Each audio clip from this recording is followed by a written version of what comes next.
Hey guys, welcome back to the channel. This is part 2 of our story. If you like this what if story and want to see part 3, let me know in the comments below.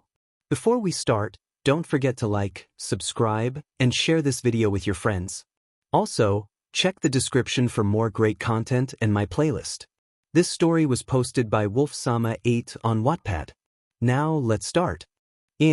Asking if May truly didn't remember what she had said. Just then, a teacher interjected, stating that he had gathered enough information to clarify the situation. He explained that May had no malicious intent in her words, but she lacked a filter.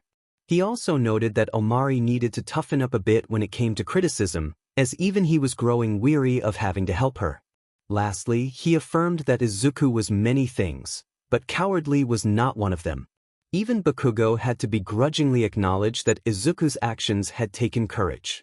As lunch came to an end, everyone had a new perspective on their smiling classmate.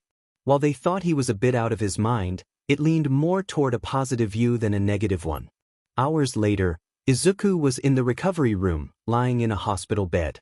He had multiple bandages covering his body, a breathing mask over his mouth, and several machines connected to him, ensuring his organs continued to function until he woke up and Recovery Girl could heal him with her powers. Since she couldn't do it while he was unconscious, Ch1 was writing her report on the state of Izuku's battered body when she heard him groaning. She turned around and saw him smiling again, inside the breathing mask. Izuku mentioned that getting hit without any protection to soften the blow was not advisable. Ch1 noted his recklessness, shaking her head. Despite this, she had still placed a bet on Izuku in the fight. It was the principle of the matter. This boy had risked his life to protect myheroacademia, all because May had said something that should have been kept to herself. As a grandmother of a grandchild with a similar special trait as May, Ch1 felt a sense of hope seeing Izuku protect her. It gave her hope that her little Shizu would find someone like that.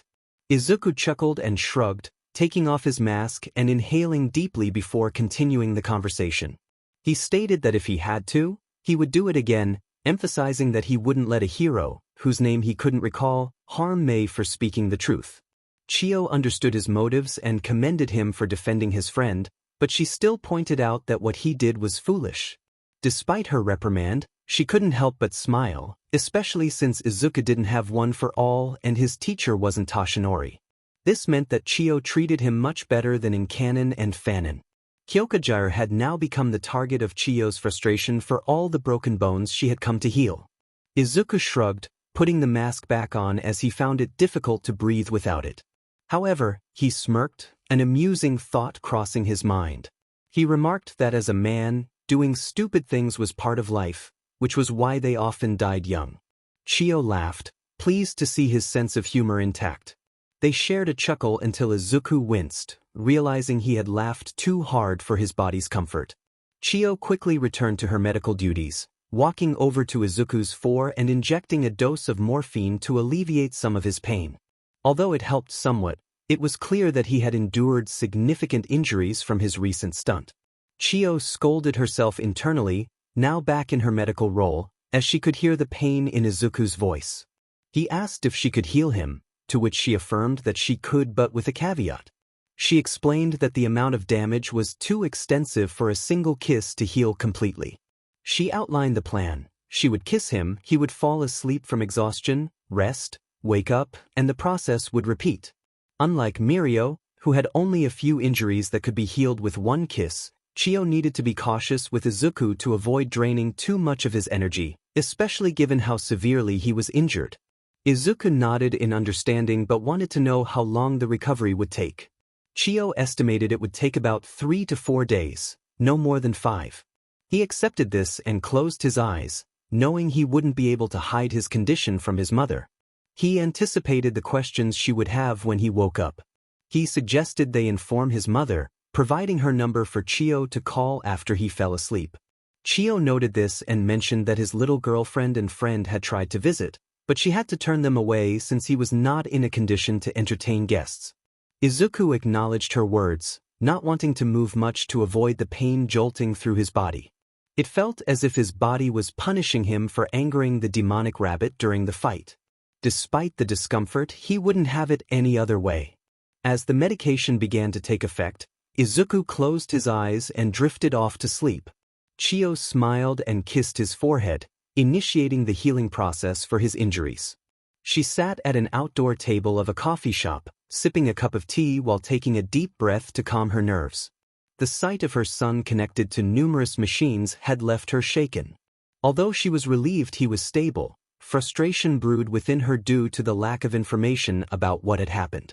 To cope, she decided to distract herself until her son woke up again to explain, as the nurse had mentioned that today would be her last session. Nomiuri arrived, apologizing for her tardiness, explaining that her boss had wanted to discuss her recent behavior. 𝐒𝐭 reassured her that it was fine and inquired about what her boss had said.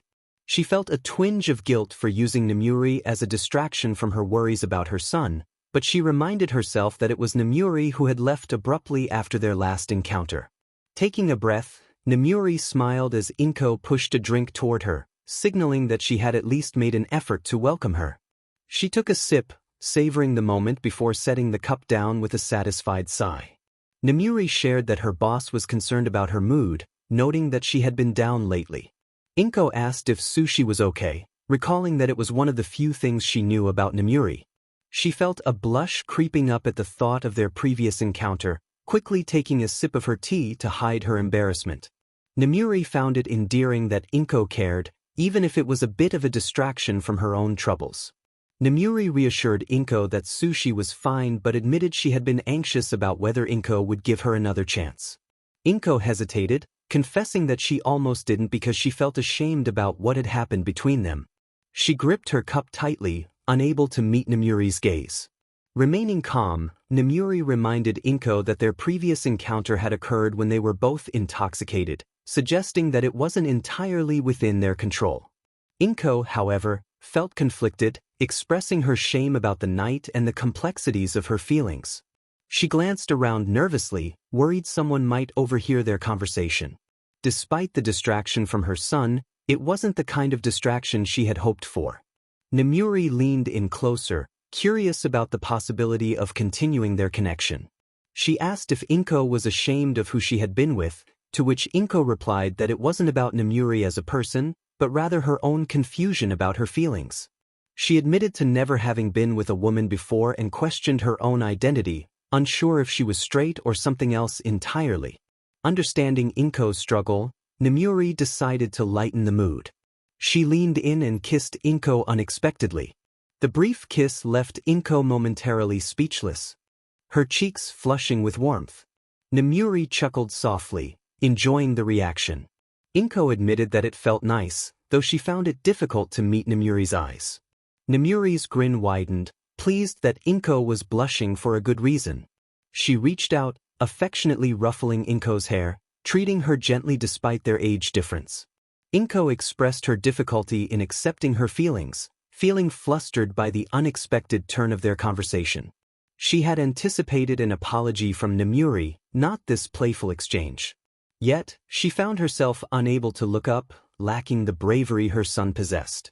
Nomiuri, having gone through her own journey of self-discovery, offered to help 𝗂𝐭 find her own path.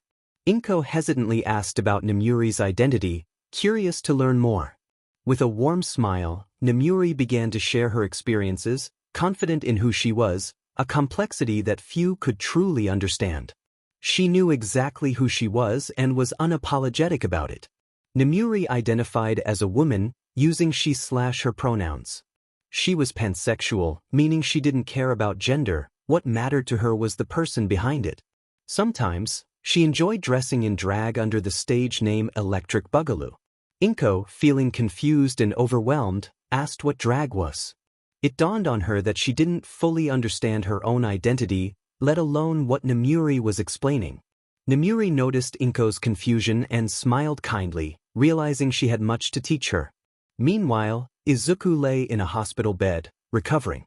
Chiyo, the nurse, informed him that after one last kiss, he would wake up feeling as good as new, but she advised him to take it easy for a day or two. The machines that had once monitored him were gone, and the number of bandages had significantly decreased. Izuku nodded at Chiyo, but he had a question that had been bothering him since he arrived. He asked her why he felt discomfort in a certain area, Not quite painful but definitely uncomfortable. 𝐎𝐩𝐻 explained that he had a catheter inserted, and he was fortunate to have been unconscious during the insertion, as it could be quite painful for first-time users.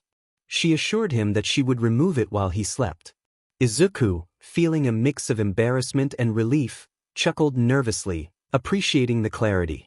As he prepared to rest, 𝐎𝐻𝐻 wished him well and kissed his forehead. Izuku felt his eyelids grow heavy, surrendering to the soothing effects of her powers. He shifted comfortably on the bed, grateful that he would soon be back in action. In his mind, Izuku relived a painful memory from the day after he had discovered Tony's old workshop. He found himself alone in a park, tears streaming down his face after being bullied by Bakugo and his friends. Suddenly, a voice interrupted his thoughts, asking why he was crying. Izuku looked up to see an older man with glasses and a peculiar smile. The man introduced himself as Al, a passing stranger. Despite the man's unsettling demeanor, Izuku felt an odd sense of calm. Al inquired why Izuku wasn't smiling, prompting Izuku to laugh through his tears, realizing the absurdity of his situation. He explained that he had just been beaten by someone who used to be his friend, and now he was being approached by a serial killer from the news. Al, unfazed, chuckled and reassured Izuku that he had nothing to fear, claiming they were alike in a way. Izuku, confused, asked how they could be similar if they both faced such hardships. Al explained that they were both quirkless and he only targeted those with quirks. Izuku, filled with frustration, questioned how Al could remain cheerful despite their shared struggles. Al simply smiled, offering advice that would resonate with Izuku for a long time. Don't think you know what's going on underneath. A smile is a valuable tool, Al explained as he gently patted the boy's hair before walking away to find his next target. Izuku watched him leave, contemplating his options. He could report Al to the police, tell them everything he witnessed, and they might catch him if they acted quickly. Yet, he remained silent, a bittersweet smile on his face. This moment marked a shift in Izuku's morality. He found himself wishing for those with quirks to face consequences for their actions. It was the day he began to lean away from being like All Might and Superman, and more towards the likes of Endeavor and Homelander. Izuku thought to himself about remaining in control as he sat patiently in the taxi. After days spent in the hospital, he was finally free to return to his normal life. However, instead of working on his suits or spending time with friends, he took a taxi straight from UA. His mind was preoccupied, reflecting on the recent fight. He replayed the events in his mind, analyzing every mistake and realizing how the gap between him and true heroes seemed to widen with each passing moment. He repeated the mantra of remaining in control as he continued to smile, even as he recalled the moment that filled him with anger, the moment his opponent had thrown him into the air. Instead of taking action to minimize the damage, he had closed his eyes in fear and done nothing, allowing someone else to save him. In a life-or-death situation, Izuku had frozen. He could make excuses, but he knew the truth. He had blinked when faced with the abyss, and he had run when he should have fought. The taxi driver announced their arrival, and Izuku paid the fare, leaving a generous tip with a smile. He stepped out, barely hearing the driver's thanks as he nodded in acknowledgement. As he walked away, he felt a surge of frustration, as if ants were crawling under his skin. He paid the entrance fee to the junkyard that had once been a beach, repeating to himself the need to remain in control.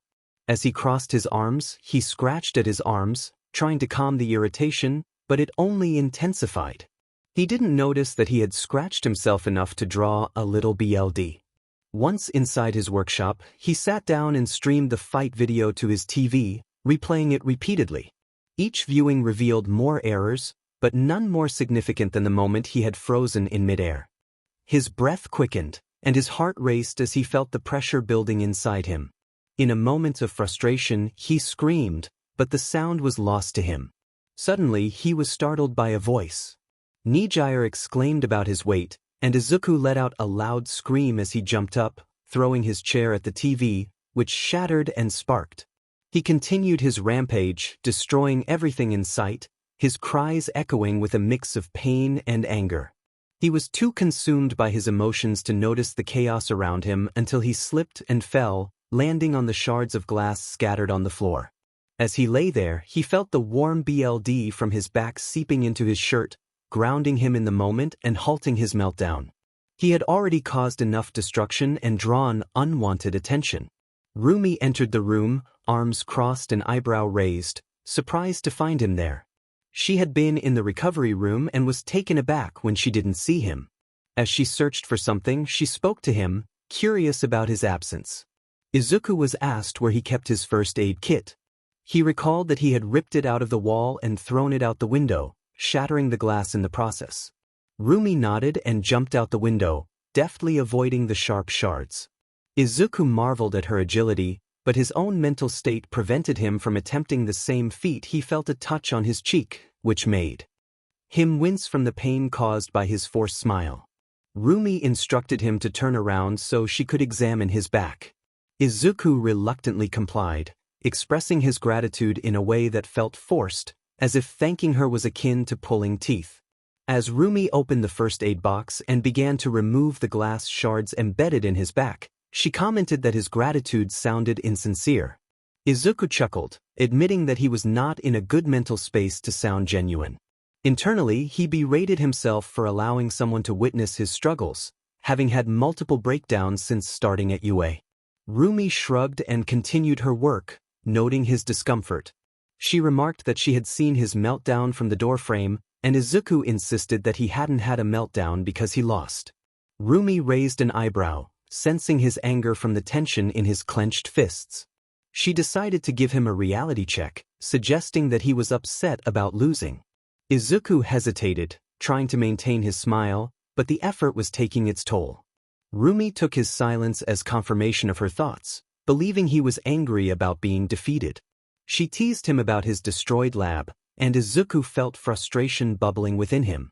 He let his mask slip, revealing his true emotions. Rumi, curious, encouraged him to explain.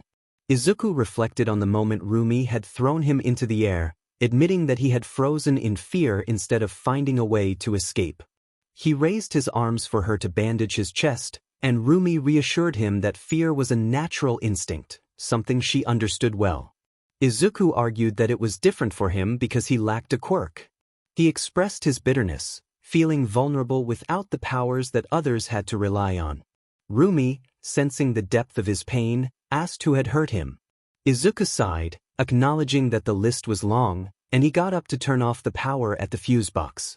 He began to clean up the mess he had made, while Rumi sat on the sofa in a lotus position, having done her part to help. Rumi then shifted the conversation, mentioning that she had spoken to Nizu, who informed her that Izuku would be there. She asked if he wanted to discuss it further, prompting Izuku to inquire about her reasons for coming to see him. Izuku chuckled as he picked up his mask, taking a deep breath before putting it back on and forcing a smile.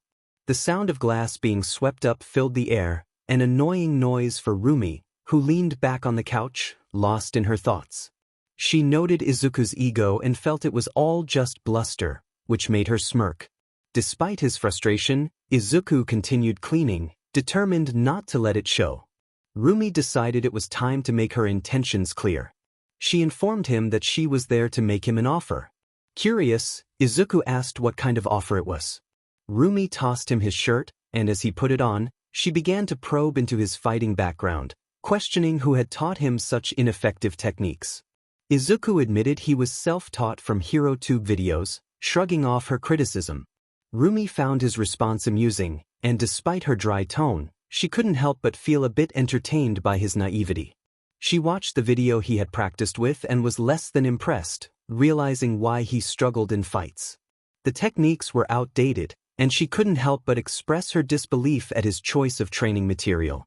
Rumi emphasized that just because he liked something didn't mean it would be effective, especially in the ever-evolving world of fighting. With a grin, she declared her decision to train him, which left Izuku confused but intrigued. Later that night, Izuku lay on the sofa in his workshop, reflecting on the day's events. He recalled the conversation with Rumi, still baffled by her offer to train him. She had explained that Nizu had shared his story, and it inspired her because she saw herself in him. Izuku, however, recognized the insincerity in her smile, having worn a fake one himself for years. Rumi then lightened the mood, joking that she wanted to avoid any trouble with the Hero Association, as she was already on thin ice with her license. Izuku respected her creativity in finding a compromise, understanding the precarious situation they both found themselves in. At least Rumi was honest about her personal desires. She shrugged as Izuku finished gathering the shattered glass into a pile, ensuring he wouldn't cut himself again. He set the broom down and flashed Rumi a charming smile, one they both knew was a facade. It was time for him to regain control of the conversation. Izuku remarked that selfish and personal desires were two sides of the same coin. He expressed curiosity about her license suspension, wondering if it was just an excuse for a vacation, considering she must have saved a lot of money as a top 10 hero. Rumi acknowledged his point but explained that it was more complicated. 1 strike was a warning, 2 strikes involved a financial penalty, and 3 strikes resulted in a suspension of her license, requiring her to wait a year to retake a test. Even then, a black mark would remain on her record. She chuckled bitterly, recalling her 2 permanent black marks that she had managed to convince the higher-ups to erase. Izuku raised an eyebrow, surprised that Rumi, who had once decisively defeated him as a child, would care about such things. Rumi admitted she hadn't worried about it in her youth, when she believed she could conquer the hero world and become #1 solely through her awesomeness. She expressed a longing to confront her younger self, imagining the harsh words her past self would have for her. Izuku joined in her morbid chuckle, reflecting on his own younger self and how he would have preferred to deliver a punch instead of words. He shared that he didn't have a good relationship with his mother. Although he knew she loved him, her actions sometimes frustrated him. An event had changed their dynamic, leading to a gradual decline in communication. He wished he could tell his younger self to be more understanding toward their mother.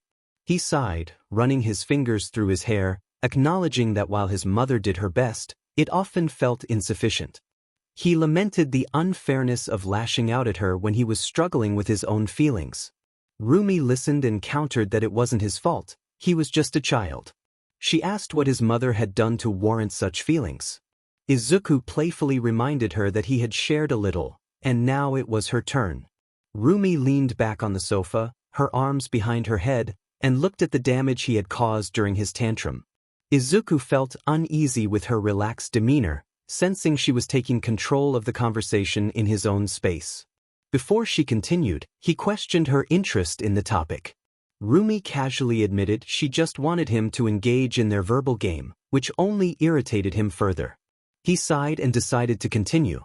Rumi recounted her own struggles after graduating, revealing that she had made the mistake of going out on her own too soon.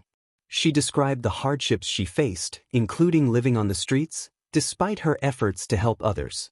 For 6 years, her hero number remained unchanged as she chuckled at the memory, reflecting on how she had barely earned enough to eat, let alone afford a hotel, all because she refused to conform.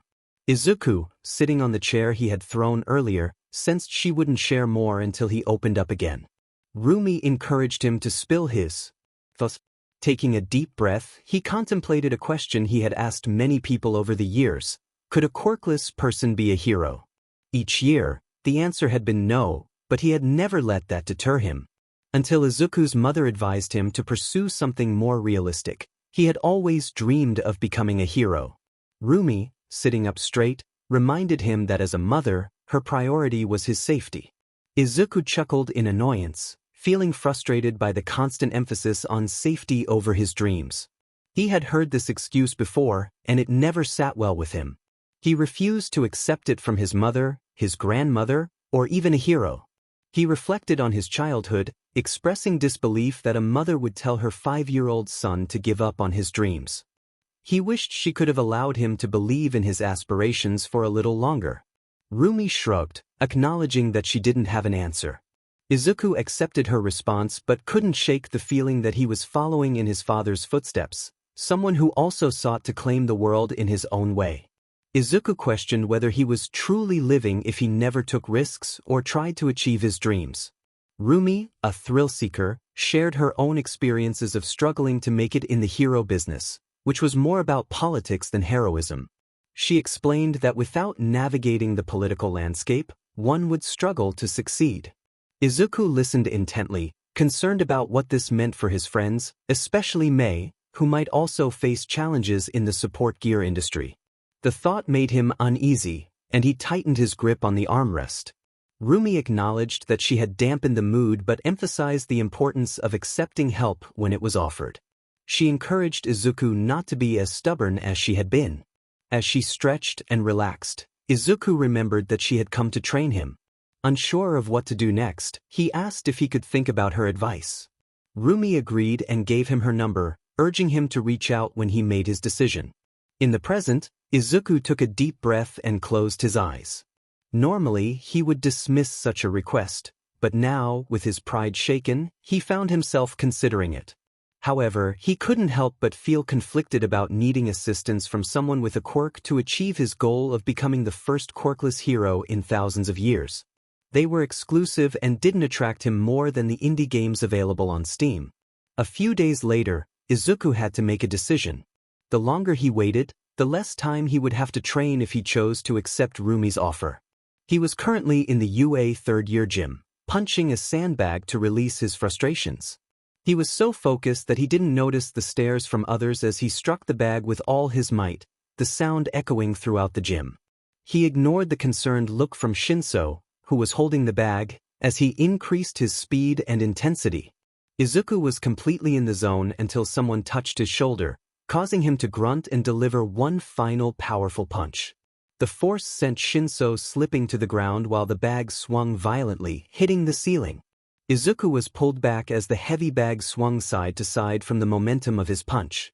Breathing heavily, he pushed the hand on his shoulder away and turned to see who had interrupted him.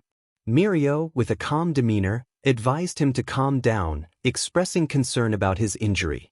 Izuku, wearing a face mask to hide his expression, was puzzled by the comment. When Mirio pointed down, Izuku noticed blood dripping from his gloves. He removed one with his mouth, revealing that he had punched so hard he had torn the skin. The final punch had even dislocated his shoulder. Ignoring Mirio's friendly demeanor, he helped Shinso up with his good hand. Mirio insisted that Izuku needed to see the recovery girl for his injuries, emphasizing the importance of proper care. Shinso suggested taking a deep breath, and Izuku complied, nodding and taking a calming breath. Just then, a loud sound echoed through the gym as Izuku's shoulder popped back into place, eliciting a grunt of pain from him. The noise drew the attention of everyone in the gym. Spitting out the RBB stick he had been using, Izuku began to move his shoulder to test its mobility. Shinso decided to fetch an ice pack, and Izuku expressed his gratitude, apologizing for the earlier interruption. As he turned his attention to Mirio, he felt a sense of annoyance. Although Mirio was concerned, Izuku felt disrespected by the interruption. Mirio, on the other hand, maintained a worried expression and reiterated the need for Izuku to see the recovery girl, even if his shoulder was back in place. Izuku appreciated the concern but insisted it was unnecessary.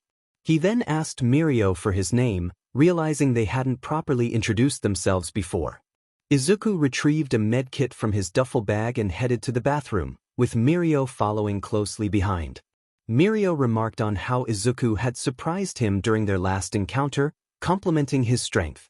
Izuku chuckled, reminding Mirio that he had intervened in a fight he had no reason to join. As they entered the bathroom, Izuku washed his hands with warm water and soap, ignoring the stinging sensation. Mirio playfully patted Izuku on the back, causing Izuku's eye to twitch in annoyance, as he preferred not to be touched without permission. Mirio defended his actions, stating it was his duty to protect younger students. Izuku, turning off the faucet, retrieved a bottle of isotonic saline solution to rinse off his hands.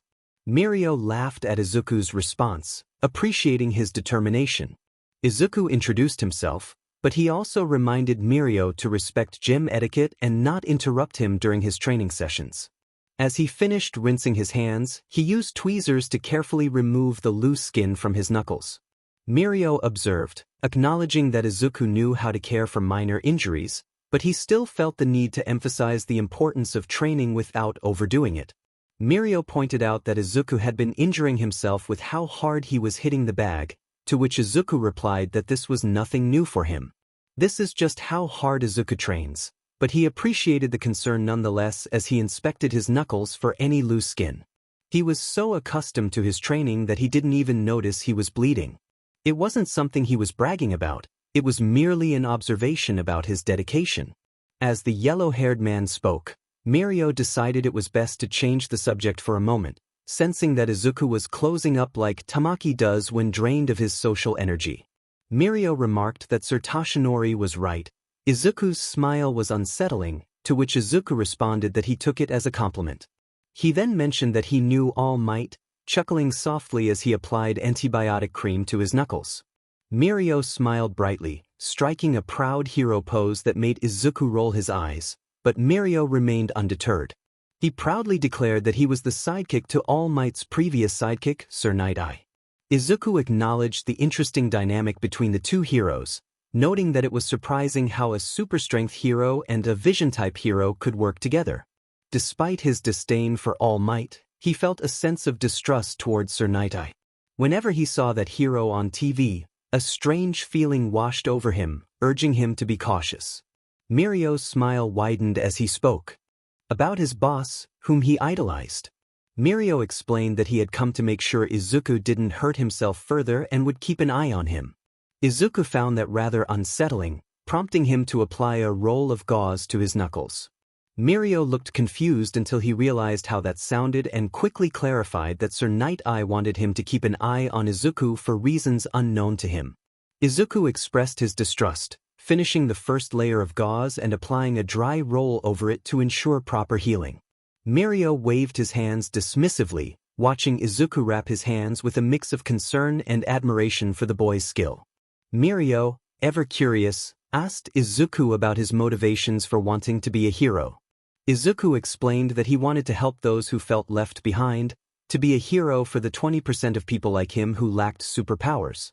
Mirio shared that All Might had saved him from drowning, which inspired him to help others. Izuku acknowledged the innocence of that reason but felt they had talked enough when he noticed Kyokajaru waving at Mirio. As Mirio rushed off to meet his trainee, Izuku's analytical mind began to work.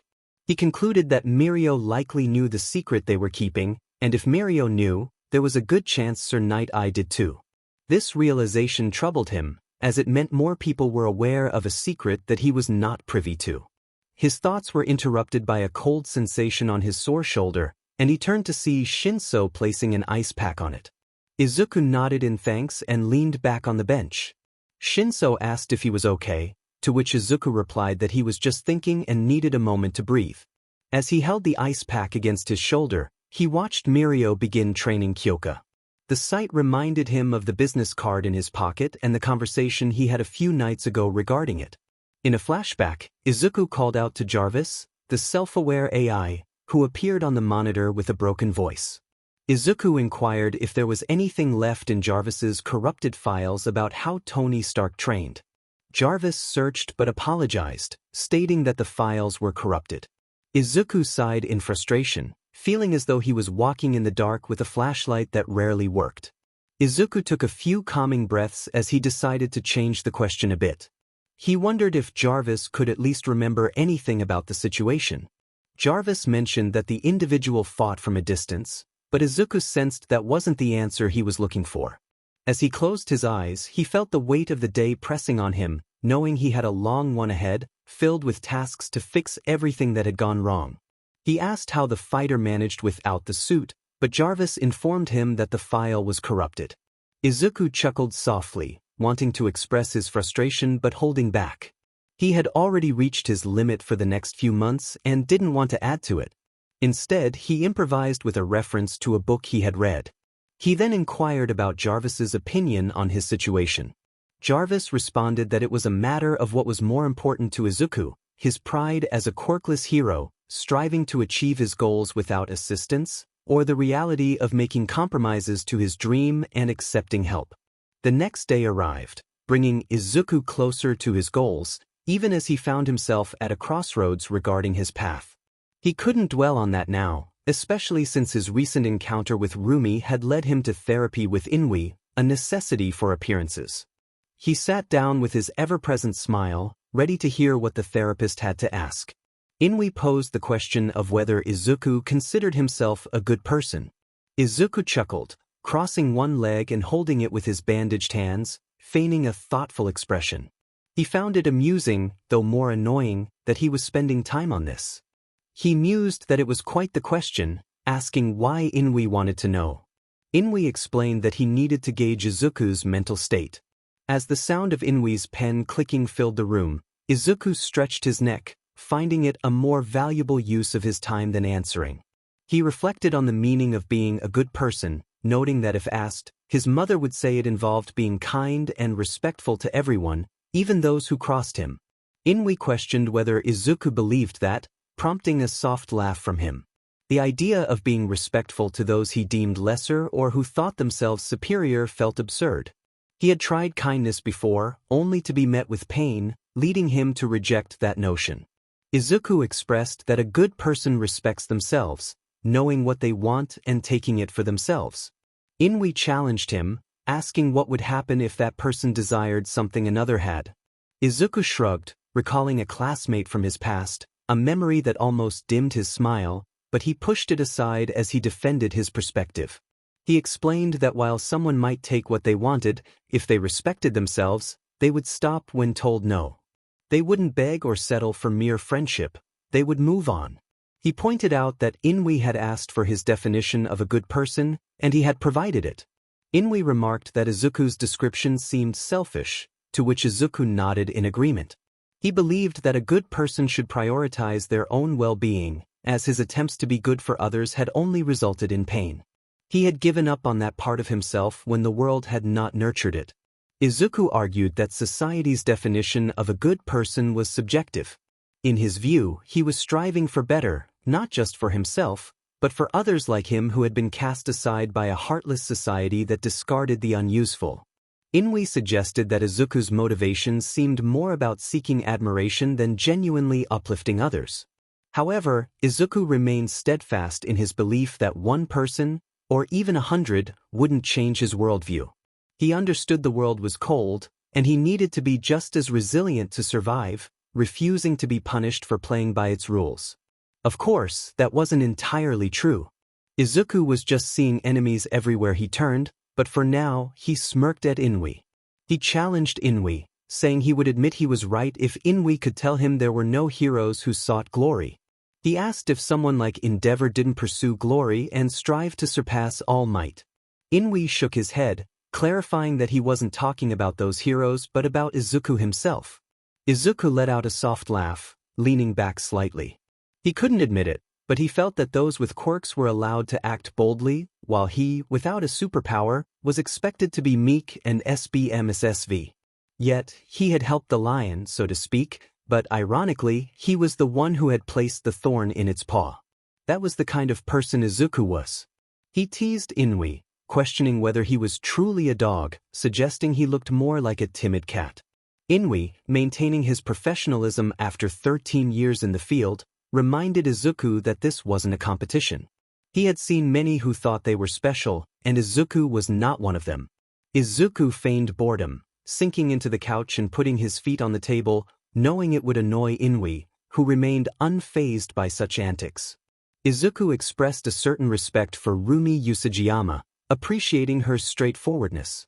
Inoue redirected the conversation, asking if Izuku believed 𝗕𝗏𝗏 was a better person than all might. Without hesitation, Izuku nodded, explaining that he admired 𝗕𝗏𝗏 not for his powers but for his determination. He respected someone who took what they wanted, which was contrary to his moral philosophy regarding all might. Inoue pointed out that Izuku's last comment was unnecessary and pressed him on why he harbored such dislike for all might. Izuku smiled brightly, answering honestly that his feelings stemmed from sheer boredom. Inoue found it hard to believe that Izuku's hatred was rooted in something so trivial, but Izuku maintained his expression, sounding almost nostalgic as he spoke about the many orphans of the past. He questioned whether it was so unbelievable for someone to hate another without a substantial reason. Inoue disagreed, asserting that there was always a reason, even if it was minor or unfair. Izuku, aware that he was not the first to express disdain for all might, hummed as he glanced at the clock, noting that his hour was up. He stood, stretching and expressing his intent to do something more worthwhile than talking to a young psychologist who couldn't succeed in real medicine. As he reached for the door, Inui calmly called out to him, asking if he could say something before Izuku left. With an exasperated sigh, Izuku turned slightly, not wanting to show too much respect. Inui pointed out a business card that had fallen from Izuku's pocket when he took out his phone, confirming it belonged to Rumi Usajiyama. Izuku acknowledged it but was curious about Inui's interest. Inui, poised and patient, asked why she had given it to him. Izuku laughed at the notion of staying longer than necessary, but Inui knew how to engage him effectively. Inui encouraged Izuku to indulge him with an answer, promising that it would mean he wouldn't have to return next week. Izuku relented, stating that she had given it to him so he could call her when he decided whether to let her train him. Inui nodded, internally pleased with how easily he could draw out information from Izuku. He continued to ask questions about the business card, knowing that Izuku would not evade the topic now that he had revealed the truth. Inui inquired how long it had been since Rumi had given him the card. Izuku replied that it had been about 6 days. Izuku had been contemplating his decision for the past week, feeling as though he was stuck in a loop. Every time he thought he had made up his mind, a new counterargument would arise, leaving him back at square one. Deep down, he knew what he wanted, but his pride was a formidable barrier. Inui, his therapist, pressed him for answers. He asked what was holding Izuku back from making a choice. Izuku chuckled, drumming his fingers on his thigh, eager to finish their session so he could return to his work on the partial accelerator laser. He had no longing to share credit for it, regardless of his feelings for Mei. Inui pointed out that Izuku's argument was flawed since Mei and Nizu had quirks and had assisted him. Izuku countered that help wasn't the right term. He viewed their support as mere steps toward his goal. He saw them as tools to be utilized, though he cared for some more than others, especially Mei. Yet, he was blind to the fact that his perspective mirrored that of Bakugo, who often dismissed others as obstacles. Inui suggested that if Izuku viewed his allies as tools, he could also see Rumi as another step toward his ambitions. Izuku explained that, unlike Mei, Rumi was unpredictable, a chaotic element he found difficult to control. He considered Nizu a temporary ally, someone he could outmaneuver in the grand scheme of things.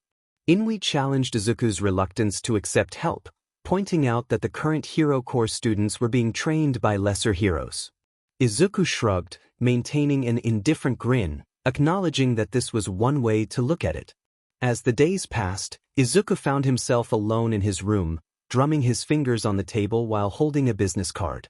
He could have been training, working on the accelerator, or even enjoying time with Shinso at a cat cafe. Instead, he sat there, his mind blank, until a knock at the door interrupted his thoughts. His mother, Inko, entered, carrying a tray with grilled cheese and tomato soup. She placed it on the table, her concern evident as she noticed Izuku's fixation on the card. He held it tightly, crumpling it in his grip. Inko asked if he was okay, anticipating his usual dismissal of her concerns. But this time, Izuku's silence felt heavier, and his forced smile only deepened his mother's worry. He didn't need the help of someone who had never experienced life without superpowers. With a tone filled with sarcasm, Izuku expressed his frustration. He felt that he was capable of handling his own challenges. Inko, his mother, was concerned about him. She had noticed the silence in the house since morning, a stark contrast to the usual sounds of his inventions. It worried her as she remembered the days filled with his energetic creativity, even leading to complaints from the HOA president. The quietness made her uneasy, and she wanted to check on him. Izuku, however, was not in the mood for sympathy. He was determined to prove himself as Izuku Midoriya, a future pro-hero, and someone who would be recognized for his intelligence. He believed he could figure things out on his own. Inko tried to reach out to him, wanting to help, but Izuku brushed her off, feeling overwhelmed by his own thoughts and emotions.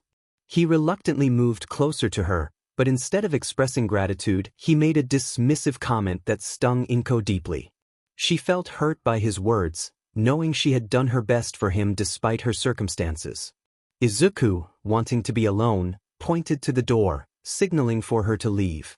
He felt he had wasted enough time talking and needed to focus on his own thoughts.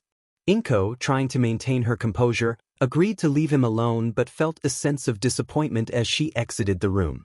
Once the door was closed, Izuku sighed and rubbed his temples, glancing at the tray of food she had brought. A small note with a heart and encouraging words caught his attention.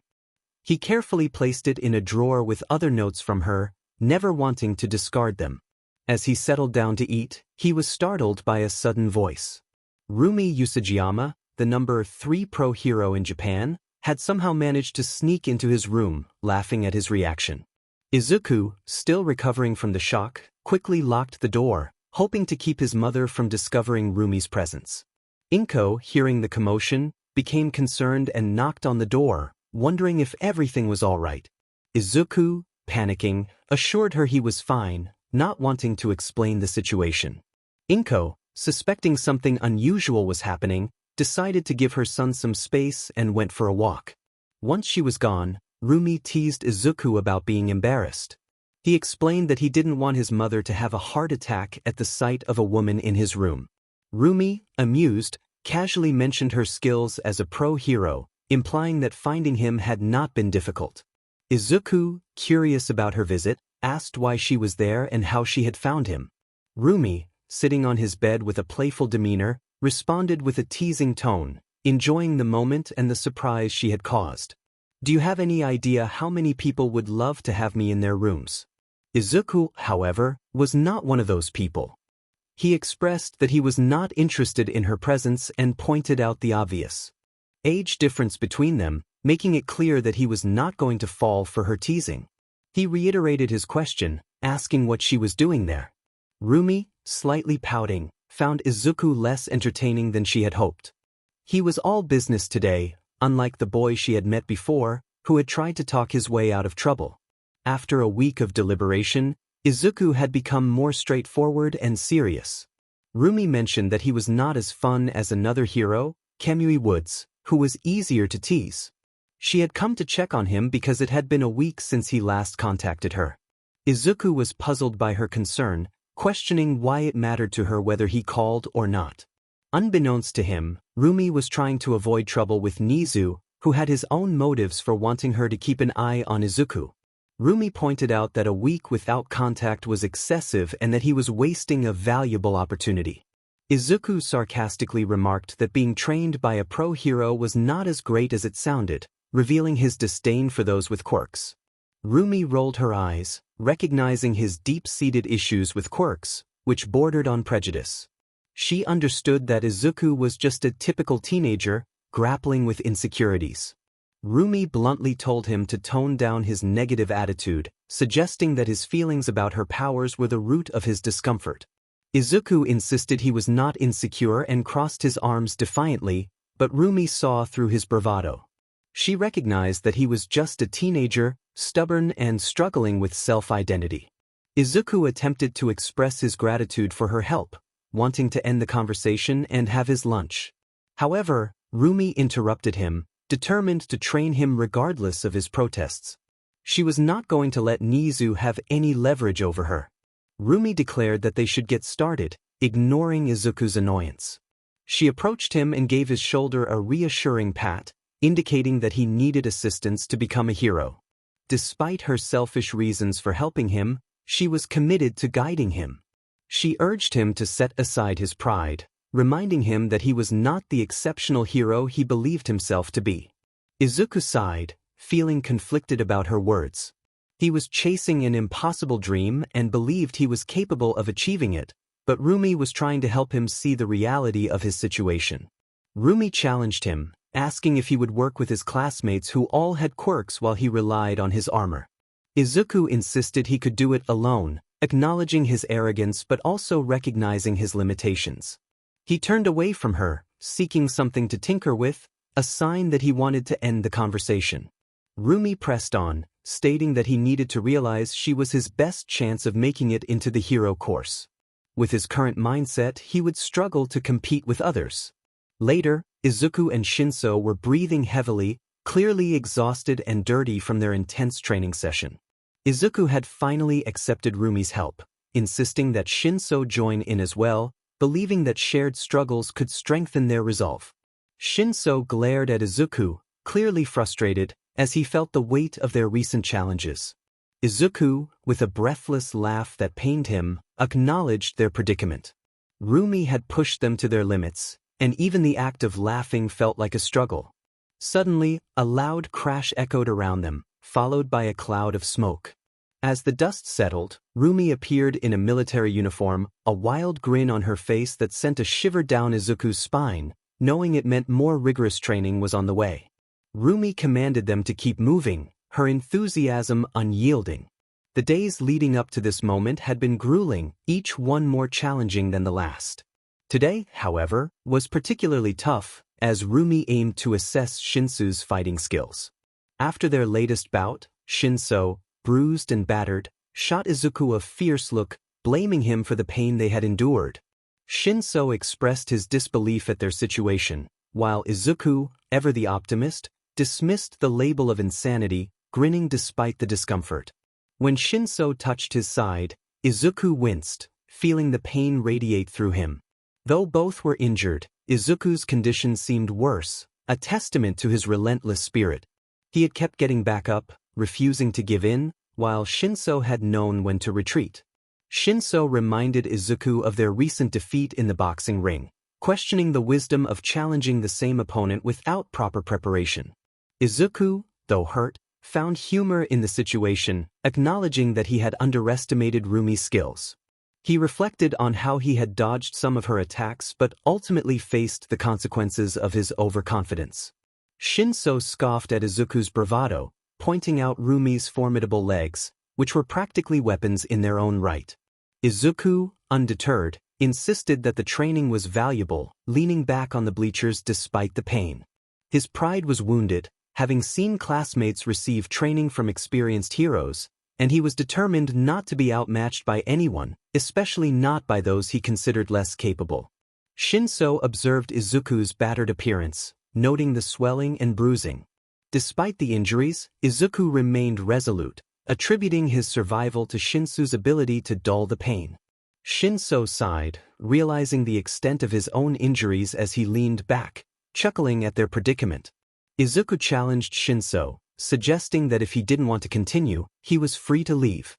However, Izuku was committed to doing whatever it took to succeed in the upcoming sports festival, even if it meant enduring more pain. 𝗔𝗂, though reluctant, recognized the necessity of their training and decided to stick it out, knowing that they needed Rumi's guidance to improve. 𝗔𝗂 expressed his intent to keep complaining until their trainer returned with the recovery girl, while Izuku hoped for her swift arrival. Izuku had plans after this, thinking of spending time with Mei and continuing their progress on their ambitious project. Their once impossible baby was becoming more feasible with each passing day, especially since their portable particle accelerator had been completed and transformed into a laser. Now came the exciting part, testing the experiment. A curious thought crossed Izuku's mind about how a human body would react if hit by the laser, particularly how the Mitsuki family would respond. 𝗔𝗂, noticing the mischievous smile on his friend's face, decided to tease him a little. 𝗔𝗂 remarked about Izuku's plans, likening him to Victor Frankenstein. Izuku corrected him, feeling slightly insulted. He explained that while Victor was a mad chemist, he was a mad engineering scientist, which he believed was a completely different field.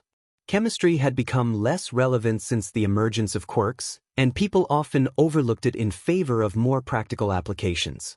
𝗔𝗂 rolled his eyes and continued the conversation, asking what Izuku needed to do next.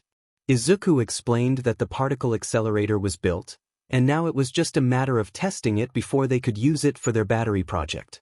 He mentioned that Momo was welcome to join them if she was interested, smirking as he saw 𝗔𝗂 flinch at being called out for his role as a double agent. It was amusing to Izuku how 𝗔𝗂 thought he could be sneaky, especially since he had cameras everywhere, including where they were sitting. These cameras were now under Izuku's control, and he found it entertaining that 𝗔𝗂 had forgotten that. 𝗔𝗂 sighed, realizing he couldn't lie his way out of this situation. Izuku reminded him that he was the one who noticed everything, playfully acknowledging the presence of Lady Recovery and Rumi, who had been hiding behind them. Rumi, trying to maintain her prank, pouted when her cover was blown, while Chiyo inspected Izuku's injuries, noting that he had taken quite a beating. Chiyo expressed concern for Izuku, who flashed a toothy smile despite missing several teeth. She shot a quick glare at Rumi, who avoided her gaze, knowing better than to provoke Chiyo. Shinso, being less injured, spoke up, making the situation even more awkward for Rumi, who realized she might have gone a bit overboard with the training. Izuku commented that he appreciated the hands-on approach to learning, even if it meant enduring some pain. He attempted to make fists but found it too painful, choosing to keep his pride intact rather than ask Shinso to turn off his pain receptors again. Rumi, smiling brightly, slid next to Izuku, using him as a shield from Chiyo.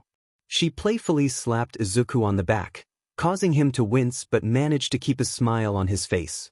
Izuku expressed his dislike for swearing, suggesting they should put money in a jar every time they cursed. Rumi chuckled, amused by his attempt to control her language. She continued to playfully slap his back, trying to coax him into letting go of his pride, even if it was proving to be a challenge. Chiyo, seeing Izuku's resilience, praised him and offered him a lollipop. Izuku happily accepted it, his injuries healing quickly as Chiyo worked her magic. He felt rejuvenated, though he still craved a coffee to combat his fatigue. Rumi shook her head, knowing the truth about Chiyo's abilities and the formidable presence she held. Chiyo, with a warm smile, patted Izuku's head and watched as he enjoyed his treat, feeling grateful for the support of his friends. How could anyone think that this elderly woman was anything less than a sweetheart? She was always giving Izuku and Mei candy, which made her a good person in their eyes. However, Rumi suspected that the lollipop was merely a facade to mask her true nature. There was a reason why she worked for Nizu instead of in a hospital, and Rumi had witnessed that reason firsthand. Shinso, noticing the lollipop, felt a twinge of jealousy and pursed his lips slightly. He thought that Chiyo was very nice, and she responded with a big smile as she handed him a lollipop as well, healing him under the spell of the recovery girl. But Rumi was not going to be fooled. She knew the painful truth about this woman. When Chiyo glanced at her, Rumi flinched, catching a glimpse of the emptiness in her eyes. She looked at her students, but neither seemed to notice the sudden shift in Chiyo's demeanor. Rumi yelped in surprise as Chiyo tapped her on the shin with a metal cane, rubbing the spot in discomfort. It was clear that she now had Chiyo's full attention, and the instinct within her urged her to flee from this demon. Chiyo demanded $1 from Rumi, who protested that it was just a joke. But Chiyo was unyielding, and Rumi found herself sitting on the bleachers with her newest students, feeling as if she were back in UA, struggling with braces and thick glasses that always seemed to break. Chiyo maintained her calm smile, hand raised, waiting for Rumi to comply. Rumi reluctantly pulled out her wallet and handed over $1, while Shinso and Izuku exchanged amused glances, enjoying the spectacle. They knew Rumi would eventually get her revenge for their laughter, but for now, they were simply entertained.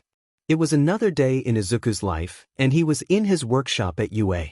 You might expect him to be building something, given that Nizu had provided him with a lab meant for his second year. Instead, his friends were gathered around, watching as Izuku and Mina engaged in a heated discussion.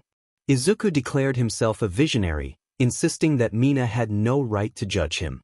Mina shot back, calling him a hypocrite, and the argument escalated. Izuku's words struck a nerve, and Mina gasped dramatically, feeling insulted by his comment. Momo, observing the scene unfold, asked why they were fighting. She had been caught off guard, as they had been discussing their favorite cartoon shows moments before. Shinso, appearing somewhat bored, glanced at Momo and explained that it was about shipping. Momo, confused, wondered if they were mailing something overseas and offered to help pay for it. Shinso shook his head, knowing full well what they were arguing about. He clarified that shipping referred to romantically pairing characters from shows. Momo was taken aback, unable to comprehend why they would argue over something so trivial. She thought it was silly, though her upbringing prevented her from expressing that sentiment outright. Shinso shrugged, unbothered by the notion of calling it what it was, a silly argument over fictional relationships. As they continued to watch, the argument devolved into name-calling. Shinso pointed out that the word they were looking for was stupid. Momo, who had been preoccupied with Ochako discussing her latest date with Shinso, asked what the fight was about since she hadn't been paying attention to Mina and Izuku's conversation. Shinso sighed, feeling that if this argument were about a significant piece of media like the debate over 𝗔𝗂𝗵𝗲 versus 𝗔𝗂𝗧𝗵𝗲 from Bleach, he could understand. But instead, they were arguing over a mid-tier cartoon show. Shinso explained that Mina believed Marinette and Adrien were the best romantic pairing in the series, while Momo, unfamiliar with cartoons, was confused. She preferred reading books, a habit instilled by her parents who limited her screen time to the news.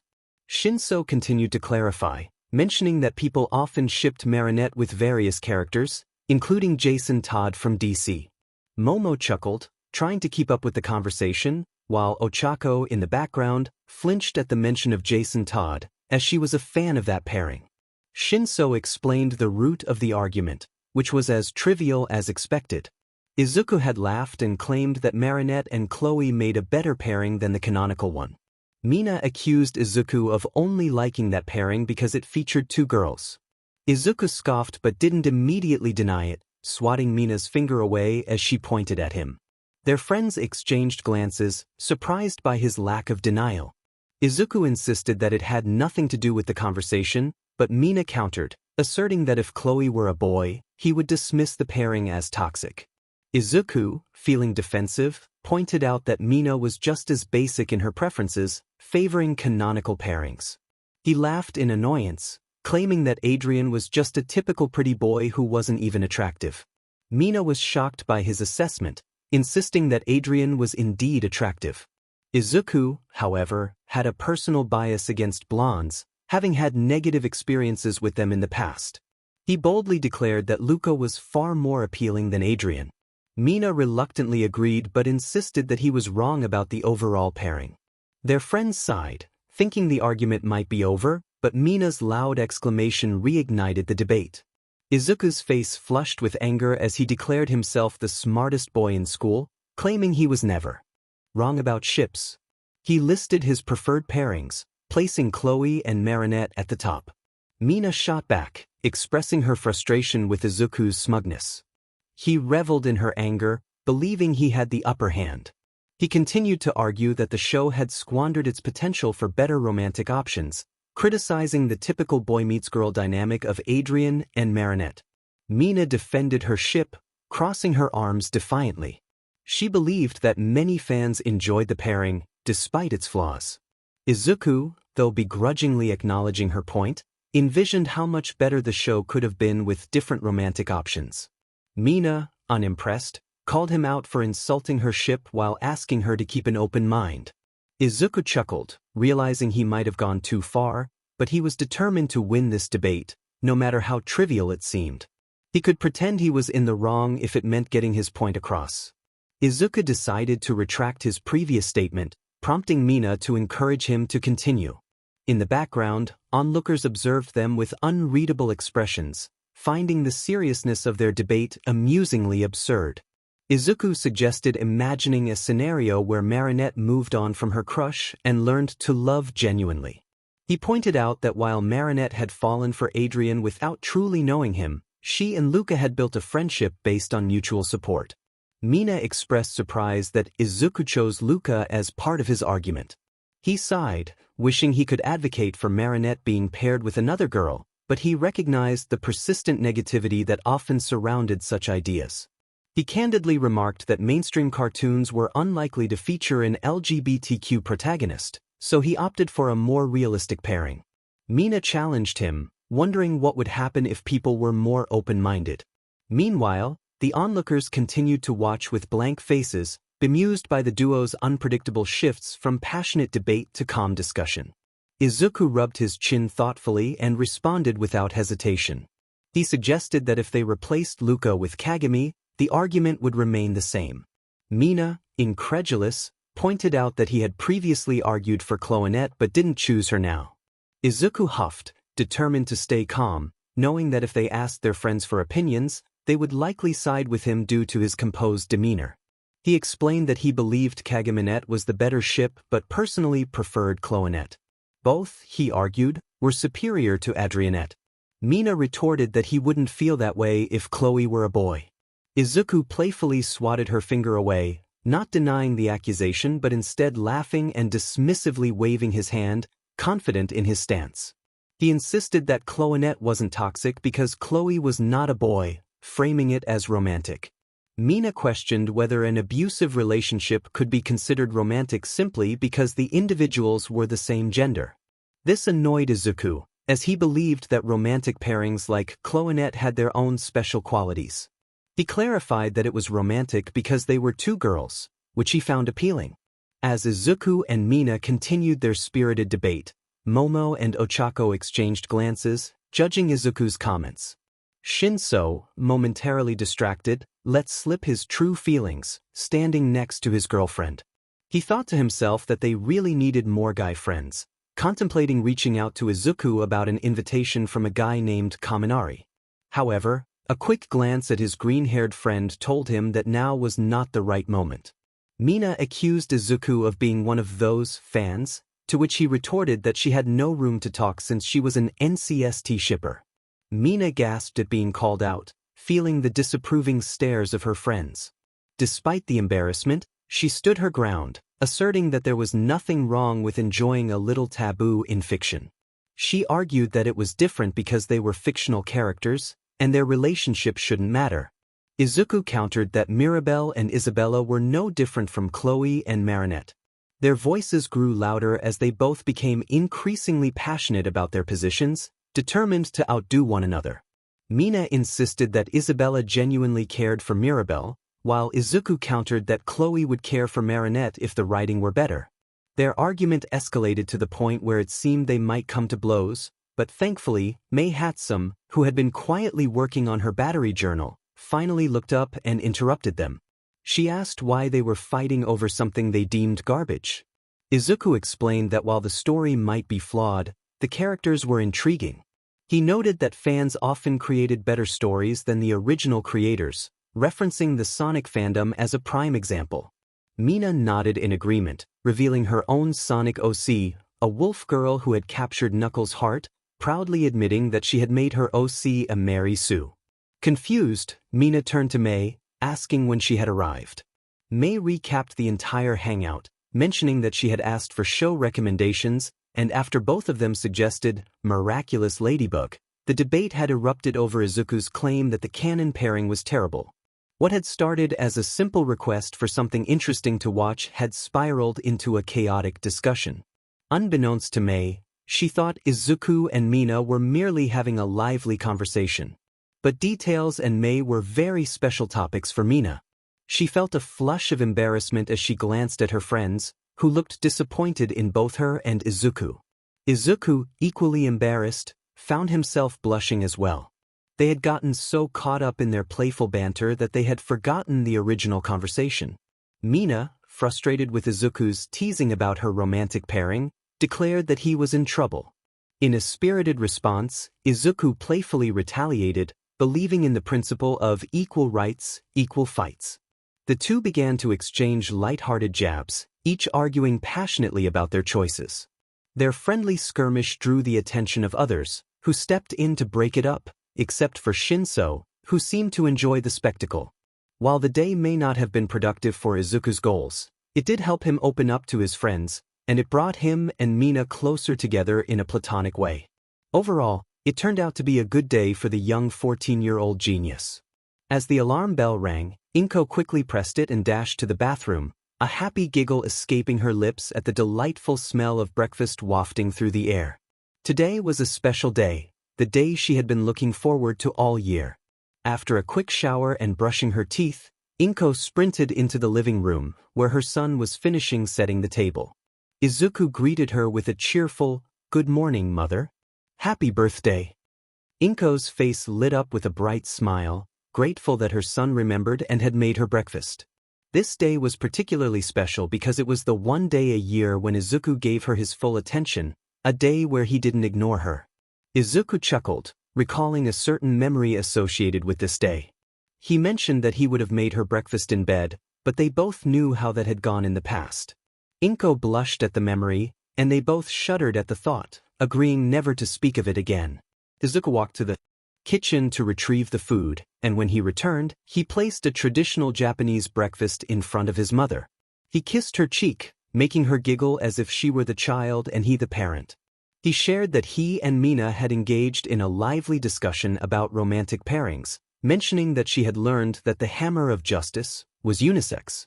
𝗏𝗏, intrigued, asked about Mei, and Izuku thought about her, recalling that she was busy with Nizu and Momo testing a particle accelerator. Despite the distractions, he was determined to uphold their tradition. He returned with his own breakfast, a hearty English meal. As they sat down to eat, 𝗏𝗏 encouraged him to consider dating again, noting that he was a charming young boy. Izuku dismissed the idea, focusing instead on his meal, as he felt he had too much on his plate already. 𝗏𝗏, undeterred, encouraged him, reminding him that just because one relationship hadn't worked out didn't mean he should give up. She was aware of his past experiences, thanks to Mitsuki, but she believed in her son's potential for happiness. The girl broke the boy's heart. Izuku chuckled softly, offering his mother the same plastic smile he always wore. He told her that he wasn't giving up, he was simply focusing on his studies. He felt he couldn't provide a partner with what they needed in a relationship. 𝗏𝗏 gently urged him to be honest, placing her hand on his for a moment before pulling away, startled by the absence of his smile. It had been so long since she had seen him without that familiar expression that it frightened her.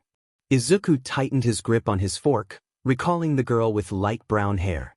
She was one of the popular girls, and he had naively believed her feelings were genuine. But he wasn't angry or furious about how things ended. Instead, he saw it as a valuable lesson learned early in life. He finally revealed to his mother that there comes a time when a person must face certain truths. 𝗏𝗏, still a bit apprehensive, asked what those truths were as she resumed eating slowly. For Izuku, this was not something to be upset about, it was simply his reality, a truth shared by many who felt they didn't measure up. He explained that he had accepted the fact that whatever it was that girls liked, he didn't possess it. He had experienced enough heartache to last a lifetime and didn't want to endure any more pain. 𝗏𝗏 insisted that he shouldn't give up at just 14. She excitedly mentioned a community dance for kids his age that weekend, hoping he would meet someone nice to dance with. She wanted him to have someone to confide in, providing her with some peace of mind about his well-being. Izuku responded with a bitter laugh, noticing a few drops of miso soup fall onto his mother's pajamas. He reminded her to use a napkin and pointed out that he had attended those dances before.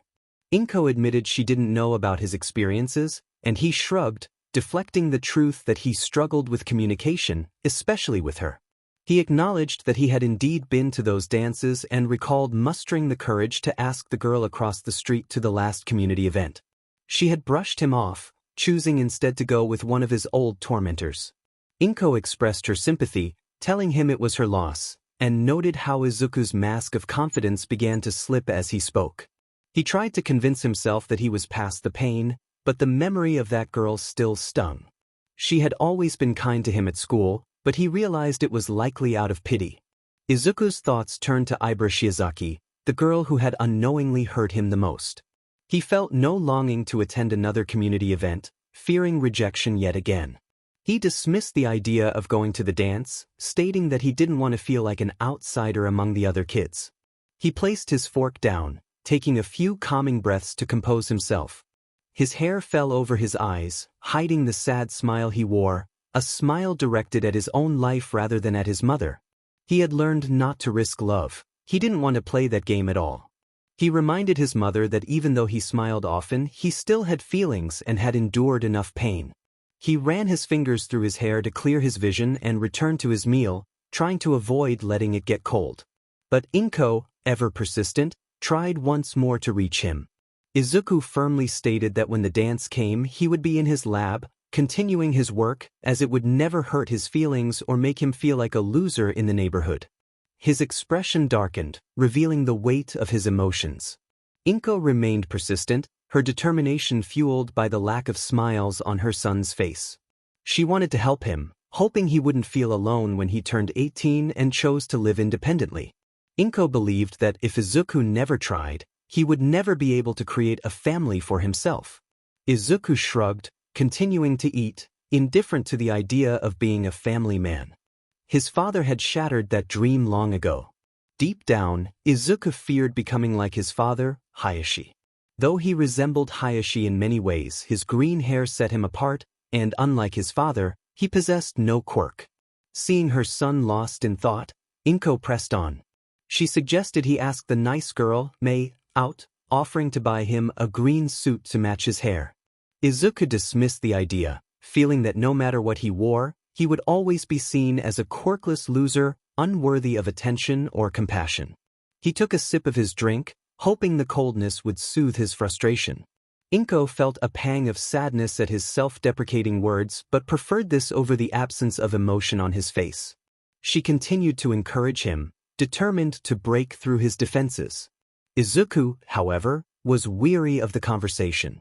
He expressed his frustration, questioning what more she wanted from him. He felt miserable enough as it was and plastered a fake smile on his face, trying to mask his emotions. The thought of attending a function where he would be mocked was unbearable. Despite his reluctance, he finally relented, agreeing to go to the dance, ask May out, and wear the suit. He anticipated heartache, knowing he would have to endure the hurtful words of others. 𝗏𝗏, overwhelmed by her son's pain, struggled to find the right words. They exchanged silent glances, both feeling the weight of their emotions. Izuku eventually broke eye contact, focusing on his food, his expression softening. He suggested they enjoy their meal and then take a walk to the new aquarium, which he had gotten tickets for as a birthday present for her. 𝗏𝗏's heart warmed at the thought, and she thanked him, both of them continuing their meal in silence. As they ate, 𝗏𝗏 reflected on her own upbringing, recalling how her parents had taught her to conceal her feelings. She sighed, realizing she felt powerless to break the cycle of bad parenting that had affected both her and Izuku. 𝗏𝗏 and Izuku walked to the train station, excited to visit the new aquarium. They both chose to ignore their previous conversation, pretending it had never happened. 𝗏𝗏 glanced at her son, noting that while he wasn't smiling, he wore a black face mask adorned with a little cat smile. She thought to herself that at least he was giving his cheeks a break, but she worried he might hurt himself if he kept this up. Izuku's cheeks were indeed sore from the previous day, spent mostly with friends he enjoyed being around. Shinso had asked to spend the night in his lab again, which left Izuku with little opportunity to stop smiling. Unfortunately, it seemed life always had a way of complicating things for him. Just then, Mitsuki called out to 𝗏𝗏, and Izuku's thoughts turned to the god he refused to acknowledge. The two green-haired individuals turned to see Mitsuki hugging 𝗏𝗏. While Mitsuki was distracted, Izuku quickly removed his mask, knowing he needed to maintain his cheerful facade. 𝗏𝗏 laughed lightly and returned the hug. Mitsuki greeted 𝗏𝗏 with enthusiasm, and Izuku struggled to keep his eyes from rolling. He noticed people staring at them, which was the last thing they needed today. 𝗏𝗏 chuckled as Mitsuki clung to her, her legs wrapped around 𝗏𝗏's waist. 𝗏𝗏 playfully warned Mitsuki that people might start making assumptions about their closeness. Izuku internally groaned, feeling a mix of irritation and discomfort at the situation. Mitsuki finally released 𝗏𝗏, allowing her to step back, and then turned her attention to Izuku, who she had just noticed. However, she quickly disregarded him and focused on 𝗏𝗏. Mitsuki expressed her longing to spend time with 𝗏𝗏 while her boys were busy. 𝗏𝗏 was surprised to hear that they were working, thinking they might have taken the day off for Mitsuki's birthday. Mitsuki laughed innocently, which made both 𝗏𝗏 and Izuku exchange wary glances. Mitsuki revealed that her boys were pretending to forget her birthday to set up a surprise party. 𝗏𝗏 cautiously asked how Mitsuki could be sure they hadn't forgotten, knowing her friend could be unpredictable. Mitsuki's laughter took on a more ominous tone as she recalled a past incident when Masaru had forgotten her birthday. In a flashback, a distraught Mitsuki had been held back by police officers while Masaru, looking terrified and injured, hid behind a cop. The memory of Mitsuki's furious reaction made Izuku cringe, but he reminded himself that it was all in the past. Mitsuki was confident they wouldn't forget this year, allowing herself to feel happy about the surprise. Mitsuki mentioned that she had made plans to be out of the house while her boys prepared for the party. 𝗏𝗏, sensing trouble, attempted to find a way to excuse herself from the situation. Her anxiety grew when Izuku stepped forward to speak to Mitsuki, his mask firmly in place as he tried to be polite. Izuku informed Mitsuki that he and his mother were busy that day, as they were going to the aquarium. 𝗏𝗏 internally pleaded with him not to say anything that might provoke Mitsuki. To her surprise, Izuku managed to keep the conversation light, knowing it was important for his mother.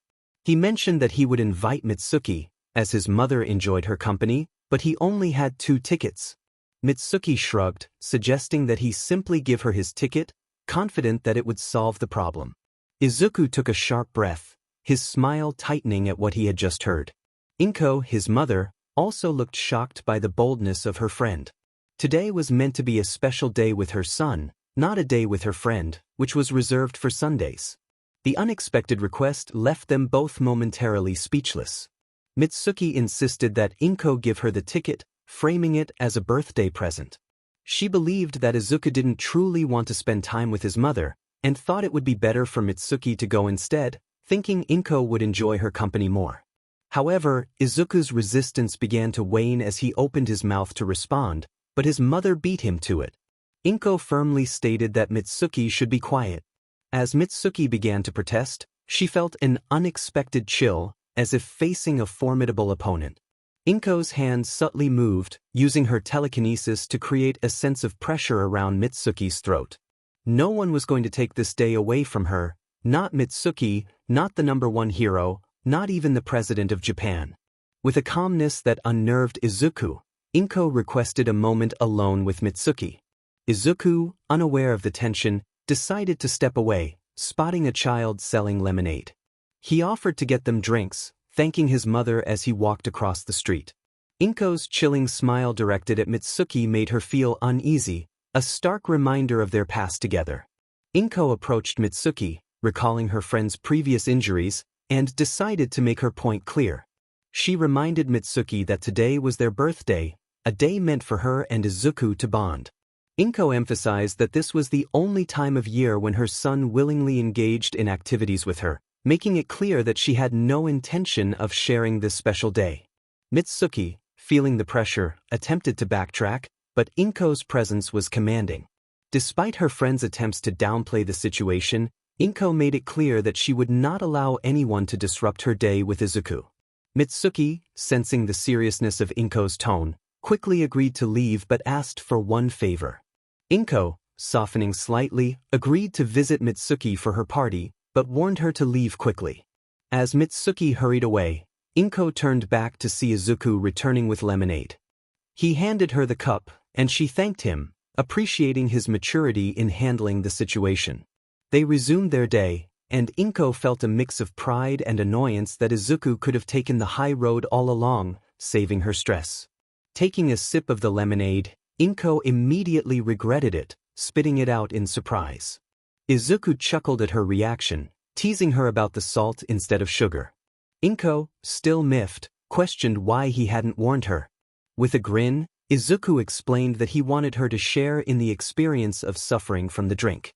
𝗏𝗏 rolled her eyes but couldn't help but smile at her son's playful nature. They stopped at a food truck to grab snacks, ready to enjoy the rest of their special day together. 𝗏𝗏 sighed, concerned about how a little girl would feel standing all day trying to sell lemonade, especially if no one bought it. Her son surprised her with his next words as they moved up in line. He had given the girl $75 for the entire batch and poured it out on the street when she returned home.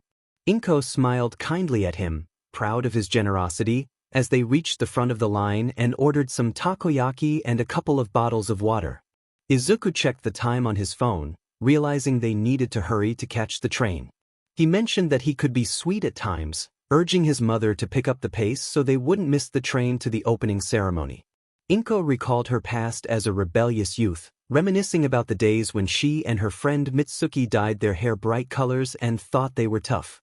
Later, at the opening ceremony, Izuku expressed regret about his choice of activity, but 𝗏𝗏 reassured him that it wasn't so bad. They listened to a pro-hero giving a speech, which Izuku usually wouldn't mind, given their heroic society. However, he found the design of the aquarium, resembling the hero's face, quite absurd. 𝗏𝗏 acknowledged that it wasn't her taste but noted the excitement of the children around them. They were there to see the fish, not the hero's ego. Unbeknownst to them, a certain hero killer was overhearing their conversation and shared Izuku's sentiments about the hero. As the speech continued, Izuku chuckled, but soon quieted down, sensing the speech was nearing its end. The hero, 𝐒𝐭𝐲 called for applause for the musical entertainment, The Dark Phantoms. Izuku couldn't shake the feeling that the female singer resembled his friend 𝗂𝐭𝐻. Suddenly, the singer pointed at him, and Izuku felt a wave of dread wash over him. He hoped she wasn't referring to him. He and 𝗵𝗏 began to move away from the crowd, wanting to enjoy the day.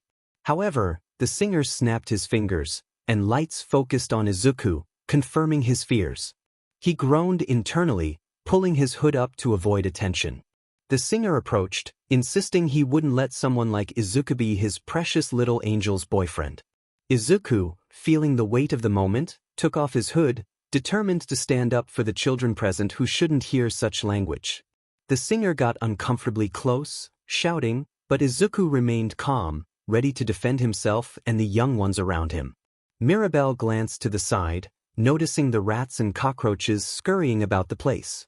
It was all she could afford, so she kept her complaints to herself and held her bag tighter.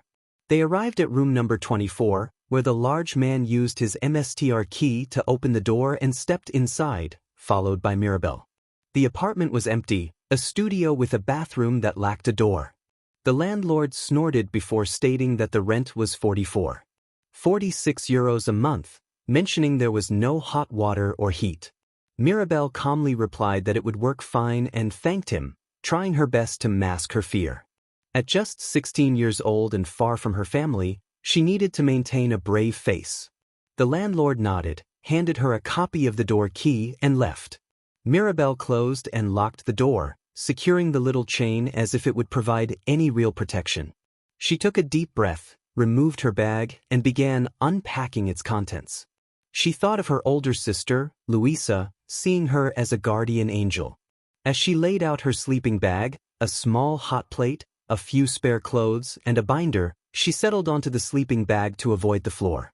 Opening the binder, she reviewed the information she had gathered over the past 2 years that had led her to Paris. With determination, she thought of 𝗧𝗏, vowing that this time, justice would be served. The next day, Mirabelle got off her bus and looked around, checking the directions to her new school. After much effort in smudging numbers and faking documents, she had secured a spot at the school where Lila was currently enrolled. As she walked, she noticed a thin girl with blue hair dragging her feet. Part of Mirabelle wanted to walk away, but another part felt compelled to approach her, sensing something familiar about the girl. Marinette trudged up the sidewalk toward school, her feet feeling heavy. A month ago, she had looked forward to her first class, excited for girl talk with Alya and the others, and the surprises the day might bring. However, since Lila had returned and enchanted the class, Marinette felt the tension rising. She was doing her best to keep things calm between her and her friends, but it was a struggle. Despite the challenges, they were still her friends, even if some believed Lila's stories over her own. Marinette reflected on how friends shouldn't doubt one another, but she shook off those thoughts, reminding herself not to let negativity take over. She couldn't entirely blame her friends for believing Lila. After all, people tend to believe what they want. Marinette had only seen through Lila's lies because of her most notorious fibs about being friends with Ladybug, who was secretly Marinette herself. If Lila hadn't lied about her, would Marinette have noticed her deceit sooner? At first, Marinette felt upset with Adrien for not helping her expose Lila, but then she remembered how he had been raised to obey without question. She couldn't fault him for following that upbringing, no matter how flawed it was. She hoped that one day he could break free from that 𝗧𝗏𝗧𝗏. Despite everything, she wished the best for her friend and crush. All she could do was hold on to hope that eventually, their classmates would see through Lila's fabrications. Friends supported each other, even when things felt one-sided. Lost in her thoughts, Marinette didn't notice a rock in her path until it was too late. She stumbled forward, bracing for a fall that never came. Instead, she felt 2 strong hands steadying her. Slowly, she opened her eyes to see an appealing girl with soft features, smooth tan skin, and rich cocoa brown eyes. The girl wore a half-smile, revealing her pearly white teeth. When she spoke, Marinette recognized an accent she hadn't heard before, indicating that this girl was not from France. Mirabelle playfully remarked that there was no need to fall for her, and Marinette laughed softly in response, feeling a spark of connection in that unexpected moment. Half amused by the joke and half nervous about their awkward meeting, she pulled herself upright, tucking some stray hairs behind her ear. She often struggled to make a good first impression, first with Kagami and now with this girl. Mirabelle waved her off with a small smile, trying to understand why she felt so compelled to be near her despite being busy with her own problems. Yet, she couldn't pinpoint the reason for her attraction. Mirabelle expressed her flattery, noting how rare it was to bump into a pretty girl, and remarked on how Paris was showing its good side. Marinette, feeling a blush creeping onto her cheeks, mumbled her thanks. It was surprising to her that someone had complimented her so openly, especially after her experiences with Chat Noir. It had been a long time since anyone had given her a genuine compliment, and she cherished the moment. As Mirabelle introduced herself, Marinette felt a warm sensation in her stomach, enjoying the simple pleasure of a normal interaction without any interruptions. Mirabelle smiled at Marinette's name, complimenting its beauty and suggesting that she couldn't expect less from someone so lovely. Marinette's face flushed deeper, overwhelmed by the praise. She looked away, fiddling with her pigtails, feeling a mix of embarrassment and delight. Marinette pointed behind her, mentioning she needed to get to François Dupont. Mirabelle's bright smile revealed that she was starting there too, which made Marinette's excitement grow. This could be the beginning of a new friendship. Mirabelle playfully offered to see her, bowing in a teasing manner that made Marinette giggle. Happy to walk alongside her, Marinette felt lighter than she had in weeks as they linked arms and marched into the school. Later, at school, Lila Rossi noticed Marinette entering the room and immediately sensed her rival's presence. What caught her attention was Marinette's cheerful demeanor as she walked in with a girl who had a similar skin tone to her own. Lila felt a pang of annoyance seeing Marinette so happy, laughing as if they had known each other forever. As they approached, Mirabelle expressed her surprise at being in the same class as Marinette, who eagerly offered to save her a seat. Marinette's excitement was palpable as she rushed off to class, leaving Mirabelle smiling and waving back. Lila, however, was determined not to let Marinette have a friend like that. Once Marinette was out of sight, Lila approached Mirabelle, putting on her best pitiful expression. Lila introduced herself and began to warn Mirabelle about Marinette, claiming that there was something she should know. But Mirabelle's anger flared as she recognized Lila, the very person who had caused her family pain. She had finally found the woman who had taken Louisa away from her, and it infuriated her that Lila didn't even remember her. With a calm yet annoyed tone, Mirabelle interrupted Lila, stating that she was aware of her reputation and that Marinette had told her everything.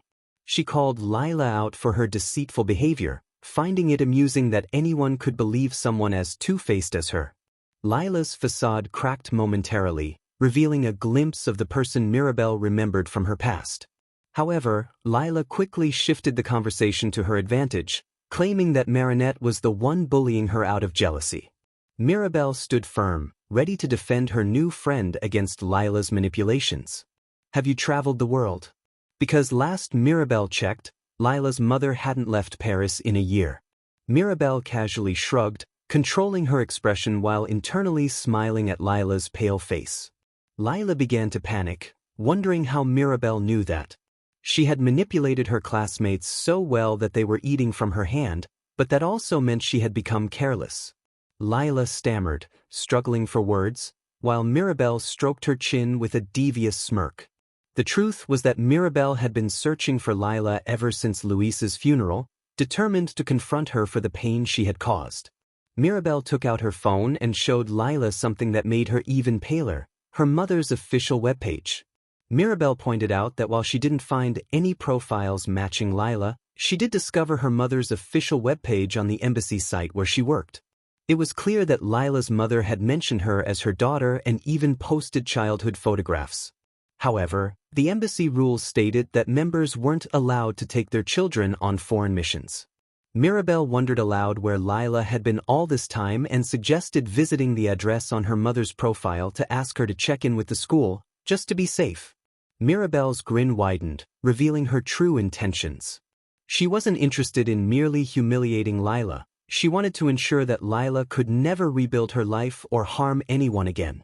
Layla felt a wave of terror wash over her, realizing that this new girl saw through her facade and held the keys to her downfall. Her carefully constructed world was crumbling before her eyes. Before Layla could think of a way to escape, Mirabelle surprised her with a proposal. Instead of exposing her, Mirabelle suggested a bargain. Layla blinked in confusion, taken aback by this unexpected turn of events. Mirabelle leaned in, speaking softly to avoid being overheard. She had sacrificed too much to get to this point and needed to keep Layla close, making her believe they were alike. Mirabelle offered a deal. If Layla continued her manipulative ways, she would keep quiet and even steer Marinette away from her friends, especially Adrien. Layla, suspicious yet intrigued, asked about the catch.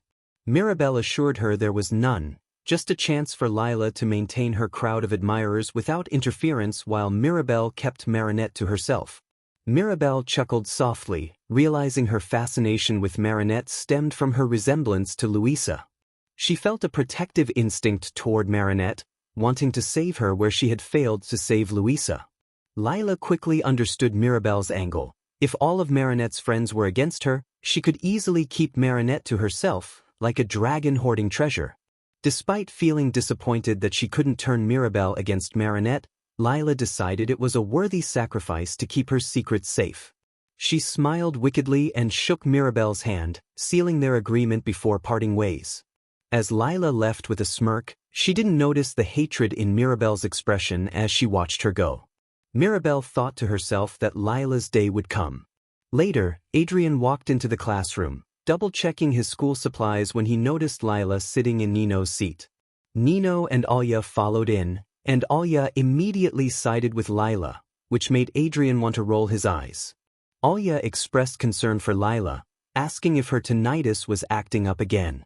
Layla responded that it was, but assured them that Marinette would be just fine. She gestured toward the back row, where Marinette sat engrossed in conversation with a girl they didn't recognize, a girl with dark hair and dark eyes who wore a smile that made them uneasy. Before they could ask questions, Layla glanced at Adrien, giving him a mean smile as she sensed his jealousy growing. She casually mentioned that the new girl's name was Mirabelle, though she hadn't caught her last name. She had just transferred to their school. They looked pretty cozy, didn't they? Nino thought that as he and 𝗬𝗓 settled into the second row without any protest, while Adrien lingered behind, staring at the scene before him. Something about the new girl, Mirabelle, set off alarm bells in his mind. As Marinette rummaged through her backpack, Mirabelle caught Adrien's gaze. Their eyes met, and in that moment, Mirabelle's expression shifted. Her brown eyes narrowed, and a smirk crossed her face, sending a chill through Adrien. Just as quickly, she returned to her cheerful demeanor, chatting animatedly with Marinette, who remained blissfully unaware of the tension. Mirabelle thought to herself that she wouldn't allow Adrien to influence Marinette like others had done in the past. She was determined to protect her friend. Meanwhile, Adrien felt a wave of unease wash over him, his heart racing as he sensed that things were about to change in ways he couldn't yet understand. In another scene, Izuku glanced around, noticing that a crowd had gathered not to admire the sea life but to witness a confrontation. He wished he could feel anger, but he found himself just as curious as the others. He looked at the furious man with yellow hair, who was shouting about his daughter, a girl Izuku didn't even know. The man, Kyotoku, accused Izuku of being unworthy of his daughter, spitting words that barely missed Izuku's face. Izuku maintained a smile, though it was becoming strained as frustration bubbled beneath the surface. He wanted to respond, but a glance at his mother's worried expression reminded him to stay calm. He repeated a mantra in his mind, urging for peace on what was supposed to be a special day. Izuku tried to clarify the misunderstanding, but his patience was wearing thin. Kyotoku's aggressive demeanor only escalated when he grabbed Izuku's shoulder, prompting a sharp intake of breath from Izuku. He felt his anger rising as he pushed the man's hand away, a asserting that yelling at a young boy in public wasn't a good look for anyone. 𝗂𝐳𝐴 continued to threaten Izuku, but it was when he yelled at Izuku's mother that everything changed. Izuku's vision blurred with fury as he reacted instinctively, delivering a punch to 𝗂𝐳𝐴's gut. The man doubled over, and Izuku pulled him close, glaring fiercely. He made it clear that while he could take the insults, disrespecting his mother was crossing a line. 𝗓𝐭, touched by her son's protective nature, was both proud and shocked. Izuku knew that despite their complicated relationship, he would always stand up for her. Just as he was about to escalate the situation further, a familiar voice broke through the tension. 𝗂𝐭, the daughter of the man he was confronting, rushed in, urging her father to back off. 𝗵𝐿, another member of the band, joined in, reminding 𝗂𝐳𝐴 that they had invited Izuku and his mother for dinner. Izuku stepped back, trying to regain his composure as the ringing in his ears faded. He hid his trembling hands in his pockets, realizing he had narrowly avoided a public confrontation. As he calmed down, he recognized 𝗂𝐭 and understood how he had ended up in this situation. She had made him her fake boyfriend to hide the fact that she was gay from her family. 𝗂𝐳𝐴 yelled, pointing at Izuku, who was distracted, sipping his smoothie to calm his nerves. In a moment of frustration, 𝗂𝐳𝐴 knocked the smoothie from Izuku's hands, causing it to splatter and stain his freshly cleaned breathes. Izuku's eyes widened in disbelief, feeling a surge of anger as he contemplated revenge by the end of the day. 𝗵𝐿 quickly intervened, delivering a swift chop to her husband's neck, rendering him unconscious and leaving him limp on the floor. Both 𝗵𝐿 and 𝗂𝐭 bowed deeply in apology to the midoriya family, feeling embarrassed by the incident. 𝗵𝐿 expressed her regret, explaining that her husband was overprotective and assuring them that they were a normal family. 𝗓𝐭, feeling confused, agreed that a private discussion would be best. She introduced herself warmly, extending her hand to 𝗵𝐿, who shook it with an embarrassed smile, noting the smoothie stain on 𝗓𝐭's expensive shoes. 𝗵𝐿 introduced herself and complimented 𝗓𝐭's son, apologizing for her husband's behavior. Izuku, trying to lighten the mood, joked about his father not returning after going to get milk. As he cleaned his breathes with napkins from his pocket, 𝗵𝐿 observed him, assessing whether he would be a good match for her daughter. The judgmental stares from onlookers made her uncomfortable, prompting her to suggest they move to a private trailer for their discussion. Izuku, still feeling flustered, decided to grab another smoothie before anything else happened. He charmingly wrapped his hoodie around his waist to cover the stain, earning a nod of approval from 𝗵𝐿, who noticed his athletic build. She remarked on his gentlemanly demeanor and directed them to their trailer. 𝗓𝐭 and 𝗵𝐿 dragged 𝗂𝐳𝐴 away, and Izuku exchanged a knowing glance with 𝗂𝐭. He pulled out his phone to create a private chat with her, vowing that she would owe him for this situation. He added 𝗂𝐭 to the group chat, changing his name to The Real Boy Genius and hers to Real Rockstar. They agreed to play along with the ruse, with 𝗂𝐭 apologizing profusely and providing a backstory about their supposed relationship. As Izuku approached the smoothie stand, he noticed the long line and decided to take action. He shouted about an exhibition match featuring the top heroes, causing a mass exodus from the line. With a smirk, he moved to the front and placed his order for a strawberry and banana smoothie, wishing for something cold to soothe his frustration. Meanwhile, May was in her own world, laughing maniacally as she played the villain in a mock scenario. She demanded a ransom, threatening to unleash chaos on the city. Mina, tied up with Shinso, called for help, while May and her friends enjoyed their antics in a makeshift apocalyptic city. Momo faced a dilemma, torn between saving the hostages and stopping May. With determination, she constructed a strong shield, ready to confront the villain and protect her friends. May waited with an excited grin, ready for the next experiment. Momo tossed the shield aside and stepped back. As May pressed the button, the shield transformed into a puddle of liquid metal on the floor. Momo, witnessing the spectacle, couldn't contain her enthusiasm and jumped up and down, embracing her inner nerd. She declared that it was her turn to be the villain and pressed the button next. Meanwhile, inside a small trailer, 𝗓𝐭, 𝗵𝐿, 𝗂𝐭, Izuku, and a still unconscious 𝗂𝐳𝐴 were gathered. The trailer was snug for 3 but felt cramped for 5. Mika smiled nervously at the green-haired duo, feeling the need to explain the situation. She attributed the tight space to her husband's choices. Mika apologized for the cramped conditions, explaining that the original plan was to host them for dinner at their home, but her husband had other ideas. 𝗏𝗏 reassured her that it was fine and suggested they could chat to get to know each other better, as Izuku had already informed her of the situation. Although she disapproved of the deception, she chose to remain silent, recognizing it was not her place to interfere. Izuku nodded, finishing his smoothie and tossing it in the trash. He mentioned that, while he appreciated the invitation, he wanted to emphasize that today was his mother's birthday, and he wished to spend quality time with her. Mika responded with warmth, reminiscing about when 𝗂𝐭𝐞 used to do sweet things for her, like the time she wrote a little song about following her around the house.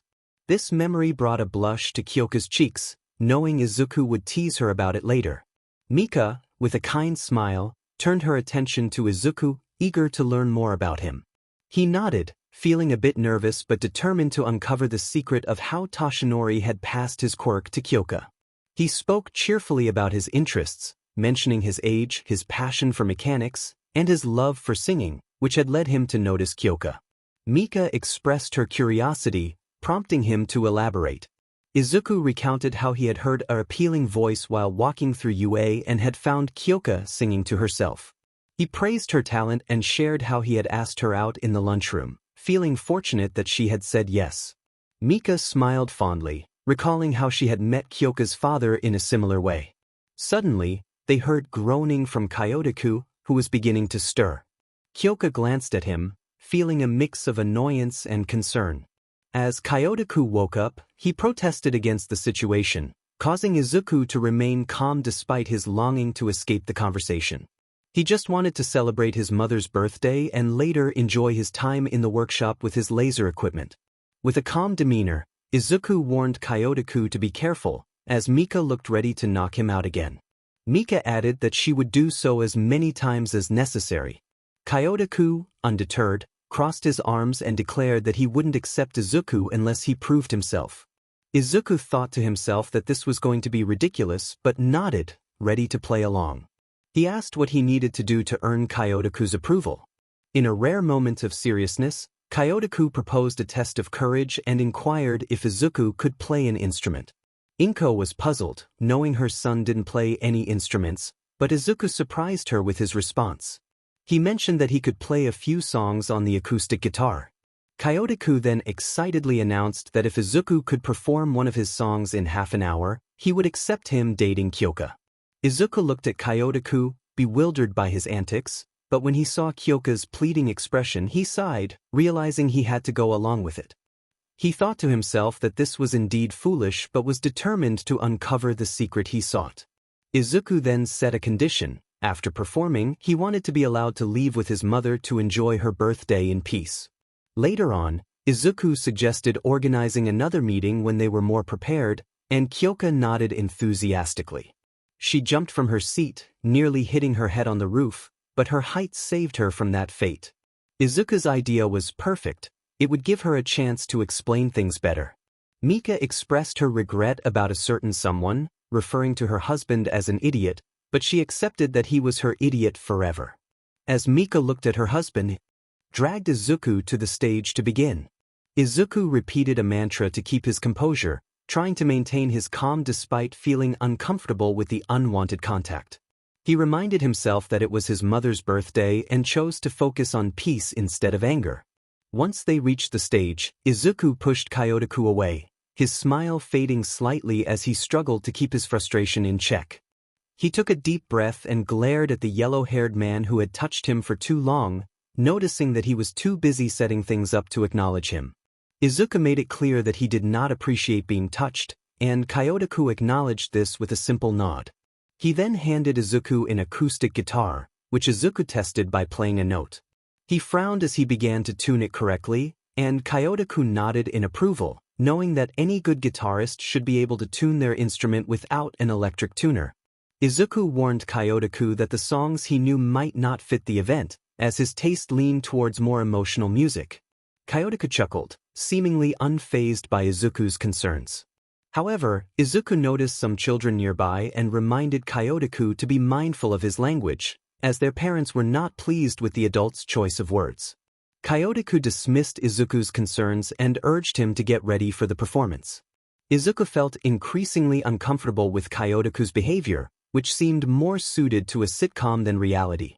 He suggested that 𝗬𝗂𝑇ku tone it down a bit, as his comments were starting to feel inappropriate. As 𝗬𝗂𝑇ku continued to joke, Izuku raised the guitar in a warning gesture, daring him to finish his sentence. 𝗬𝗂𝑇ku noted Izuku's aversion to cursing and asked about it. Izuku reflected on his experiences with the Bakugo family, who often used foul language, and he expressed his belief that such words should be reserved for private settings. 𝗬𝗂𝑇ku, still skeptical, asked if Izuku never cursed at all. Izuku admitted he tried his best, though he acknowledged he had slipped up in the past. 𝗬𝗂𝑇ku encouraged Izuku to prepare for his moment in the spotlight, hyping up the crowd about the special guest who would be performing. Once alone, Izuku rolled his eyes at 𝗬𝗂𝑇ku's antics before taking a deep breath and stepping forward as the audience called for him. In the crowd, Mika, Kyoka, and 𝗃𝐽 watched as Izuku approached the microphone with his guitar. 𝗃𝐽 felt a mix of pride and surprise, realizing there was yet another talent her son possessed that she had not known about. She hoped he would do well as he took a breath and began to sing. Izuku's voice filled the air, surprising 𝗃𝐽 with its depth and emotion. It was as if someone else was singing through him, and she felt a swell of pride as he continued. As Izuku played his guitar, he sang about feeling lost and trying to make things right, a hint of blush creeping onto his cheeks as he realized he was only wearing a tank top. He shook his head, focusing on his performance, even as he spotted the cameras capturing the moment for a wider audience. The thought of returning to school after the weekend filled him with a sense of dread.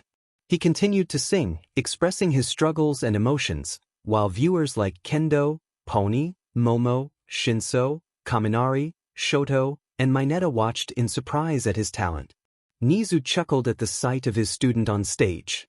When Izuku finished, he took a breath and played the final note, receiving polite applause from the crowd.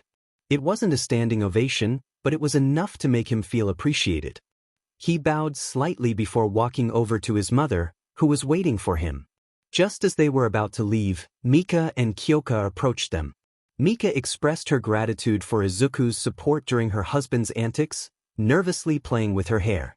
Kyoka echoed her thanks, acknowledging how much it meant to her. Izuku responded with a light chuckle, trying to ease the tension, though Kyoka felt a shiver of apprehension at his words. She quickly redirected the conversation, asking her mother if she wanted to speak with Mrs. Midoriya.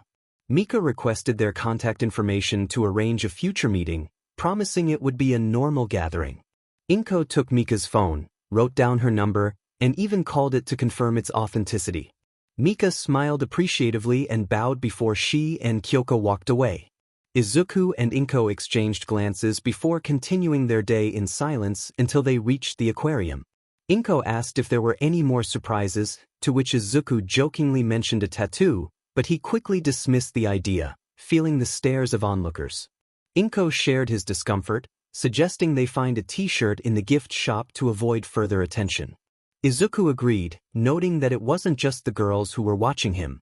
They entered the aquarium, where 𝗃𝐽 felt uneasy about the presence of some unsavory characters. Izuku, however, was determined to enjoy the rest of their day together. After a fulfilling visit, they opted for a quick dinner at McDonald's before returning to their apartment complex. Standing in front of Bakugo's door, they both sensed the negative energy emanating from within. 𝗃𝐽 suggested they keep their visit brief, and Izuku nodded in agreement. Taking a deep breath, 𝗃𝐽 knocked on the door, and the atmosphere grew tense as it swung open to reveal a visibly upset Mitsuki, who calmed slightly upon seeing them. She was still furious, but she wasn't going to attack her best friend or her son, no matter how much she might want to. Mitsuki entered the room, followed by 𝗃𝐽, who greeted her with a cheerful birthday wish. 𝗃𝐽 asked how Mitsuki was feeling as they walked inside. Izuku, wanting to create a semblance of privacy, propped the door up as best he could. Mitsuki sighed deeply and collapsed onto her couch, expressing her frustration. She felt like she could explode, and Izuku shared that sentiment, acknowledging that it had been a challenging day. Despite his exhaustion, he wore a tired smile, determined to keep his spirits up for her sake. He sat down, placing a gift bag on his lap, which caught Mitsuki's attention. She shot him a quick glare, dismissing the bag, assuming it was meant for 𝗏𝗏. Without missing a beat, Izuku pointed out that she hadn't asked for a present, yet he still bought her one. He tossed the bag to her and she caught it, surprised.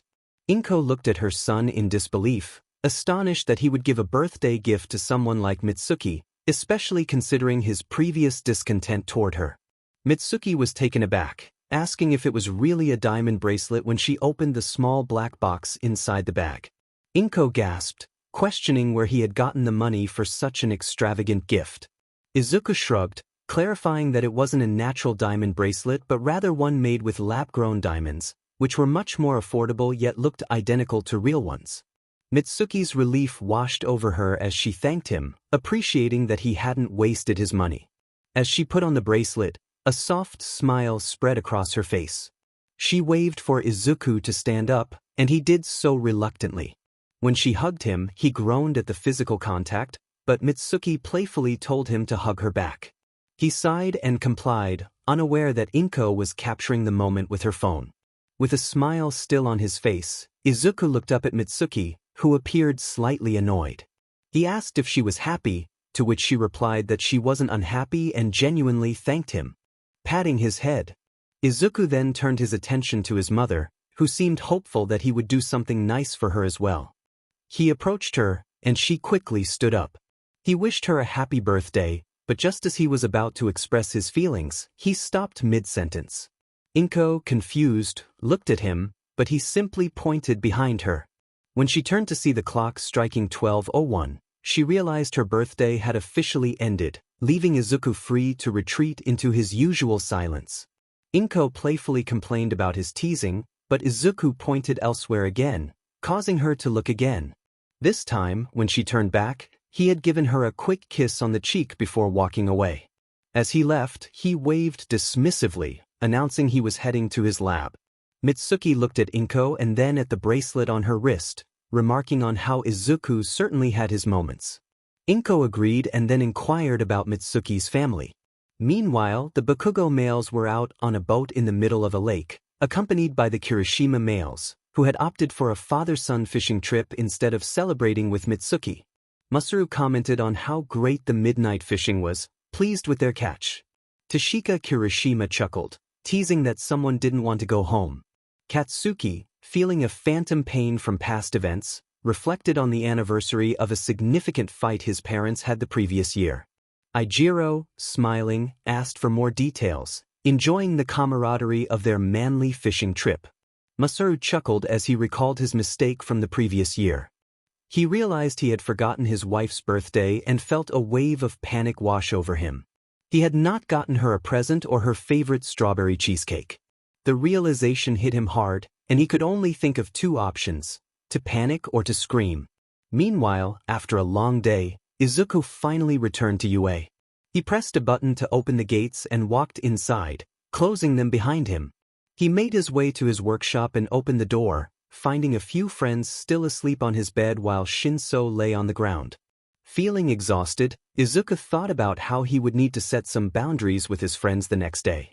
He grabbed a spare blanket and pillow, headed to the bathroom, and quickly fell asleep in the tub, completely worn out from the day's events. Another day passed in Izuku Midoriya's life. He was in his workshop, focused on blueprints, while Shinso relaxed, watching TV in what had become their friend's clubhouse.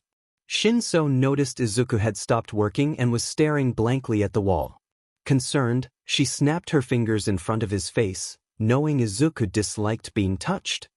He shook his head and turned to her, acknowledging her presence. Shinso asked if he was okay, and Izuku admitted he needed a break, suggesting they take a walk. He rubbed his eyes, feeling the fatigue from overworking himself. Shinso helped him up, and they left the workshop together.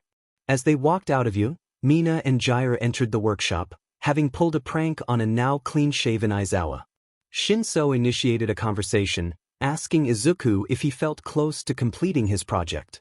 Izuku responded that the ray gun was ready and that he just needed to amplify it. Stepping outside the gates of UA felt refreshing after being under 𝗍's watchful eye for so long. Shinso was puzzled by how much stronger Izuku needed the power source to be.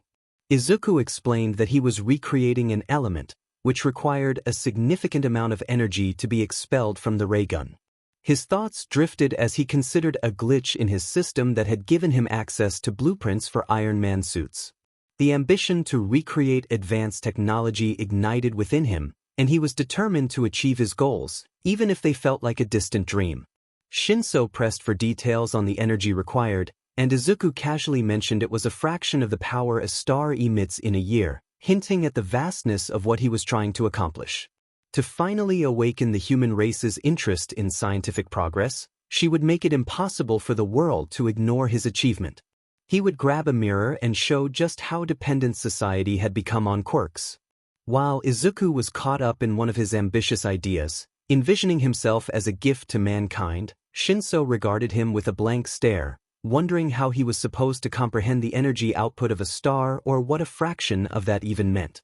Shinso thought to himself that he wasn't a nerd. Izuku, with a shrug, explained that a star could generate 40 quadrillion kilowatts of energy in a year, and he needed just a small fraction of that to unlock the door to this new element.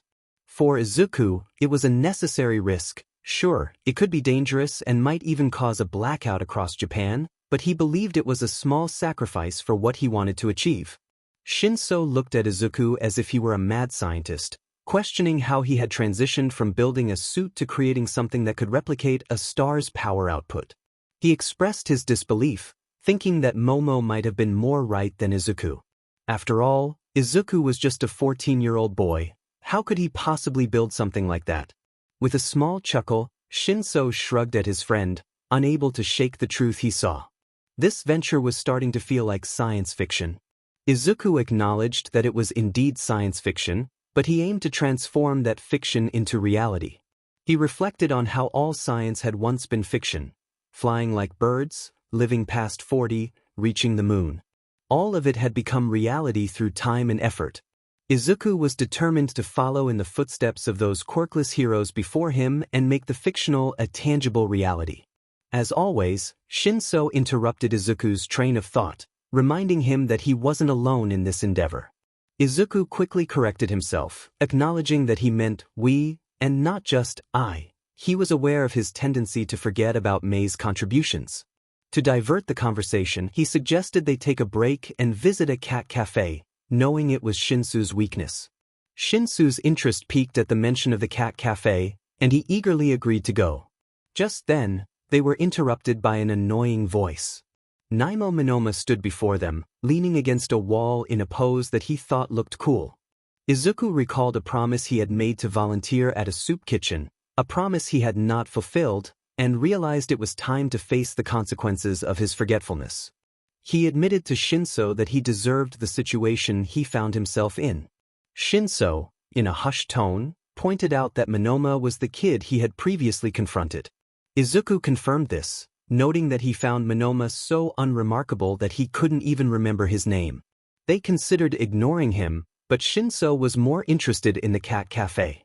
With a serious nod, they decided to cross the street and continue on their way, avoiding the drama that acknowledging 𝗍𝗲 would bring.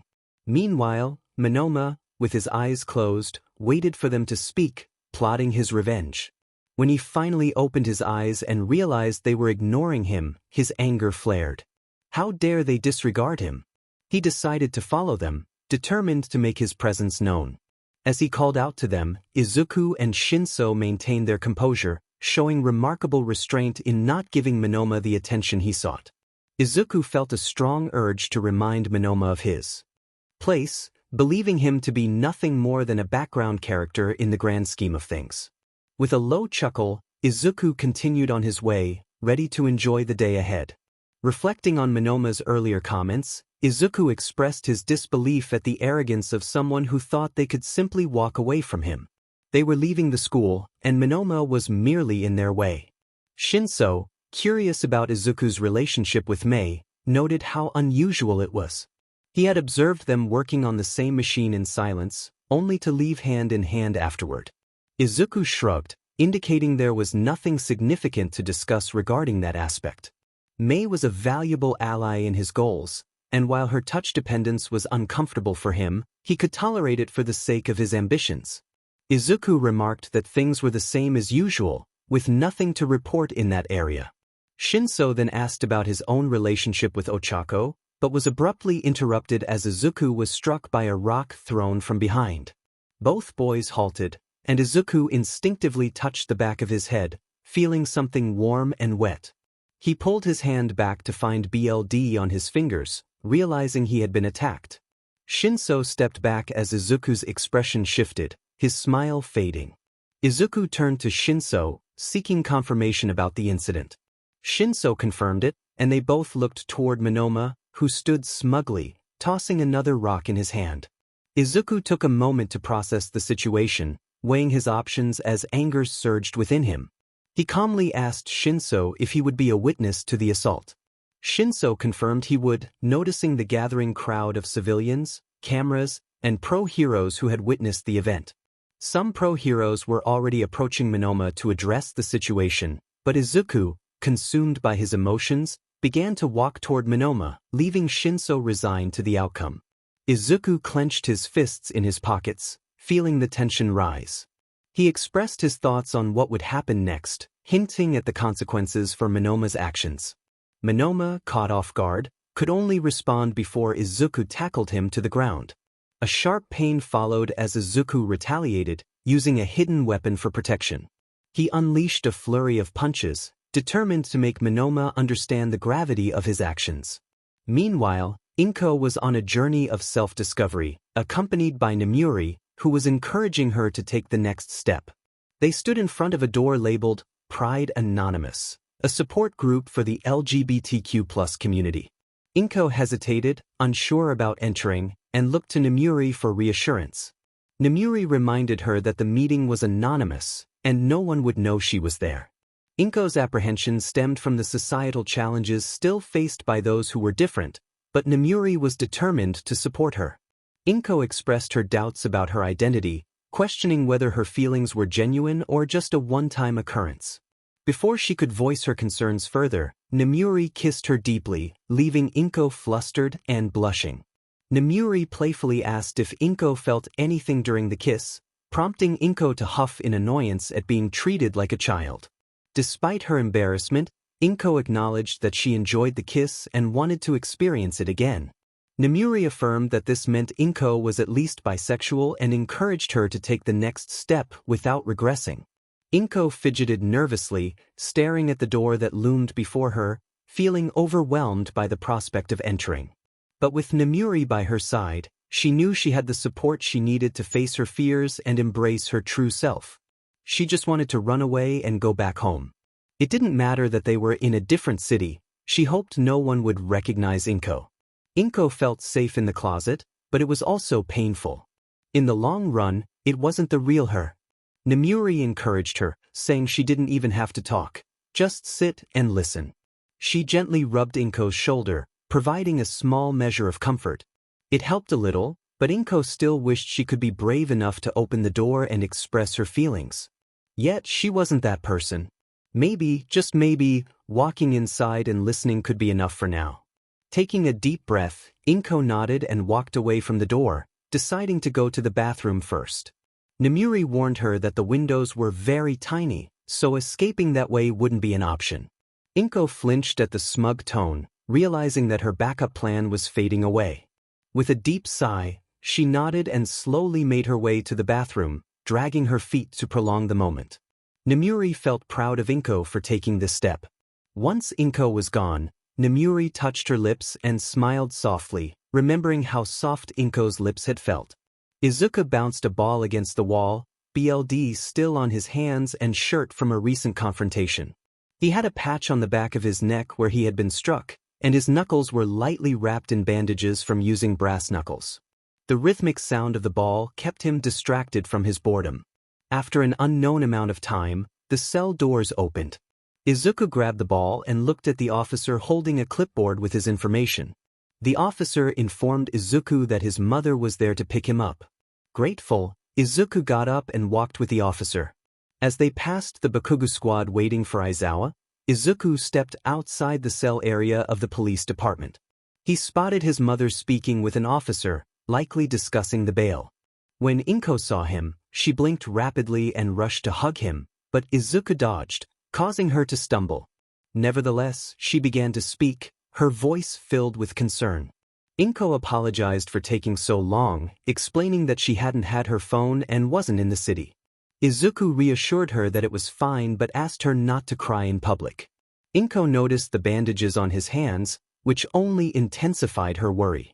Izuku had a tendency to get hurt at school, and he often kept it to himself to avoid worrying her. She tried to compose herself, trembling as she asked what had happened. Izuku chuckled, explaining that he had defended himself. He felt a sense of pride, knowing it had taken 2 pro-heroes to separate him from Monoma, and he had still managed to retaliate. The officer accompanying him read the report to 𝗏𝗏, detailing how Nito Monoma had thrown a rock at Izuku, who had defended himself. Izuku maintained that he had done the right thing, questioning what he was supposed to do, let it happen.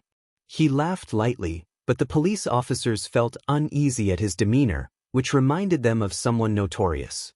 Izuku felt morally justified. After all, Monoma had initiated the conflict. The officer, having seen the footage, believed otherwise, suggesting that Izuku had been waiting for a reason to act. 𝗏𝗏 was shocked to hear that her son had used brass knuckles in the altercation, looking at him in disbelief as he shrugged at the officer's comments. As always, Izuku wore a smile that seemed smug, as if he took pride in defending himself against someone who had thrown a rock at him. 𝗏𝗏 couldn't help but wonder where Izuku had even gotten brass knuckles. Who would sell such a dangerous weapon to her son? The truth was no one had. He had crafted them himself while working on his Ironman suits, knowing he needed something to defend himself when he wasn't in his suit. He had learned his lesson from the incident with Rumi. Izuku explained that he had been defending himself against an opponent with a quirk while he had none. He needed to act quickly before his adversary could use their ability against him. The police officer acknowledged this, assuring 𝗏𝗏 that her son wouldn't face any charges, which brought her a sense of relief. Izuku, on the other hand, was not concerned about the consequences. Nizu had ensured that he understood the law well enough to exploit any loophole he could find, including the Cold Weapons Act of 2009, which allowed quirkless individuals to possess cold weapons for self-defense. This old law, nearly forgotten, still applied to Izuku's situation, but he knew it only protected him from criminal charges, not from a civil lawsuit. Izuku mused that Nito was a different story altogether, and he might end up in civil court despite being the one attacked first. 𝗏𝗏 sighed deeply, feeling the weight of her love for her son. No matter what he thought or how scared she was to intervene, her love remained unwavering. Yet she couldn't deny that the stress of his actions had aged her. Izuku waved his hand dismissively, confident that Monoma was just as stubborn as Katsuki. Both wanted to settle their disputes without resorting to legal action. As they walked together, 𝗏𝗏 signed the release forms for her son. Izuku reassured her that this was just one of many possibilities. He speculated that Nito would likely use this incident as motivation to train harder and fuel his anger toward Izuku, just another rival who despised him. 𝗏𝗏 suggested they head home, but Izuku had other plans. He stopped at a vending machine, retrieved $1, and bought some chips. He shook his head at the thought of returning home, feeling he had more important things to do, like finalizing his blueprint for a machine he needed to build for a power source. Izuku insisted that he would not be going home just yet and demanded to be taken to UA, where he had work to do. 𝗏𝗏, concerned about his recent actions, questioned whether she could simply let him off the hook for assaulting another student. Izuku ignored her concerns, moving to the vending machine next to him to buy a drink for both of them. He tossed the drink to 𝗏𝗏, who caught it, unaware that this was just another one of Izuku's manipulations. As he opened his soda can, he spoke, emphasizing that if she punished him, it would only damage their already fragile relationship. 𝗏𝗏 felt hurt by his words, knowing that even if she didn't intend to prioritize a child with a quirk over her son, Izuku would interpret it that way. She struggled with the dilemma of how to address his extreme behavior, which was a clear sign of repressed anger and emotional instability. Having seen the footage, She recognized the unsettling smile on his face and how he had been consumed by his emotions in that moment. After contemplating her options, she made a decision about what mattered most. Later, Izuku exited the car in front of Yue. Unfortunately for Inko, she had not yet found her resolve, and she felt overwhelmed. This had all been a test for Izuku to see if she would act like a responsible parent or if he could manipulate her guilt. He walked ahead of her and spotted 𝗎𝗓 waiting for him. 𝗎𝗓 greeted them warmly, acknowledging the Midoriya family. Izuku, masking his fear with confidence, chuckled lightly as he mentioned his recent altercation with 𝗕𝗏𝗻𝗄. Unlike his mother, Izuku felt genuine apprehension toward 𝗎𝗓, who was his financial backer for his hero initiative. If 𝗎𝗓 were to become angry, it could jeopardize Izuku's ambitions. Thus, he knew he had to swallow his pride and comply with 𝗎𝗓's expectations. 𝗎𝗓 confirmed he was aware of the incident and mentioned that his staff was scrambling to erase the footage from the internet. Izuku apologized, explaining that he had no choice after 𝗕𝗏 had thrown a stone at him, crossing a line. He nodded, understanding the importance of taking 𝗎𝗓 seriously, as he could make Izuku's life difficult if he felt disrespected. While Izuku had no regrets about defending himself, he regretted that it had escalated to 𝗎𝗓, a figure he needed to appease. 𝗎𝗓 pondered Izuku's actions, pointing out that he had crossed several lines in response to 𝗕𝗏 crossing just one. Izuku firmly believed that the ends justified the means, standing by his choices. Izuku felt he had no choice but to act, preventing the situation from escalating further.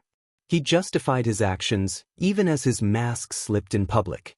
𝗎𝗓 observed him closely, realizing that he needed to teach Izuku how to manage his anger if he wanted his ambitious project to succeed. The potential for the school to gain fame by presenting the first quirkless hero was immense, but it all depended on Izuku's ability to control his emotions. 𝗎𝗓 acknowledged Izuku's perspective but expressed concern about his growing habit of resorting to violence. Izuku defended himself, explaining that he had only acted in defense of a fellow student during the first incident. The second altercation had been initiated by Rumi, and the latest one had been provoked by 𝗕𝗏.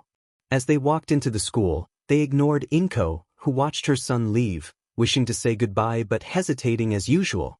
Taking a deep breath, she returned to her car, while Izuku focused on 𝗎𝗓. 𝗎𝗓 noted how Izuku seemed to attract conflict, to which Izuku humorously remarked about having a punchable face, a comment he recalled from Usajiyama. 𝗎𝗓 understood but insisted that Izuku needed to practice restraint. He reminded Izuku that he couldn't always protect him, and that failing to control his emotions would complicate his journey to becoming a hero. Izuku sighed, accepting the reprimand, but he was determined to improve. He glanced at 𝗎𝗓, who held more power than he could imagine, yet he believed that one day, that power would be his. 𝗎𝗓 shifted the conversation to Izuku's project, inquiring about its progress. Izuku confirmed that he needed just a week or two more to complete the machine, which would be assembled in parts and transported to the designated location. 𝗎𝗓 anticipated the excitement that would come with the project's completion, but he also recognized the potential threats from those who might want to sabotage it. Izuku explained that he needed permission to use a specific location, the nuclear power grid across town, which was crucial for his plans. 𝗎𝗓 agreed to speak with the authorities but warned Izuku that if the project failed, the consequences would be severe. Izuku was confident, having meticulously calculated every detail, and he believed that soon, 𝗎𝗓 would see that he was capable of much more than anyone expected. After discussing logistics, they parted ways. Izuku entered his workshop to find his friends, Mina and Kyoka, watching anime. He inquired about their presence at such a late hour. Before they could respond, they heard their teacher, Aizawa, shouting in the distance. Izuku quickly closed the door behind him, raising an eyebrow at the girls as Mina explained that they had pulled a prank on Aizawa, who was still upset about it. Izuku decided to let them use the pull-out bed on the couch while he headed to sleep, feeling exhausted. He didn't take the time to clean up. Instead, he drifted off, dreaming of the challenges ahead and the determination to overcome them. Kyoka nodded in appreciation for Izuku as the two girls got up and started to pull the bed out of the couch.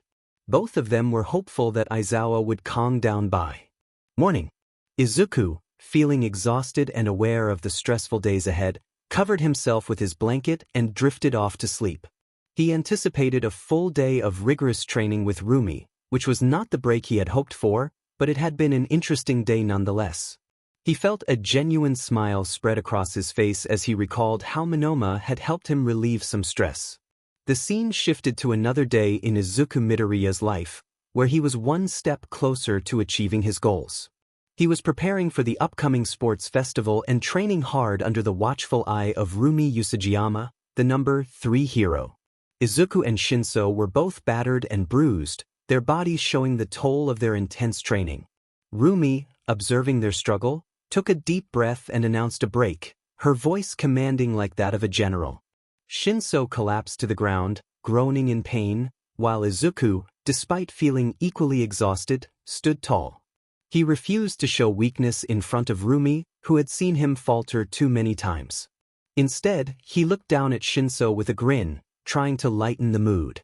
Izuku reminded Shinso that they needed to push themselves to catch up with the pro-hero students. Shinso, ever the realist, expressed his frustration but understood the necessity of their training. He knew they had to work hard to enter the hero course, but he questioned the intensity of their regimen. Izuku, however, was resolute in his determination, unwilling to let anything deter him from his dream of proving that anyone, with or without powers, could be a hero. As 𝗵𝗲 approached, Izuku felt a mix of excitement and trepidation. He was determined to face the challenge ahead with a smile, confident that nothing could make him give up. 𝗵𝗲, not one to be underestimated, warned him about the consequences of calling her the wrong animal. With each step she took, the ground trembled beneath them, and Izuku stumbled but refused to fall, his pride driving him forward. Shinso, sensing the impending challenge, pleaded with Izuku to reconsider, but Izuku's mind was made up. He cracked his neck and stepped forward, fully aware of the risks. He had no intention of backing down, even if it meant provoking the formidable hero. 𝗵𝗲, with a mischievous smile, announced a pop quiz to test their skills, her foot slamming down with enough force to crack the floor. Shinso groaned as Izuku helped him to his feet, both of them ready to face whatever challenge lay ahead. He felt nauseous when he was kicked in the stomach and sent crashing into the wall. With a painful groan, he wondered why 𝗵𝗲 had targeted him instead of Izuku. Shinso sighed, questioning what he had done to deserve this. 𝗵𝗲 shrugged, casually kicking Izuku as well. However, Izuku had learned from their previous encounters. He managed to dodge the attack and leap back. In that moment, he felt like a hunter being pursued by a fearsome beast. Before him stood 𝗵𝗲 Usajiyama, Japan's number 3 hero, but in his eyes, she transformed into a monstrous figure, one that had once been a hunter like him but had succumbed to darkness. Shinso, grounded in reality, sighed at 𝗵𝗲's words. He thought that the situation might sound heroic if he weren't being dragged into this chaos. As he observed the two, he realized that their fight was more of a one-sided struggle, with 𝗵𝗲 overpowering Izuku while he managed to evade a few blows. Knowing he had to join the fray or risk 𝗵𝗲 bringing the conflict to him, Shinso steeled himself and ran to participate. Later, 𝗵𝗲 acknowledged their efforts, noting that they had managed to land a few punches. Izuku, exhausted and trembling, raised his hand from the ground, yearning for a rematch despite the toll it had taken on him. He had fallen completely, lacking the energy to rise. Shinso, frustrated, kicked Izuku lightly, hitting a bruise. Even this small action hurt, and he glared at his friend for even suggesting he wanted to continue fighting. He had his limits, and he was putting his foot down. 𝗵𝗲, ready to leave, informed them that she had work to do and would see them at the same time the next day. As she jumped away, the boys were left without supervision. Once she was gone, Shinso let out a slow scream that gradually grew louder in pain. Izuku, right there with him, chose to scream internally, overwhelmed by the agony they both felt. After Shinso's outburst, he felt a bit better but noticed something that made him want to cry. 𝗵𝗲 had forgotten to call the recovery girl. Izuku, feeling the weight of their situation, expressed his frustration. He allowed himself to cry, curling into a fetal position. Shinso followed suit, though he didn't adopt the same posture. He shook his head at Izuku's effort to avoid using curse words, even when the situation clearly warranted it. With a shaky sigh, 𝗫𝗄 acknowledged that they needed to think of a way to get back to UA for medical help. They both contemplated their next move. Izuku asked if 𝗫𝗄 could still feel his legs, and with great effort he managed to sit up straight. He used his shirt to wipe his face, clearing away the tears and snot. 𝗫𝗄 struggled to do the same, feeling too drained to move. Admitting defeat, he confessed that he could not feel his legs. Determined, Izuku declared that he was getting up. Despite his trembling legs, he wanted this more than anything.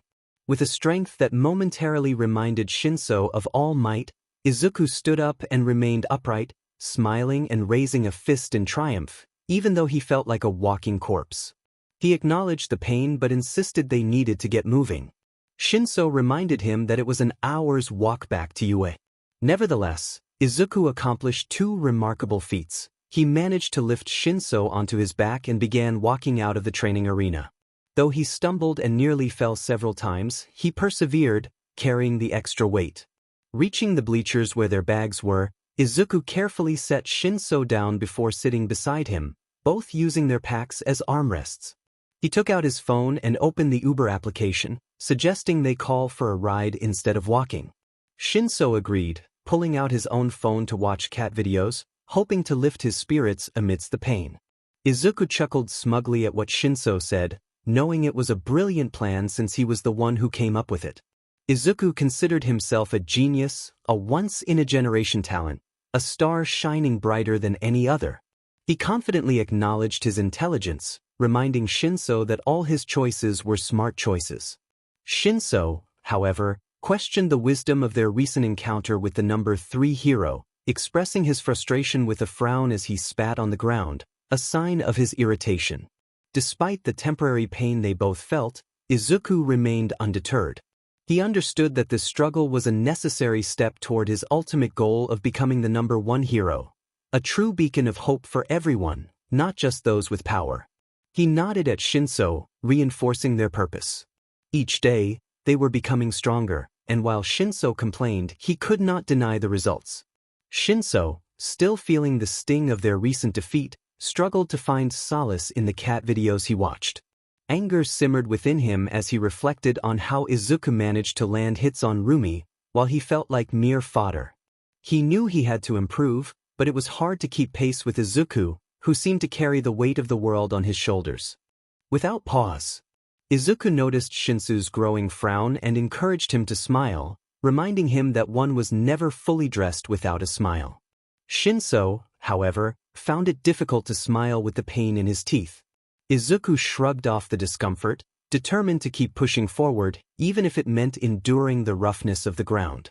He was resolute in his mission to reach the top of the mountain, where he could finally see the peak in sight. Izuku teased 𝗫𝗄 about his pain, suggesting it was a skill issue, while 𝗫𝗄 raised an eyebrow, genuinely concerned about Izuku's well-being. He wondered if Izuku understood the risks of overexerting himself. Unlike in anime, there were no magical recoveries. Yet, Izuku seemed to embrace the challenge, ready to push himself to the limits for the sake of his dream. He declared that he would face any consequence like a man, even if it meant disregarding self-preservation. 𝗫𝗄 sighed, acknowledging Izuku's honesty as he leaned against the wall, closing his eyes for a moment. They both knew they had sustained concussions from their encounters with Rumi, a certainty given how often they had been struck. Later at UA High, the two friends found themselves in a hospital bed, exhausted but healed from their injuries. Chiyo, their nurse, expressed her frustration upon hearing about their ordeal. She rummaged through her cabinet while explaining the situation to them. Izuku, nearly asleep, recounted how they had to walk to UA after being refused a ride due to their injuries. Chiyo finally found what she was looking for and turned to face them, taking some pills and cracking her knuckles. She prepared to take action, something she hadn't done in years. She instructed them to rest and recover while she planned to confront Rumi. To their astonishment, Chiyo began to transform, reverting to her prime. A strong, toned woman who seemed even more powerful than Rumi.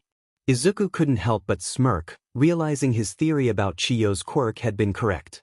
Chiyo acknowledged that her transformation was temporary, and with determination, she prepared to teach her former apprentice a lesson. As she leaped out the window, using her giant needle to propel herself toward Rumi, a sense of dread washed over Rumi, urging her to flee. Back with Izuku, he chuckled at Shinso, who was still processing the surprising turn of events. As Shinso looked at Izuku, he realized he owed him money from their bet regarding Chiyo's quirk. Izuku, quick to collect, reminded Shinso of his debt, while Shinso resignedly suggested they turn on the TV. Shinso expressed his anticipation for the news, sighing as Izuku switched on the channel. After a brief wait, the report revealed that the number 3 hero was in a panic, trying to escape from a woman who was threatening him in a rather unusual manner. Izuku and Shinso would have found the situation amusing if exhaustion hadn't overtaken them, leading them to drift off to sleep due to their fatigue. One thing was certain, Rumi Usajiyama would never live this down, as the footage would soon be circulating on YouTube. It was a significant day for Izuku and Mei. After much time spent on calculations and deciphering codes in the dark, they were set to create an arc reactor and revive an element lost to time. However, before diving into their project, Mei had an appointment to attend. She opened the door to her therapist's office and greeted Sarah with a bright smile, which Sarah returned. Sarah inquired about Mei's feelings that day, to which Mei responded enthusiastically about her excitement regarding her upcoming project with Izuku. She spoke with such innocence, unaware of how her words might be interpreted by others. Thankfully, Sarah had worked with Mei long enough to understand her meaning, so she smiled and prepared for their session. Sarah aimed to discuss Mei's relationship with Izuku, but Mei was reluctant to share details about their project, citing Izuku's concern about keeping it a secret from potential eavesdroppers. This was a notable moment for Mei, as she usually overshared, and Sarah recognized the progress in Mei's ability to keep a secret. Sarah redirected the conversation, wanting to explore Mei's feelings for Izuku. Mei's demeanor shifted, and she became animated, eager to share her thoughts. She expressed her happiness when she was with Izuku, recalling their shared discussions about their projects and ideas. The thought of him brought a blush to her cheeks, and Sarah continued to guide her through her feelings, determined to help Mei understand her emotions. When asked how she felt in Izuku's absence, Mei admitted to still feeling happy, though less so without him around. She appreciated the conversations she had with others but found that her connection with Izuku was unique. He challenged her thoughts and engaged with her in a way that made her feel a whirlwind of emotions she was still learning to navigate.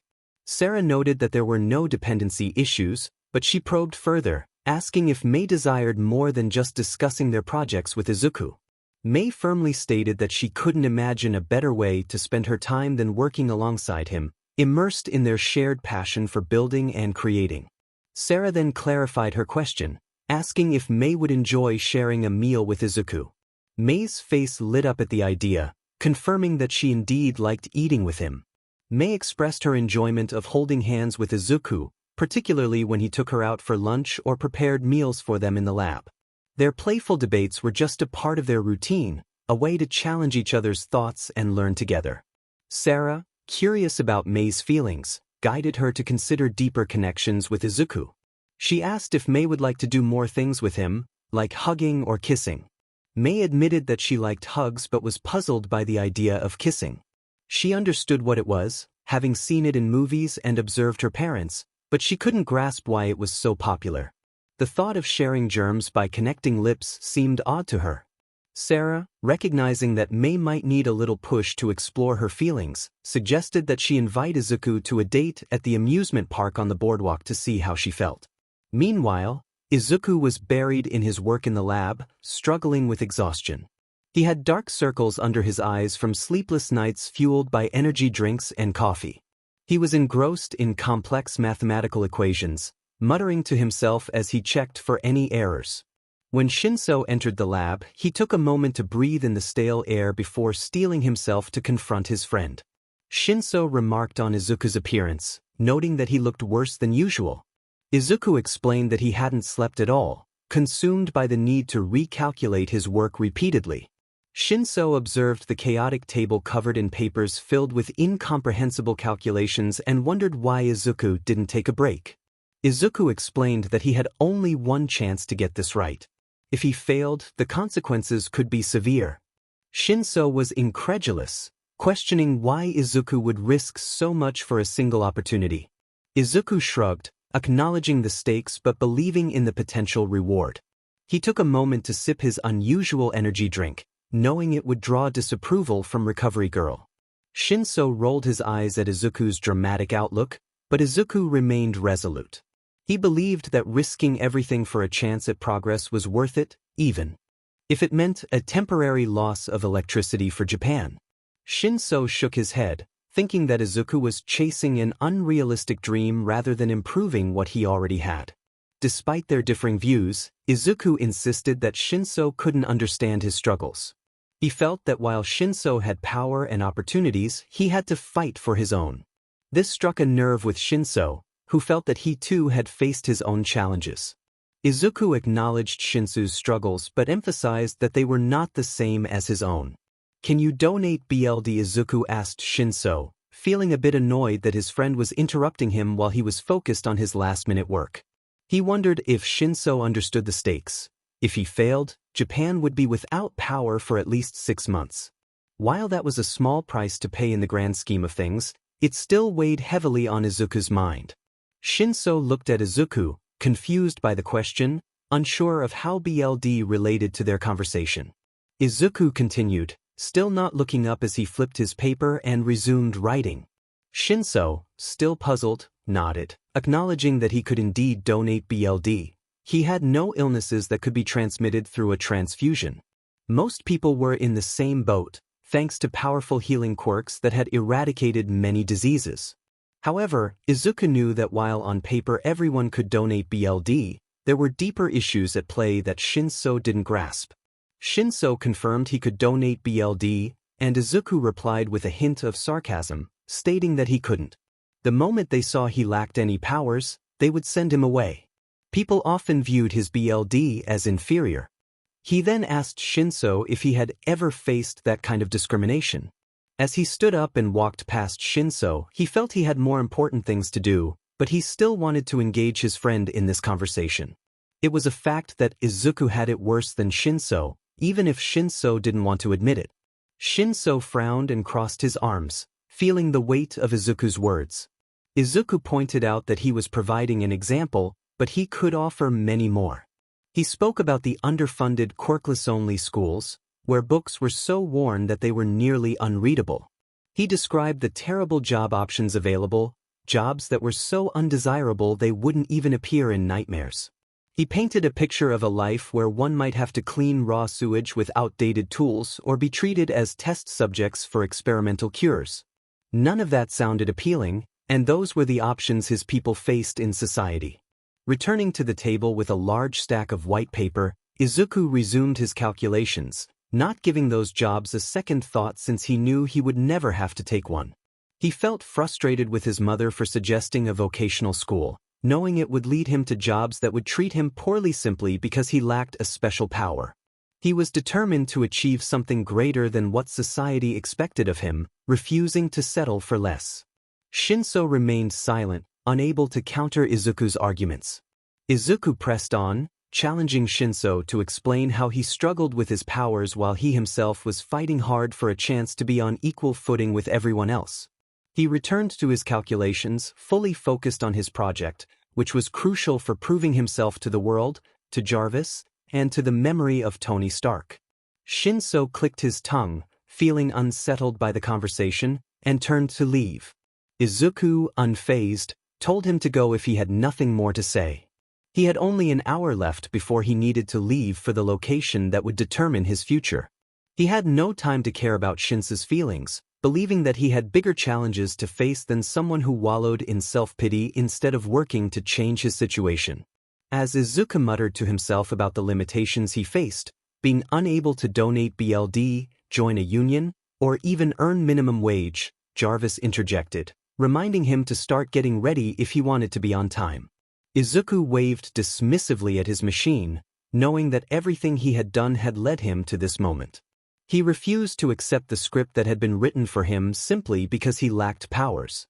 He was determined to create his own narrative and outshine the main characters, like Kyokagyre, Tashinori Yagi, Katsuki Bakugo, and Nizu.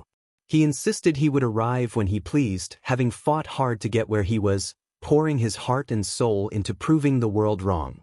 Later, at the power plant, Izuku exited the Uber car and paid the driver, leaving a generous tip as a gesture of thanks. He walked through the doors and spotted his teacher, 𝗕𝗏𝗧𝗵𝗲, along with his clones, diligently following the instructions on Izuku's blueprint. He passed them and climbed the stairs to the main operations room, opening the door to find Nizu, Toshinori Yagi, PL, and Mei waiting for him. Izuku offered everyone his usual fake smile. He expressed his apologies for being late, citing traffic as the reason. He then inquired about Toshinori Yagi's presence, noting that he would have expected Aizawa to accompany them as his right-hand man. Nizu explained that someone needed to stay back to look after the school, recalling an incident from the last time both he and Aizawa were away. In the background, Mei walked over to Izuku's side, smiling as she took his hand. Together, they observed as 𝗕𝗏𝗧𝗵𝗲 and his clones worked diligently on their project based on the blueprints they had created. Izuku squeezed Mei's hand in acknowledgement while keeping his gaze fixed on Nizu, raising an eyebrow in curiosity about what had transpired. Nizu recounted how Mike and Midnight had clashed over who was in charge, resulting in a chaotic turf war that divided the school into two sides. Toshinori, being the newest teacher, was intrigued and asked who had emerged victorious. Nizu revealed that Namuri had won, though it had come at a significant cost. He then mentioned that he had brought Toshinori along as a precaution in case anything went awry, which caused Izuku's smile to falter slightly. While Mei and Toshinori seemed unfazed by Nizu's words, Izuku understood the underlying implication. Nizu did not fully trust his calculations to proceed without protection. Izuku chuckled softly as he moved to stand beside the teachers, with Mei still by his side. He confidently asserted that nothing would go wrong, emphasizing that he had meticulously gone over his calculations multiple times and that they were correct. Nizu responded with a chuckle, indicating that they would soon see if 𝗕𝗏𝗧𝗵𝗲 would give the green light. He was aware of the competitive spirit behind Izuku's words, which suggested that he believed he could achieve what Nizu had not bothered to develop. Izuku nodded, focusing intently on the control panel in front of him. He declared that greatness would be evident, insisting that he did not make mistakes when it came to his inventions, calculations, or research, and neither did his partner. Mei enthusiastically chimed in, expressing her excitement about their creation. Unbeknownst to them, a hidden rivalry simmered in the room. On one side was Nizu, representing the old world order, and on the other was Izuku, embodying the new world order, eager to claim what Nizu had. As the tension in the room escalated, the door opened, and 𝗕𝗏𝗧𝗵𝗲 entered. Izuku felt a surge of anticipation, ready to embark on the creation of the arc reactor. He looked to Professor 𝗕𝗏𝗧𝗵𝗲, hoping that everything was set up correctly. 𝗕𝗏𝗧𝗵𝗲 confirmed that his clones had followed Izuku's instructions precisely. Despite feeling a knot of anxiety in his stomach, Izuku took a deep breath, knowing he had to trust another person to execute his design. He was aware that this collaboration had taken 2 weeks and involved hundreds of clones, which would have taken him months to accomplish alone. With determination, Izuku prepared to see if he would become a hero or face the consequences of failure. Toshinori, caught off guard, questioned Izuku's statement, but the excitement in the room drowned out any further discussion as everyone focused on the impending moment. Professor 𝗕𝗏𝗧𝗵𝗲 understood his role well, serving as a loyal worker of the rat god. Nizu had funded this project out of boredom, eager to see if it would yield worthwhile results. Izuku, however, remained focused on his task, ignoring any distractions. Nothing would deter him from his goal. Nizu glanced at Toshinori and smiled, encouraging him to proceed. Mei, filled with excitement, joined Izuku in pressing the large red button at the center of the console, activating the machine. The room vibrated with the loud hum of the system coming to life. Izuku and Mei concentrated on the machine's vitals, searching for any errors. After a brief moment, the machine activated, and Izuku exhaled in relief, continuing to monitor it as it entered Phase 1. Although anything could still go wrong, he allowed himself a moment of relaxation. As the system warmed up, Toshinori noticed red dots appearing on the digital map of Japan, which had initially been all green. The dots multiplied rapidly, resembling bacteria. Izuku, aware of their significance, did not look up. The energy from those districts was being redirected to power the machine, resulting in electric trains halting, markets losing power, and freezers ceasing to function. In Izuku's view, these were minor sacrifices for the greater good of his experiment. He explained to Tashinori that the power was being diverted from various places but reassured him that it wouldn't take long. Despite his words, Tashinori felt a nagging worry. The increasing number of red dots suggested potential chaos in Japan, affecting the stock market, jails, and hospitals. All for an experiment. An uneasy silence enveloped the room as they watched the meter inch closer to completion. Izuku reported that the systems were at 25% and steady. Tashinori, concerned, asked if the power being redirected included hospitals.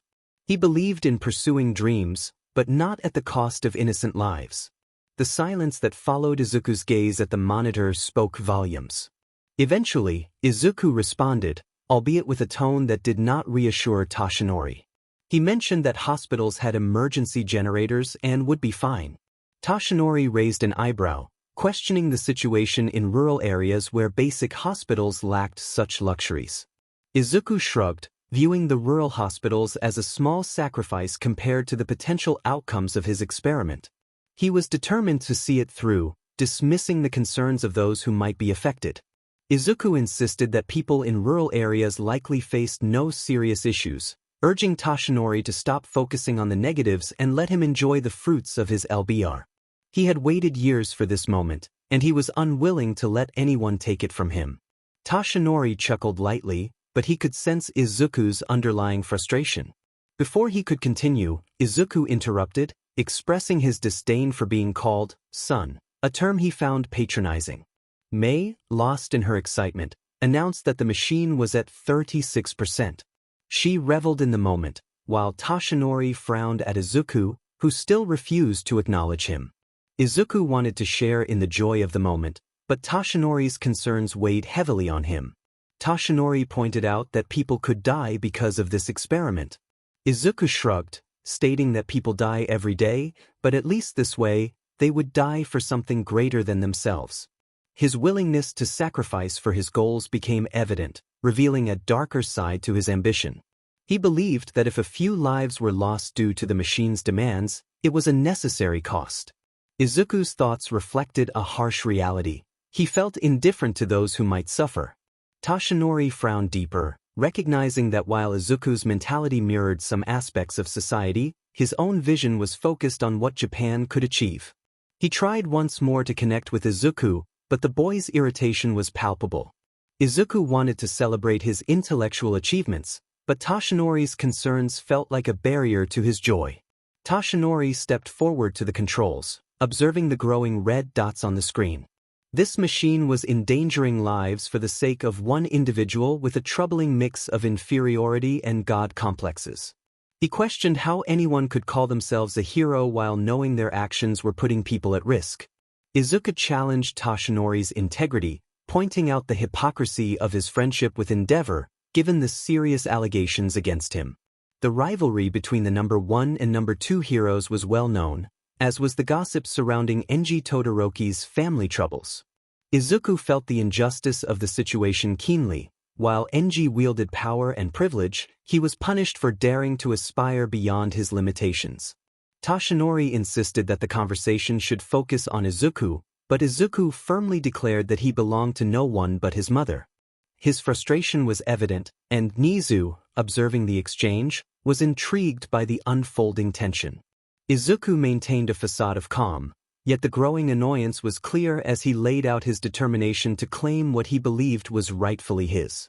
Tashinori attempted to assert his role as a hero, but Izuku interrupted, expressing his indifference to the potential consequences of his actions.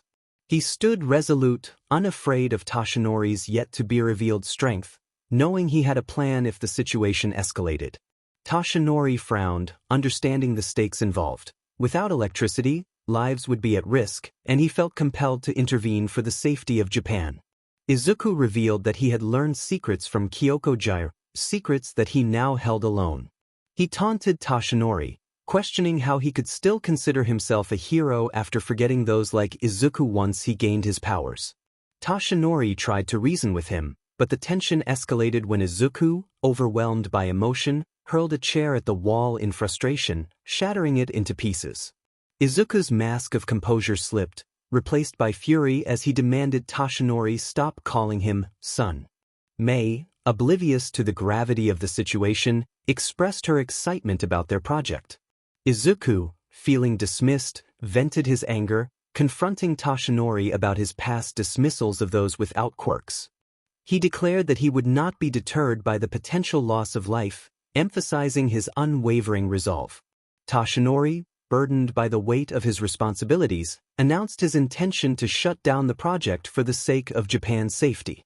He understood the implications of his decision but believed it was necessary for the greater good. 𝗎𝗠, amused by the unfolding drama, interjected, urging Tashinori to reconsider his stance, warning him that the project was nearing completion and that he should not interfere.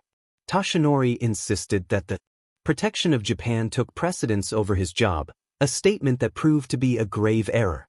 Izuku, having prepared a backup plan, revealed a gun he had taken from 𝗎𝗠's collection, pointing it at Tashinori's head.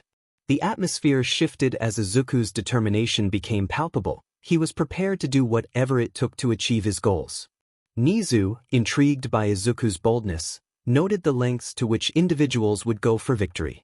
The adults present recognized the cold resolve in Izuku's eyes, understanding that he would not hesitate to pull the trigger if necessary. Izuku's commitment to his cause was unwavering, and he made it clear that nothing would stand in his way. He referred to his actions as insurance, instructing Tashinori to stay back and not interfere. "If I hear you transform, I'll stop you before you get the chance." Tashinori frowned, realizing that the boy had just threatened the #1 hero while brandishing a firearm, something that was highly illegal in Japan.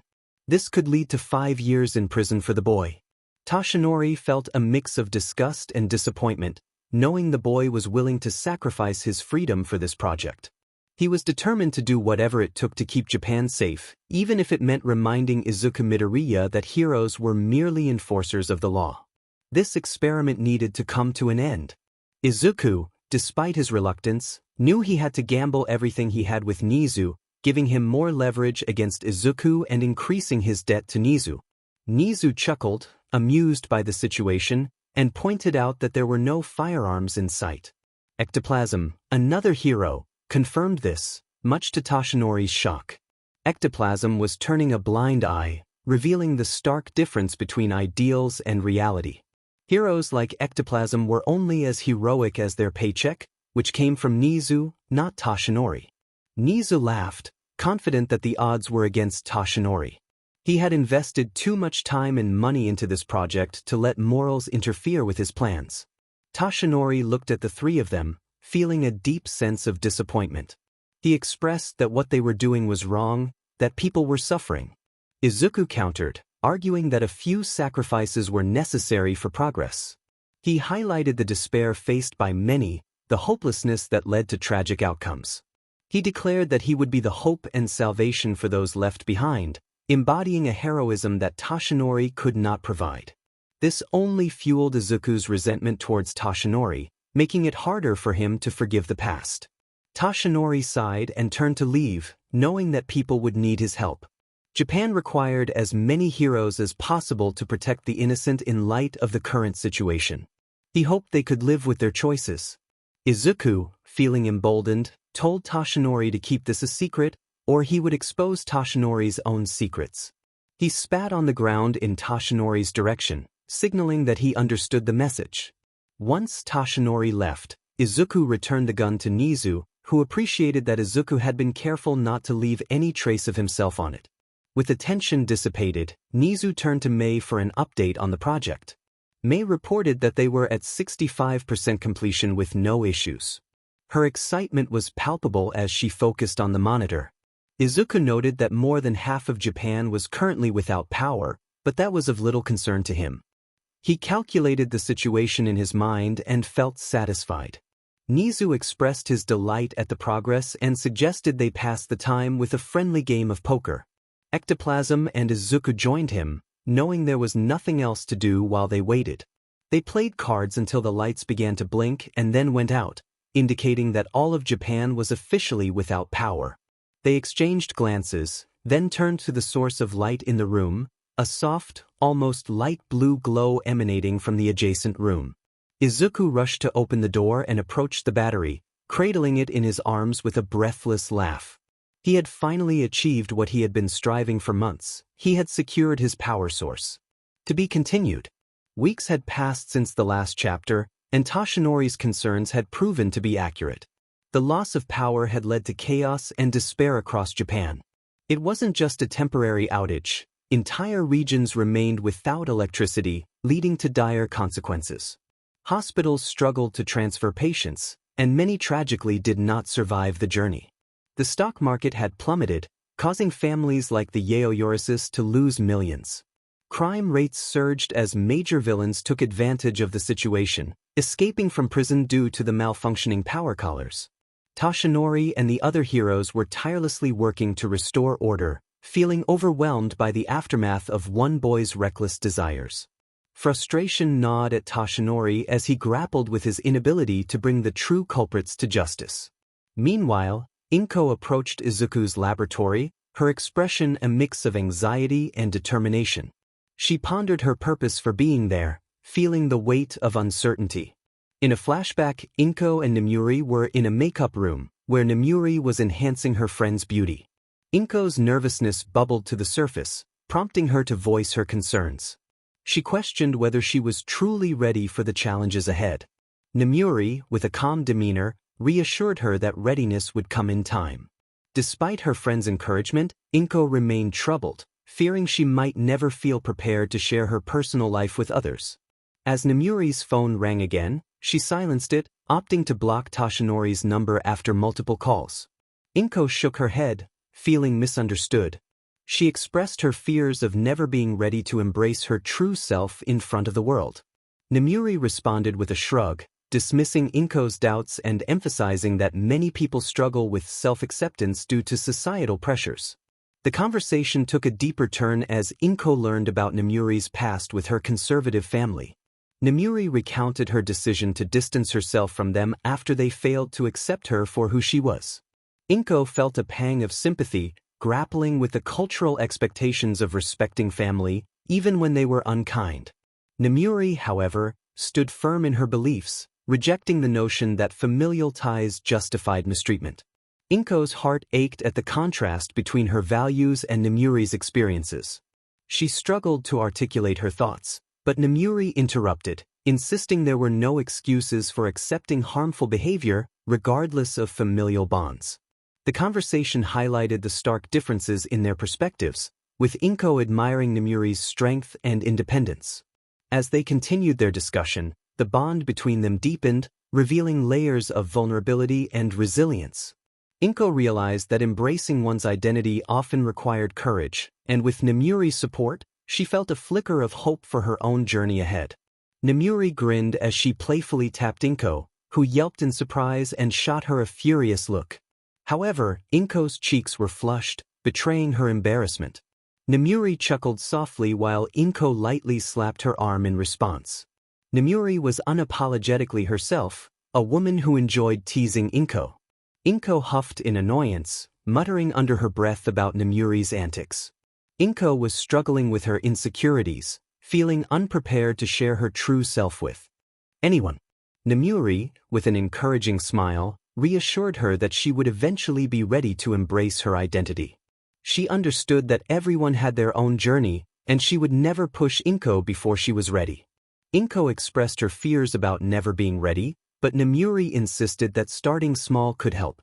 Perhaps confiding in a friend could be a good first step. She recalled her own experience of coming out to Shota Aizawa, which had gone well, and how he had revealed his own asexuality. 𝐒𝐭𝐻, however, felt she lacked close friends to confide in, with only Mitsuki coming to mind, and she worried about how that conversation might go. Nomuri noted that Mitsuki wasn't particularly open-minded, which made 𝐒𝐭𝐻 flinch. Despite knowing the truth in Nomuri's words, 𝐒𝐭𝐻 felt compelled to defend her friend, who had always supported her. 𝗵𝗎𝗓 pointed out that a person could have good qualities yet still harbor negative attitudes towards others. 𝐒𝐭 struggled to counter that point, insisting that Mitsuki had always treated her well. 𝗵𝗎𝗓 encouraged 𝐒𝐭 to share her truth with someone, whether a work acquaintance or someone from her meetings. She understood the delicate balance of pushing 𝐒𝐭 to act while respecting her pace. 𝐒𝐭 felt a strong need to defend Mitsuki, believing her friend's passion was often misunderstood. She argued that Mitsuki was simply following her religious beliefs and trying to save others. 𝗵𝗎𝗓 countered with a thought-provoking question about whether some people deserved their fate, catching 𝐒𝐭 off guard. 𝐒𝐭 shook her head, feeling the conversation veer off course. 𝗵𝗎𝗓 continued, suggesting that many people used their beliefs as a cover for their hatred. As she focused on styling 𝐒𝐭's hair, she found it amusing how those who preached the loudest often broke their own rules. 𝐒𝐭, feeling frustrated, pointed out that religious texts contained more than just hateful messages. 𝗵𝗎𝗓 agreed, noting the hypocrisy often found in such teachings. As she applied hairspray to 𝐒𝐭's hair, 𝐒𝐭 unexpectedly coughed from the fumes, adding a moment of levity to their serious discussion. Once the air cleared and 𝐒𝐭 took some deep breaths of the fresh, albeit slightly bitter, air from the fumes, she responded to 𝗵𝗎𝗓 with an excuse that everyone was tired of hearing, especially the author of this story. Even her brother used that excuse, which wasn't even true. 𝐒𝐭 pointed out that 𝗵𝗎𝗓's side wasn't entirely innocent either, recalling the whole bathroom incident. 𝗵𝗎𝗓 calmly challenged 𝗒𝐭 to find one case that was actually true and had evidence to back it up. She continued, stating that all they wanted was to be left alone and live their lives as equals in society, which was a morally neutral, if not good, intention. Thus, they were not the villains, just people trying to survive as best they could. They engaged in this back and forth for a while, but as previously mentioned, 𝗵𝗎𝗓 had both looks and brains. She managed to talk 𝐒𝐭 into a corner, leaving her without any arguments. They fell into a brief silence as 𝗵𝗎𝗓 worked her magic, knowing it was almost time. In the quiet, 𝐒𝐭 contemplated who she could confide in, and the answer was clear: her son, Izuku Midoriya. She mentioned that there was one person she knew wouldn't care either way. 𝗵𝗎𝗓 responded that sometimes indifference was the best they could hope for, encouraging 𝐒𝐭 to talk to him and share what was on her mind. With a playful tone, she added that she would give 𝗒𝐭 an A for her assignment that week. 𝗒𝐭 chuckled at 𝗵𝗎𝗓's teacher-like demeanor, finding it amusing given their history together. She had seen 𝗵𝗎𝗓 in less formal situations, which made the idea of her being an authority figure laughable. 𝗒𝐭 looked up at 𝗵𝗎𝗓 with a grin and teased her about being a teacher. 𝗵𝗎𝗓 confirmed that she was indeed in charge of the SEC education program at her school, which left 𝗒𝐭 momentarily surprised. She realized that perhaps 𝗵𝗎𝗓 had not shared everything about her life, including her identity as the pro-hero Miss Midnight. 𝗒𝐭, feeling a bit flustered, managed to respond with a casual remark. 𝗵𝗎𝗓 then asked about 𝗒𝐭's stage name, her smile bright as she stepped back to admire her work. They were preparing for a beginner's drag show, organized by 𝗵𝗎𝗓 and her friends for those like 𝗒𝐭 who wanted to explore this form of entertainment. 𝗒𝐭 looked at her reflection in the mirror, feeling unrecognizable and gaining a confidence boost. She smiled at herself and declared her stage name to the world: Rachel Tension. 𝗵𝗎𝗓 expressed her approval of the name and urged 𝗒𝐭 to head to the stage. Fast forward to the present, 𝗒𝐭 stood in front of the door to her son's space, taking a deep breath before pressing the doorbell. She was accustomed to the red eye that Izuku had installed in their home. The machine, Jarvis, prompted her for identification. 𝗒𝐭 introduced herself, still feeling a bit uneasy interacting with the machine despite years of familiarity.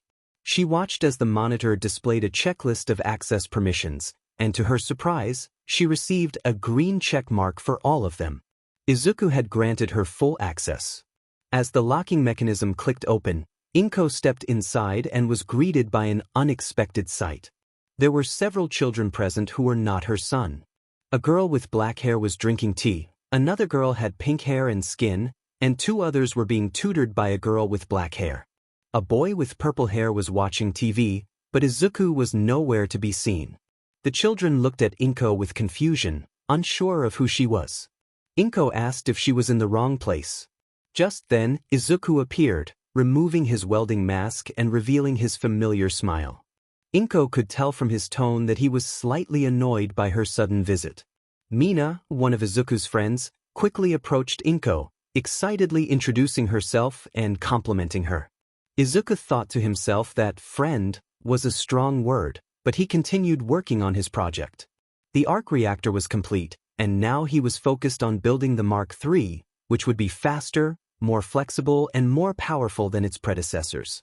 𝗏𝗏 was taken aback to see her son with friends, and she bowed slightly to the group, expressing her gratitude for their friendship with Izuku. Izuku, maintaining his smile, reiterated his question about why she was there. 𝗏𝗏 finally noticed Mei in the background, busy with her own work. With the arc reactor finished, Mei was moving on to another project while Izuku continued his work on the Mark III, preparing to test the new arc reactor. 𝗏𝗏 rubbed her arm, expecting her son to be alone. She lacked the courage to share her truth with so many eyes around, even if no one in the room was entirely straight. Shinso, Ochako, and Mina identified as bisexual, while Momo was a lesbian, hiding her identity from her parents. Izuku was pansexual and Mei. Well, Mei was just Mei. 𝗏𝗏 wasn't ready to be open in public, so she gave her son a pleading look. She wanted to discuss something personal. Izuku agreed to move to a different location, casually instructing Jarvis to keep Mina away from his belongings. As he donned his protective gear, he wore a pair of blue breathes and a white shirt. Mina shot him an offended look, feeling betrayed that he would single her out, even if she had touched his things before. She raised her fists in frustration, expressing her indignation. Izuku shrugged off her complaints, smirking as he walked past her. He usually didn't mind Mina touching his belongings, but now that he had the arc reactor, he wanted to keep it hidden.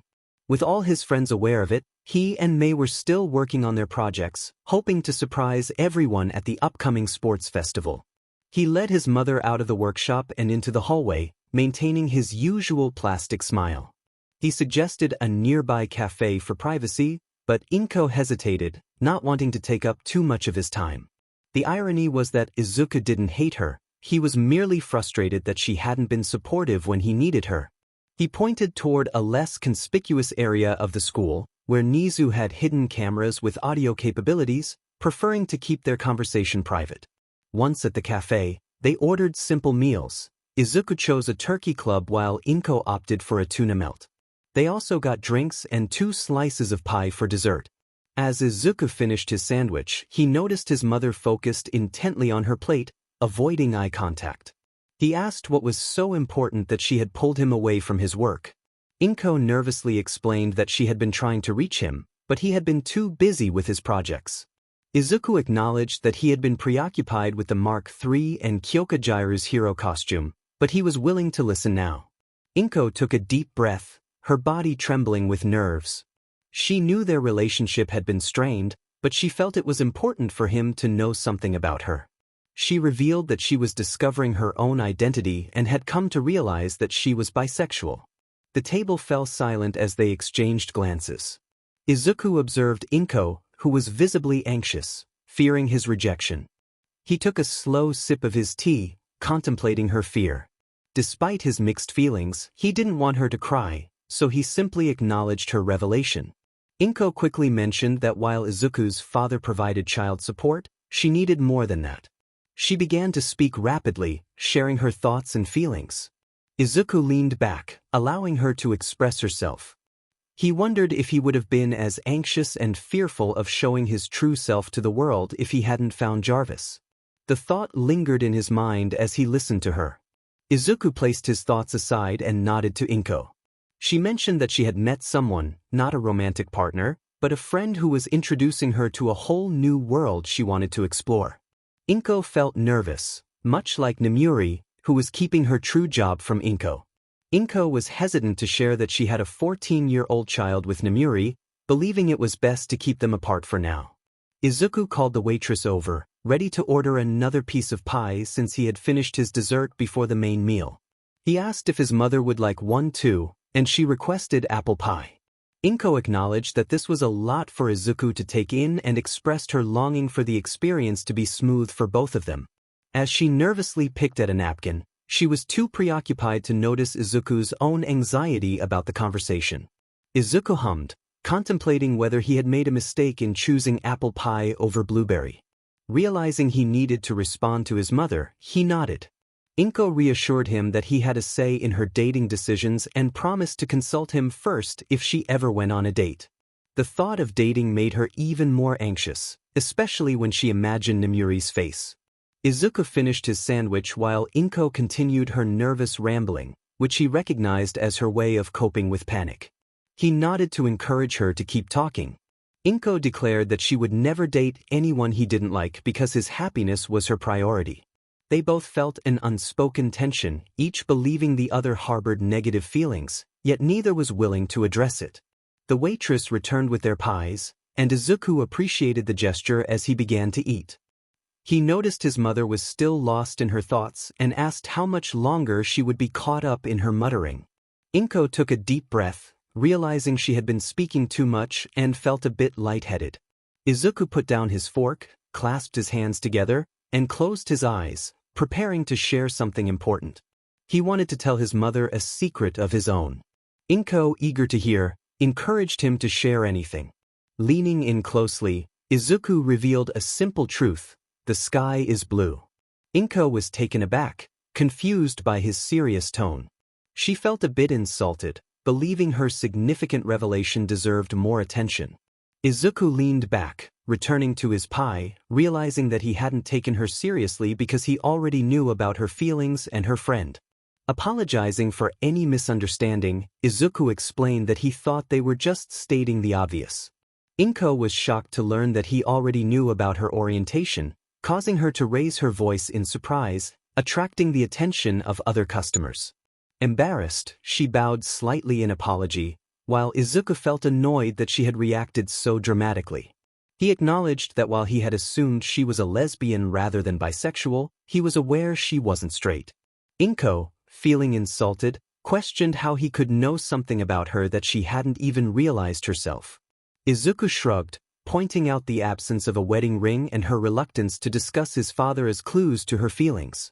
𝗏𝗏, still confused, noted that she needed help with technology, which was a separate issue altogether. When she needed to use the digital bank or wanted to buy something online, she was familiar with navigating the World Wide Web. Izuku hummed to himself, contemplating how he might disrupt his mother's career. He took out his phone, searching for a specific video, and spoke, instilling a sense of dread in his mother with his words. He informed her that they shared cloud storage across all their devices without restrictions, meaning he could see the pictures and videos she had downloaded. 𝗏𝗏's voice trembled as she expressed her disbelief, feeling a wave of fear wash over her at the implications of his statement. Her anxiety deepened when Izuku placed his phone on the table and handed it to her. She hesitated, not wanting to look, but ultimately did. On his phone was a video she had downloaded, and she felt her heart race with embarrassment. Izuku sighed in disappointment, shaking his head at her childish behavior. He remarked on the absurdity of her choice, questioning why she would download such content. 𝗏𝗏 stuttered, her face flushed with mortification as she struggled to process her son's words. Izuku, for his part, continued to express his disappointment, noting how he stumbled upon videos that were far from what he expected while searching for an old blueprint. He couldn't comprehend why such themes were popular, feeling let down by his mother's interests. 𝗏𝗏, overwhelmed with humiliation, wished to disappear under the table, feeling as if the ground could swallow her whole. Izuku shrugged, still scrolling through his phone, disgusted by the choices his mother had made. He found it hard to understand why anyone would find pleasure in themes of betrayal, especially when trust was something he valued deeply. As 𝗏𝗏 slowly slid under the table to escape the conversation, Izuku reminded her to wait until after dessert to discuss the matter further. He then mentioned his prior knowledge of her preferences, leading 𝗏𝗏 to ask if he was okay with it. He replied that, aside from the unsettling image of her viewing such content on a shared device, he didn't mind who she chose to be with, as she would always be his mother. 𝗏𝗏 felt a warmth in his acceptance, almost bringing her to tears, until Izuku redirected the conversation back to the need for her to delete the videos from their shared devices, emphasizing that his school projects were also connected to the same cloud storage. 𝗏𝗏 agreed, but then questioned how he knew about certain acronyms. Izuku chuckled, explaining that as a teenager with unrestricted internet access, it was inevitable he would encounter such things. He admitted he preferred different themes, suggesting they drop the subject since it wasn't a typical conversation for a mother and son. 𝗏𝗏 agreed, grateful for his acceptance despite the embarrassment of her blunder. Izuku nodded, his usual smile present, though 𝗏𝗏 thought it seemed softer and more genuine. He reassured her that she would always be his mother, but cautioned her about the challenges she might face with others, particularly Mitsuki Bakugo and 𝗏𝗄, who were more conservative. 𝗏𝗏 acknowledged the need to take things one step at a time, recalling advice from a friend to confide in at least one person. 𝗏𝗏 sighed as she finally started eating her pie, relieved that the awkwardness at the table was fading. She appreciated that Izuku wouldn't tease her about what was in their cloud storage. They both shared a tendency to keep things bottled up inside. Izuku nodded, understanding why his mother would trust him over Mitsuki, though he was unaware that the primary reason was simply that he was her son. He acknowledged his mother's perspective, expressing that he didn't mind her choices. 𝗏𝗏 wished she could ignore the fact that his pragmatism often made their conversations uncomfortable. It was unusual for a child to stop believing in things like Santa Claus and the Tooth Fairy by the age of 5, and Izuku had told his classmates this because he believed they had a right to know. 𝗏𝗏 suspected he enjoyed seeing their reactions. Izuku shrugged, puzzled by her surprise. He hadn't been particularly emotional since Katsuki Bakugo had stopped being his friend. He explained that he wasn't the most affectionate person and preferred to focus on his ambitions with machines. 𝗏𝗏 shrugged in response, unsure of what else to discuss, and returned to her meal. Izuku followed suit, eager to finish and return to working on the mark. Then, a thought crossed Izuku's mind, one that would complicate his evening. He mentioned that their meal counted as dinner and a conversation about their deal. 𝗏𝗏 was taken aback, feeling insulted that he thought he could use this as an excuse to avoid spending more time with her. She was determined not to let him find a way to escape their time together, even if he didn't enjoy it. Izuku insisted that they had shared a meal and a conversation, and 𝗏𝗏 reluctantly agreed, challenging him to be petty if he wished. She then brought up that he hadn't taken Mei to the social dance, smirking as she did so. Izuku remained calm, maintaining a smile that 𝗏𝗏 found frustrating. He reflected on the dance and couldn't think of a worse way to spend his time. He explained that both he and Mei had been too busy working on equations and tests for a project. 𝗏𝗏 inquired if the project was finished, believing that if it were, he would have to attend the dance. While the project was indeed complete, Izuku had already moved on to other tasks, including his Mark III and 𝗬𝗏𝗁 costume. Even if he had the time, he wouldn't attend the dance, not even for a reward. He confirmed that the project was finished in a way, but he was already implementing it into new work and considering a side project. 𝗏𝗏 seized on this, interpreting it as a yes, and began excitedly discussing plans to convince him to attend the dance. Their conversation continued, mostly a one-sided monologue from 𝗏𝗏, until the meal was done and Izuku paid for them. As he stood up and stretched, he decided to appease his mother so he could return to his important work, which he felt was far more significant than attending a dance with those who had once tormented him. He finally agreed to ask Mei to the dance, but only in exchange for 6 dinners. 𝗏𝗏 quickly countered, offering 3 instead as they walked out of the cafeteria. Izuku contemplated the deal, realizing that if it meant he could return to school alone while his mother went wherever she wanted, he didn't mind. He accepted her offer, and 𝗏𝗏 excitedly began planning to buy him a nice suit for the event, her muttering growing faster as she listed everything she needed to do.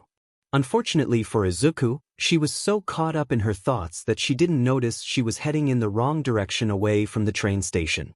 He sighed, already regretting his decision. Time had passed since the last encounter with these characters, and school life continued as normal. Class A and Class B often had substitute teachers, with Professor ectoplasm filling in for All Might, Aizawa, and others who were busy trying to maintain order in Japan. They had managed to capture only about 32% of the escaped prisoners, while the rest roamed free, causing chaos or lurking in the shadows, waiting to be forgotten.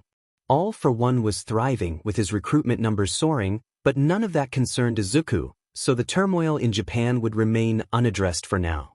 𝗂𝐭𝐲 walked into Izuku's workshop, where he was focused on working on his suit. The speakers were playing music that resonated with Izuku's feelings of frustration and anger. As he continued welding the Mark III, he felt a gentle touch on his shoulder, prompting him to look up and see 𝗂𝐭𝐻. She was moving her lips, but the music was too loud for him to hear her. Izuku quickly paused the music and removed his welding mask, finally able to hear her. 𝗂𝐭𝐻 informed him that she had come over as he had called her. Izuku stood up and stretched, revealing bandages on his hands, which 𝗂𝐭𝐻 chose not to comment on. He walked over to a large suitcase on the table, ready for its intended user. He handed it to 𝗂𝐭𝐻, who was surprised to see it so early before the sports festival. She expressed her disbelief, thinking it would be completed a week before the festival, but Izuku reassured her that he aimed to please and encouraged her to try it on, directing her to the bathroom. Once inside, 𝗂𝐭𝐻 opened the suitcase to reveal her new superhero suit. It featured blue and orange headphones, a black, blue, and orange jacket adorned with amplifiers, a wrist controller, white and black gloves, and a belt with a pouch for her phone. The long black briefs had blue knee protectors, and the boots were black and orange with built-in amplifiers. After changing out of her school clothes, she emerged in her new outfit and paused the music for Izuku. He removed his welding mask and smiled at her. She asked for his opinion on her appearance, and he complimented her style, curious about what the suit could do. 𝗂𝐭𝐻 admired her reflection, pleased that Izuku had incorporated her preferences into the design. Izuku explained that the jacket had an additional amplifier for sound output, unlike her previous suit, which had limited functionality. 𝗂𝐭𝐻 defended the original creators, noting that she had only provided a basic description of what she wanted. Izuku pointed out that creativity was essential for any creator, and settling for the bare minimum would lead to mediocrity. Curious about her suit's features, 𝗂𝐭𝐻 inquired further, noticing the added layer of protection. Izuku pointed to the wrist controller, which allowed her to adjust her vocal pitch based on the situation. 𝗂𝐭𝐻 found this feature useful and asked if there was anything else. Izuku grinned and held up 2 fingers, indicating that there were 2 more important features to discuss. He teased her about returning to her admiration of Momo, which earned him a playful eye roll and a blush from 𝗂𝐭𝐻. 𝗂𝐭𝐻 still felt annoyed that Izuku knew about her crush, especially since he loved to tease her about it. He chuckled lightly, feigning a hurt expression as he placed a hand on his chest, reminding her just how much her little secret bothered her. He playfully scolded her for cursing at her boyfriend, which made her wince. She thought about how her parents believed Izuku was her boyfriend. It had been a slip of the tongue during a moment of frustration when they pressed her about dating. To her surprise, they had demanded to see a picture of him, and she had hastily pointed to Izuku in a group photo, relieved he was single. Izuku shrugged, not wanting to dwell on the topic. They could deal with that later. 𝗂𝐭𝐻 agreed, figuring her mother might have forgotten to call 𝐒𝐭 anyway, so they were safe for now. Izuku smirked as he knelt down to point at her new boots, which were stronger and better than her previous pair. He joked that if she kicked someone with them, they would definitely feel it, especially with her enhanced abilities. He proudly announced that he had upgraded her boots, transforming them into bass-boosted versions that would amplify her powers. 𝗂𝐭𝐻 was curious about what else the new hero suit could do. Izuku chuckled, saving the best for last, a feature that would help her exercise her extra power more effectively. He stood up and walked to the door, opening it for her. 𝗂𝐭𝐻 was puzzled by his gesture, but he quickly explained that she would be grateful for what he had in store. Once outside, Izuku activated his lab's security system, taking no chances with the new energy source he had developed. They walked to an empty clearing, where Izuku began to explain the final function of the suit. He had accomplished something remarkable, demonstrating that limitations were merely concepts for those who didn't strive to overcome them. He explained that 𝗂𝐭𝐻's other ability was essentially super strength, enhancing all her physical attributes to their limits.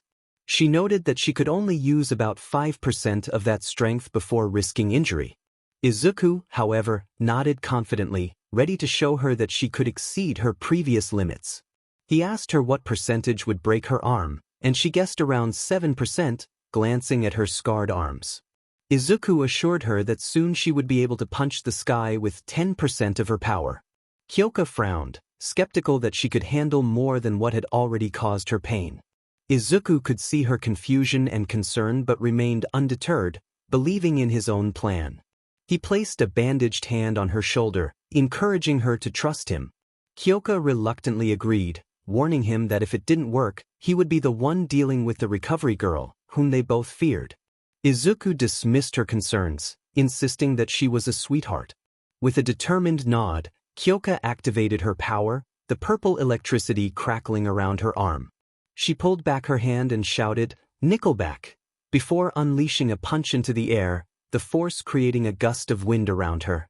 Izuku was grinning at the information he had just received to improve his Ironman suits. Kyoka breathed heavily as she looked at her arm. It wasn't broken, but that didn't mean she wasn't in pain. Izuku brought Kyoka out of her thoughts when he spoke to her, noting that he didn't see any broken arms. Kyoka responded with a groan, admitting that while her arm wasn't broken, it felt as if her entire skeleton had been hit. She asked him what he had done as she sat down on the grass, taking a moment to endure the discomfort that coursed through her body. It wasn't excruciating pain, but rather a persistent discomfort emanating from her bones.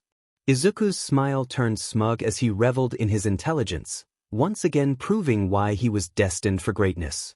He had discovered a way for Kyoka to harness his volatile power without suffering major injuries like broken bones. He explained that One for All was an overwhelming force for someone with a petite frame, and if the attack's force was concentrated on just one spot, it could easily cause serious damage. Kyoka acknowledged his point, playfully commenting on his choice of words, but she chuckled at the playful jab.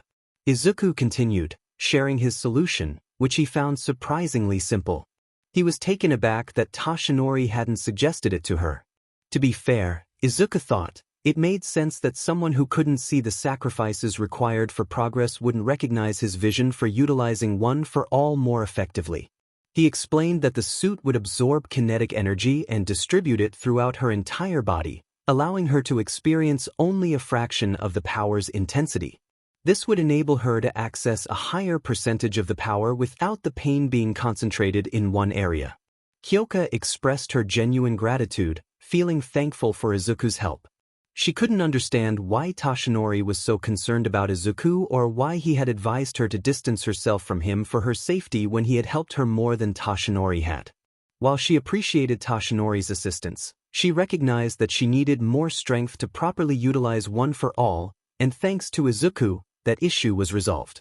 Izuku beamed with pride, bowing slightly as he reveled in his success. He had more information about how the power operated, and the possibilities for his inventions were endless. He mentioned that he was also working on a way for her boots to absorb energy, enabling a double jump system, though that invention was still in the early stages. Kyoka playfully punched Izuku's shoulder, expressing her excitement about being his test subject. Izuku nodded, already having the base of the boots ready. He just needed to figure out how to store the energy safely without causing any harm. He was confident he would find a solution, but for now he had bigger projects to focus on, particularly his superhero suit, the mark. As they walked back to the workshop, Kyoka asked about his progress on the suit. She had heard Momo mention the power source Izuku intended to create, and despite doubts about the feasibility of two 14-year-olds building it, she had witnessed Izuku's ability to achieve the impossible. Izuku maintained his cheerful demeanor, though he kept some secrets close to his chest, not ready to reveal everything just yet. He admitted that the battery was still giving him some trouble, but he was determined to work through it. Kyoka inquired if he still believed he could make it a reality as they approached the workshop. She decided it would be best to keep her suit hidden for now, especially since she wanted to see Bakugo's upgraded suit. She was determined to gather the information necessary to compete with him, despite his arrogant demeanor. Izuku's words motivated him to keep pushing forward toward his goals. He reminded Kyoka that as human beings, they had the power to make the impossible possible.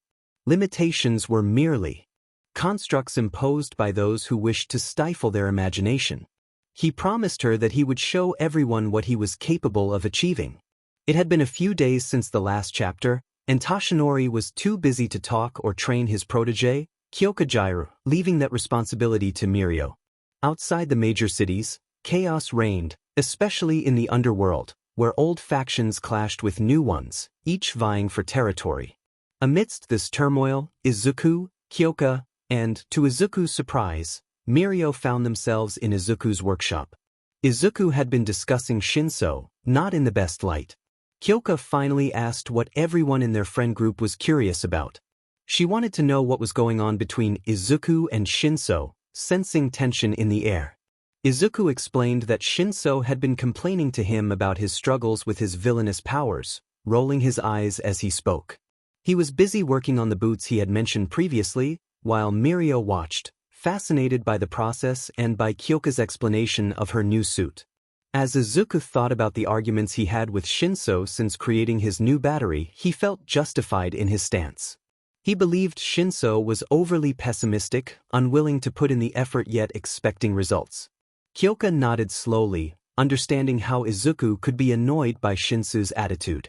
Izuku acknowledged that Shinso was a good friend, but he felt no obligation to apologize for something that wasn't his fault. He found it hard to believe that someone as intelligent as Shinso would lower himself to apologize.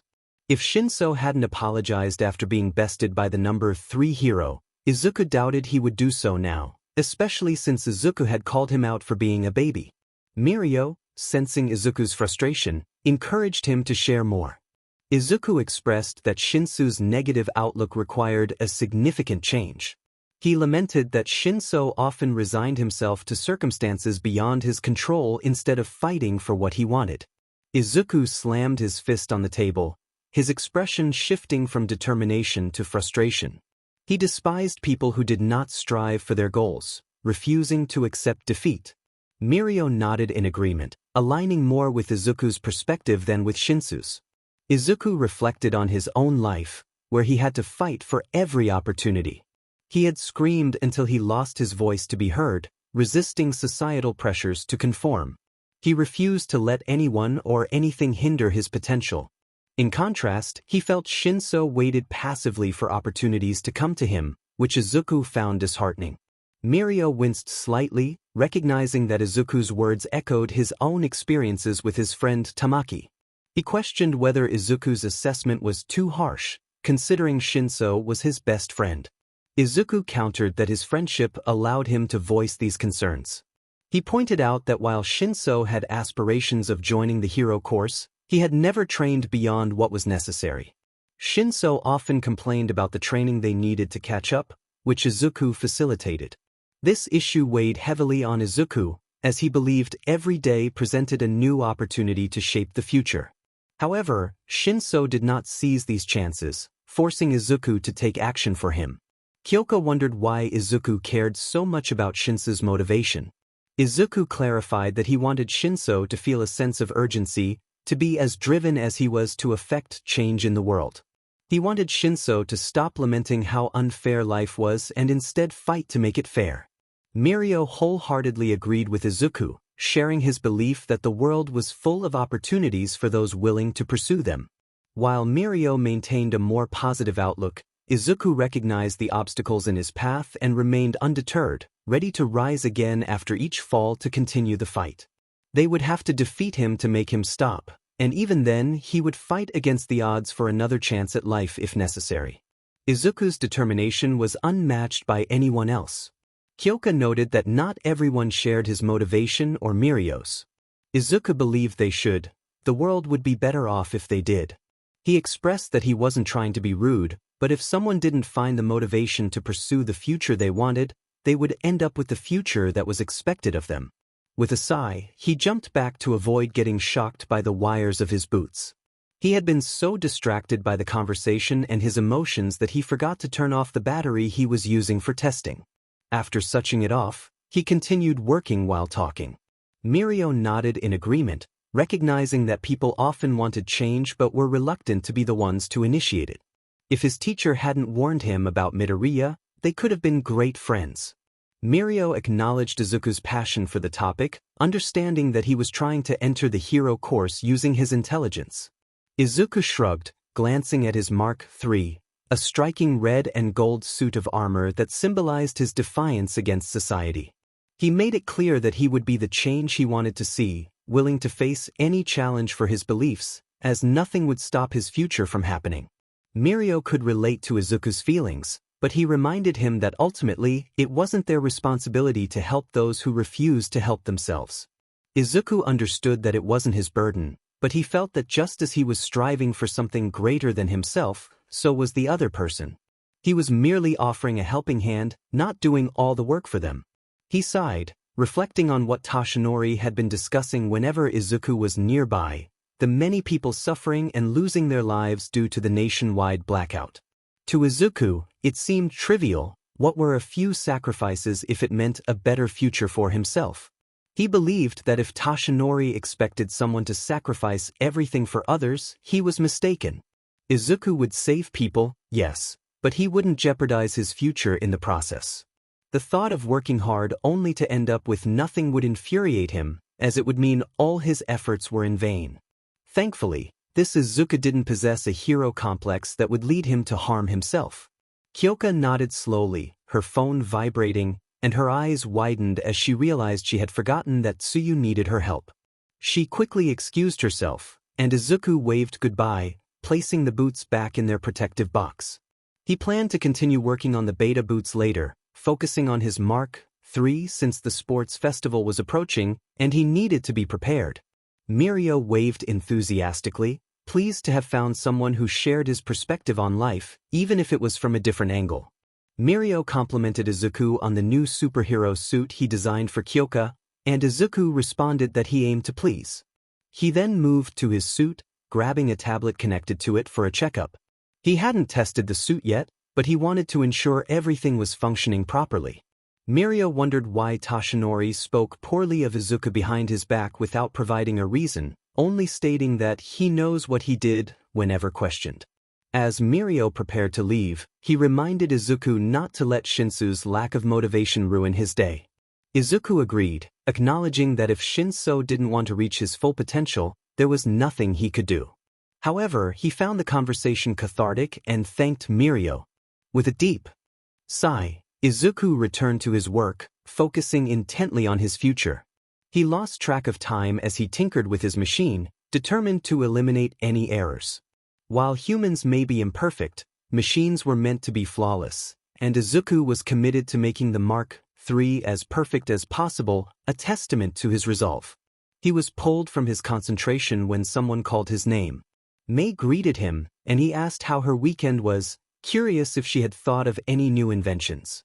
May beamed with excitement, having missed spending time with Izuku after working on her own projects. She had endured a challenging time with her family, who were uninterested in discussing her inventions. Now that she was back, she could finally share her ideas with Izuku. May enthusiastically mentioned that she had many new projects and then recalled that her mother had asked her to relay a message to Izuku. He felt a sense of unease, sensing that what she was about to say might spoil his mood. His instincts had often proven correct, and he braced himself for what was to come. Izuku couldn't recall a time when his instincts had ever led him astray. It was an intrinsic part of who he was, and the very thought of being wrong was laughable. While he was preoccupied with his thoughts, May was struggling to remember what she was supposed to say. It was peculiar, she just couldn't recall it. Izuku, sensing her distraction, waved dismissively, suggesting that if she couldn't remember, it probably wasn't important. He had a nagging feeling that something was amiss, that someone was lurking in the shadows, trying to trip him up. He couldn't prove it, but he suspected his mother was involved in some way, and it made him uneasy. May sat down next to Izuku, crossing her arms and frowning in concentration, trying to grasp the question her mother had wanted her to ask. Izuku, eager to shift the conversation to lighter topics, asked about her latest inventions. He chuckled as he noticed her groan in annoyance, as she disliked being reminded to create blueprints or anything that would help her visualize her ideas. For May, the thrill of invention lay in spontaneity, grabbing random electronic pieces and seeing what emerged from her chaotic creativity. More often than not, her inventions turned out to be functional, despite her unconventional methods. She protested that she didn't need designs, insisting that everything was already in her head. Izuku pointed out that this was precisely why many of her creations ended up malfunctioning. He emphasized the importance of having a detailed plan, as it was the key to successful invention. Somewhere else in the school, another student felt a kinship with the idea of detailed planning, but that wasn't his story to tell. May pouted, frustrated by the notion of structure in her creative process. She found it stifling and preferred the freedom of improvisation. Just as Izuku was about to continue his explanation, May suddenly leaped up, a bright smile illuminating her face. In her excitement, she recalled what her mother had wanted her to ask. Izuku watched her bounce with a mix of curiosity and concern. He was determined to remain focused on the conversation, despite the distractions around him. May's enthusiasm was infectious, and he was eager to hear what she had to say. She revealed that her mother had instructed her to agree to whatever Izuku would ask. This left him puzzled, as he had no recollection of any such conversation with May's mother. Intrigued, he decided to play along and ask what he had supposedly requested. May innocently mentioned something about her mother calling his, and in that moment, realization struck Izuku. He understood why his instincts had been urging him to tread carefully. This was about the community dance his mother had been pushing him to attend. He groaned and looked up at the ceiling, feeling a mix of frustration and disbelief. He expressed his disappointment, feeling betrayed by the lack of trust. May, curious about his tone, prompted him for an explanation. Izuku pinched the bridge of his nose, half expecting his mother to forget about the dance, but now he was caught off guard by her proactive approach. He sighed deeply, shaking his head as he plastered on a strained smile. Changing the subject, he asked May how she felt about dances. She responded with disdain, recalling her experiences at her old school where she felt invisible and isolated. The thought of attending another dance, dressed up and surrounded by people who didn't share her interests, filled her with dread. She longed for a space where she could be herself, surrounded by her creations rather than conforming to the expectations of others. Izuku nodded in total agreement, disliking the idea of attending dances. People often approached him, questioning why he didn't bring a date or teasing him about a failed attempt at a relationship. He recalled a certain girl from another school who had talked behind his back about a prank involving a fake girlfriend. The thought of Kami Utsushimi made him cringe, and he hoped he would never have to see her again. At least Katsuki had been straightforward about his harsh behavior, not pretending to be something he wasn't. Izuku felt a surge of anger toward Kami, the one person he despised even more than Bakugo Katsuki. Yes, Katsuki had physically bullied him, but at least he didn't deceive Izuku or fill his head with false hopes about the world. Kami was the main reason the thought of attending a dance left a bitter taste in his mouth. However, if it meant fewer dinners with his mother, he decided to swallow his discomfort. It had been a few days since the last chapter, and Japan was still in turmoil. Although the heroes had managed to control some of the chaos, the aftermath of a long-ago blackout continued to engulf the land of the rising sun. Civilians were losing faith in the heroes and the government, questioning how one blackout could lead to such widespread disorder. Protests erupted in the streets, demanding accountability that seemed unlikely to come. Those in power were desperately searching for someone to blame. Toshinori dashed in his muscular form in front of Kyoka and Togata. He greeted Kyoka, who smiled calmly and waved, grateful for the man who had changed her life for the better when she risked everything to save Bakugo. Despite his flaws, she believed he deserved a chance at life. Toshinori chuckled weakly as he transformed back into his slender form, rubbing the back of his neck and reflecting on his recent absence. He apologized to Kyoka, explaining that the criminal world had been thrown into chaos since the blackout. Kyoka expressed her longing to help, having seen the struggles of professional heroes and vigilantes on the news and social media. Toshinori smiled encouragingly at her, knowing her eagerness to assist confirmed his decision to choose her over Togata. He patted her shoulder and praised her heroic spirit, assuring her that she would have her chance once she obtained her provisional license. Kyoka eagerly asked when that would be, her eyes sparkling with anticipation for the opportunity to become a hero in her new suit. Toshinori hesitated, unsure of the timeline due to the chaos caused by Izuku's actions. He had been so consumed with hero work that he had neglected his teaching duties, pushing himself to the limit to protect the innocent. He promised to check the school curriculum and get back to her. Togata chimed in, expressing confidence in Kyoka's progress, especially with hero suit. His bright smile contrasted sharply with Izuku's usual demeanor in public. Despite feeling overlooked, Togata maintained a love for life and eagerly assisted Toshinori with Kyoka's training. Toshinori nodded, his smile fading slightly at the mention of the hero suit and the indirect reference to Izuku, the source of Japan's current chaos. He felt a surge of frustration, knowing that much of the suffering could have been avoided if not for Izuku's invention.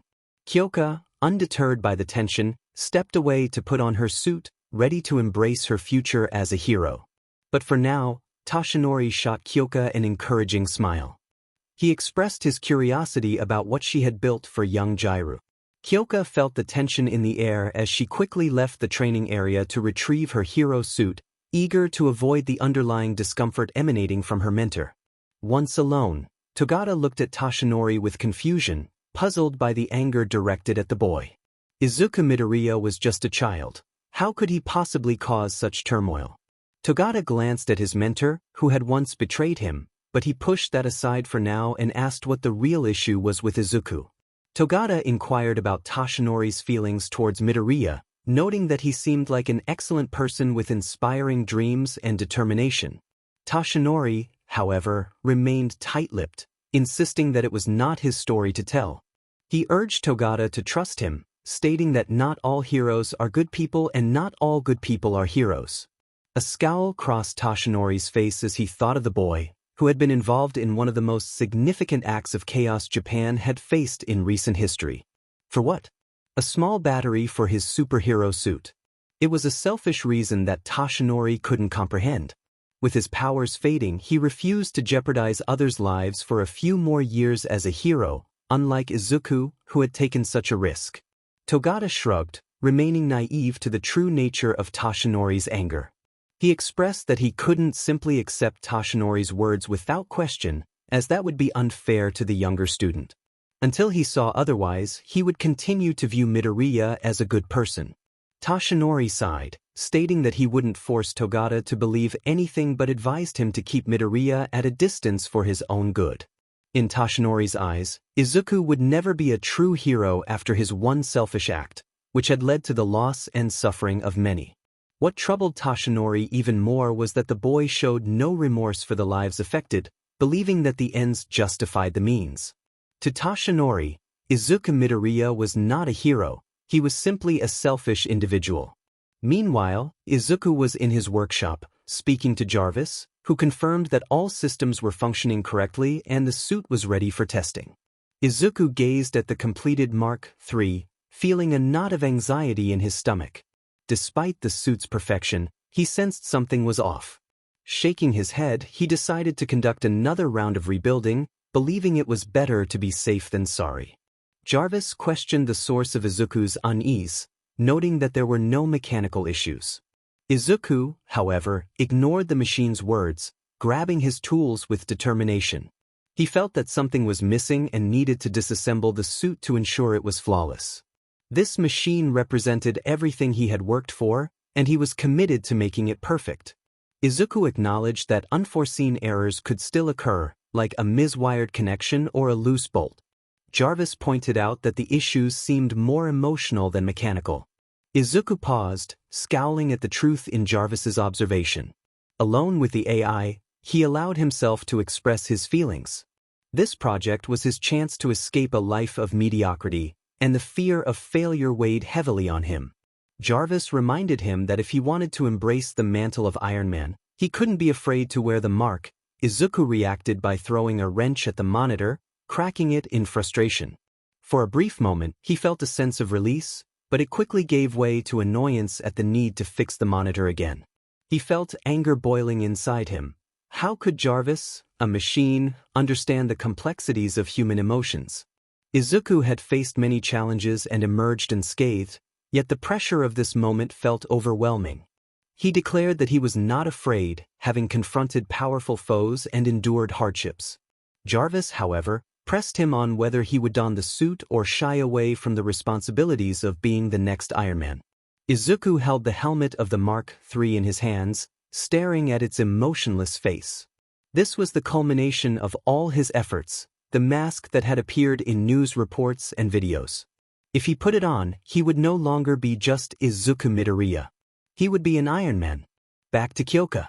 𝐒𝐭𝐻 unleashed a powerful punch, showcasing her progress. Toshinori observed her with pride, noting how she had gone from struggling to use 5% of her power to confidently utilizing 15%.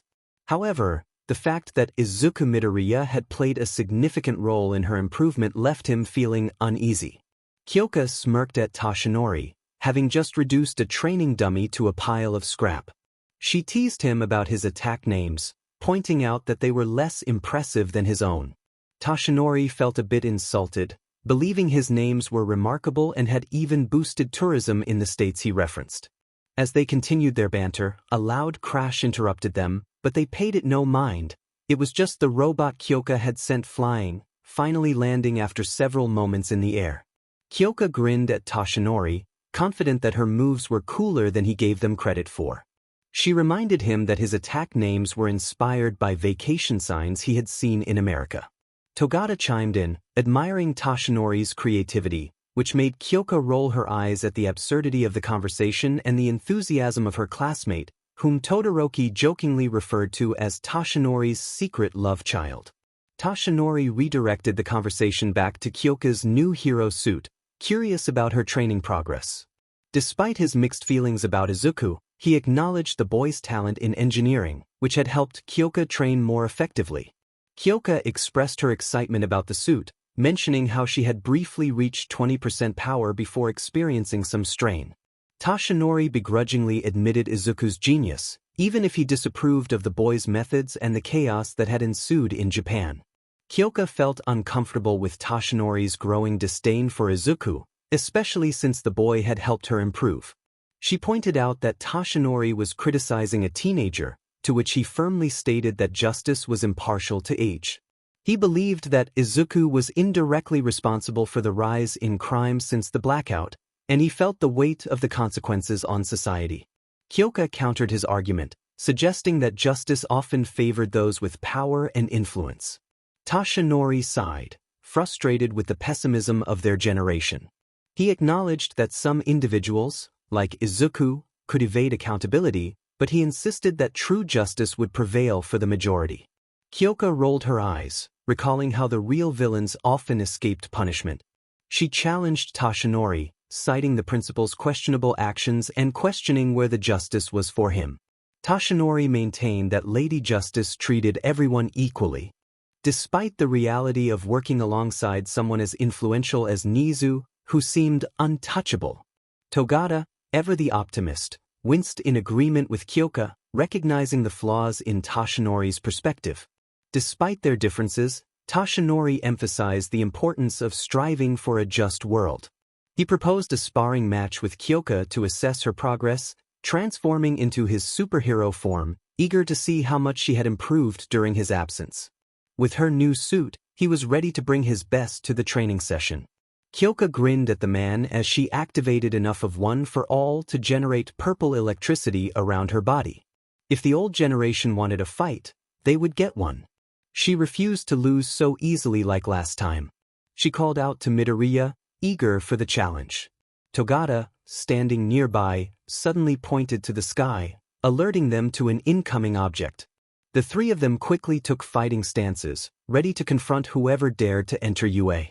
What they saw was a machine hurtling toward the ground at incredible speed, resembling a meteor. When it landed, a gust of sand enveloped the room, causing the onlookers to cough as they waved the dust away from their faces. As the dust settled, they beheld a suit of armor in red and gold striking a heroic pose.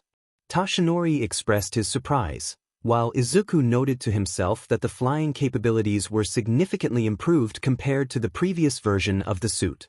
He removed his mask and stood tall, pleased with the success of his flying test. The battery in the chest plate was far more powerful than before, and Izuku felt a sense of satisfaction as he realized the Mark III was fully operational. 𝐒𝐭𝐻, breaking free from her shock, called out to him. Izuku greeted her and 𝗳𝗏, apologizing for interrupting their meeting. He explained that he was testing his new suit for the upcoming sports festival, dismissing the seriousness of the moment with a casual wave. He seemed to ignore Tashinori, who wore a scowl as Izuku approached Kyoka. Kyoka smirked, her excitement evident as she admired the shiny blue energy emanating from the suit. She asked if he had indeed managed to create the battery. Izuku admitted that he had, but requested that they keep it a secret from others, wanting it to be a surprise for the audience. Kyoka nodded, a playful smirk on her face, feeling a surge of ambition from seeing the suit.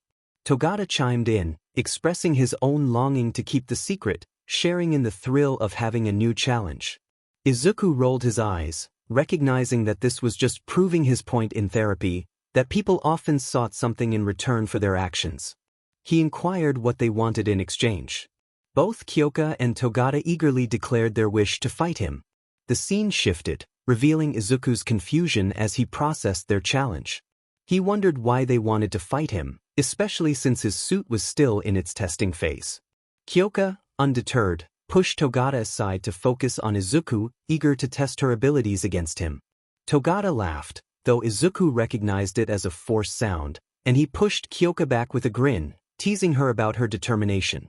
Izuku chuckled at their banter, realizing that his smile might be perceived as punchable. He had come to terms with the fact that his expression often invited challenges, a sentiment echoed by his former tormentors. He cracked his neck as 𝗬𝗏 and Kyoka pushed against each other's shoulders, each trying to assert their dempsey. Izuku felt as though he were watching an older sibling and a younger sibling bicker.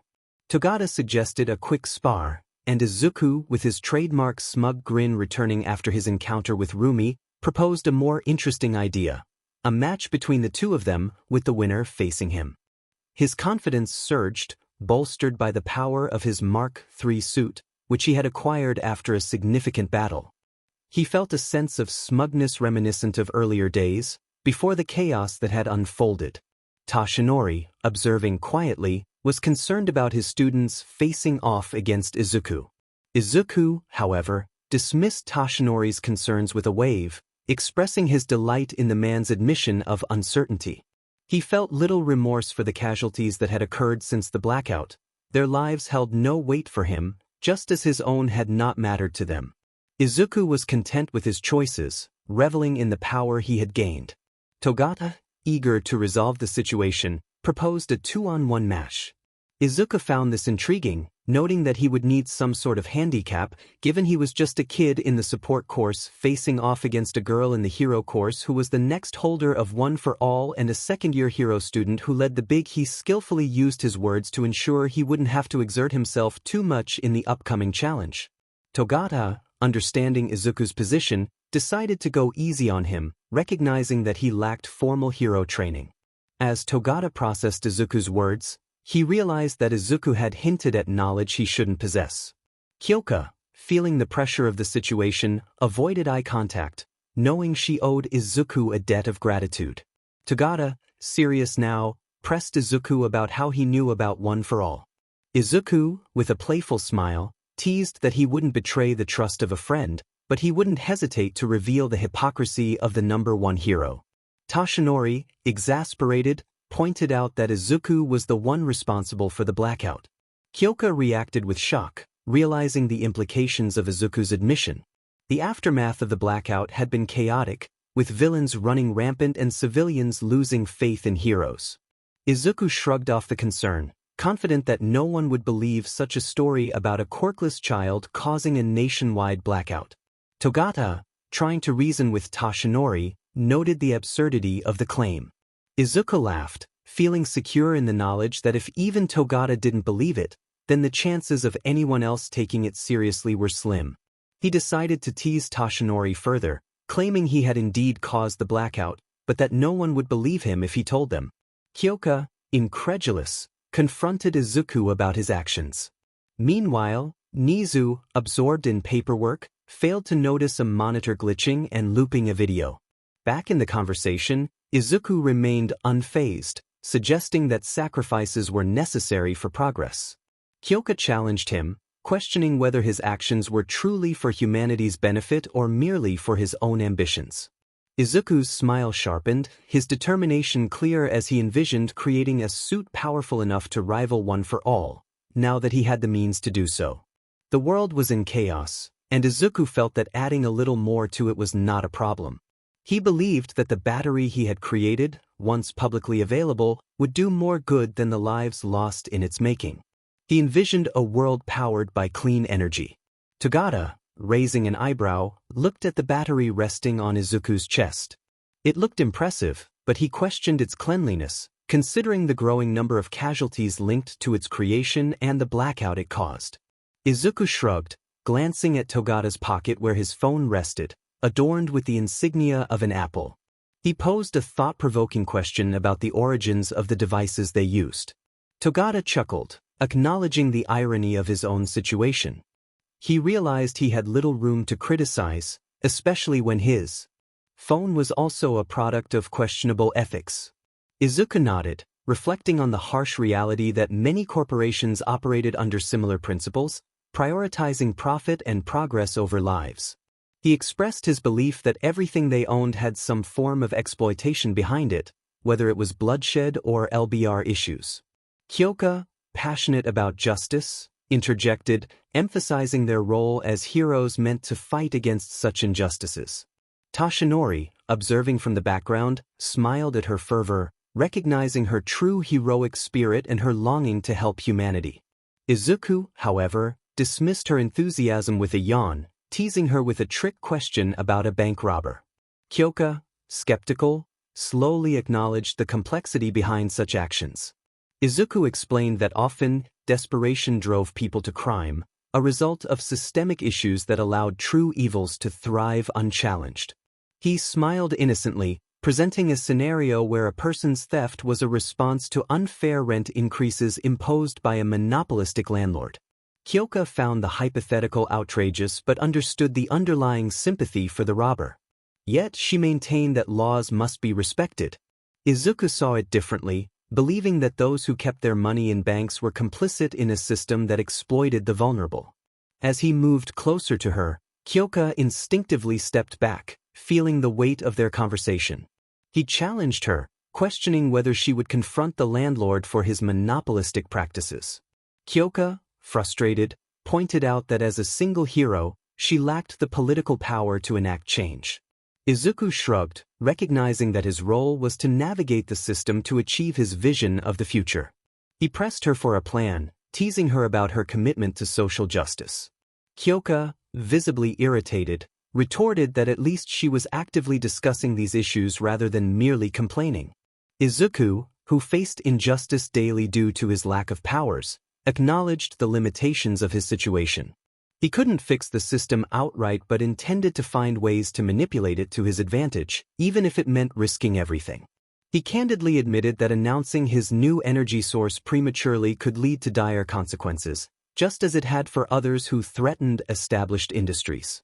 Togata, surprised by the mention of a water-powered car, wondered why such a revolutionary idea was not widely available. Izuku nodded, aware of the dangers that came with challenging powerful industries, knowing that even a single misstep could jeopardize all he had worked for. He was determined not to let others dictate his future, even as unseen enemies lurked, ready to protect their empires. Izuku contemplated the implications of his energy innovations, aware of the powerful interests that might oppose him. Kyoka, puzzled, questioned why he didn't seem frightened.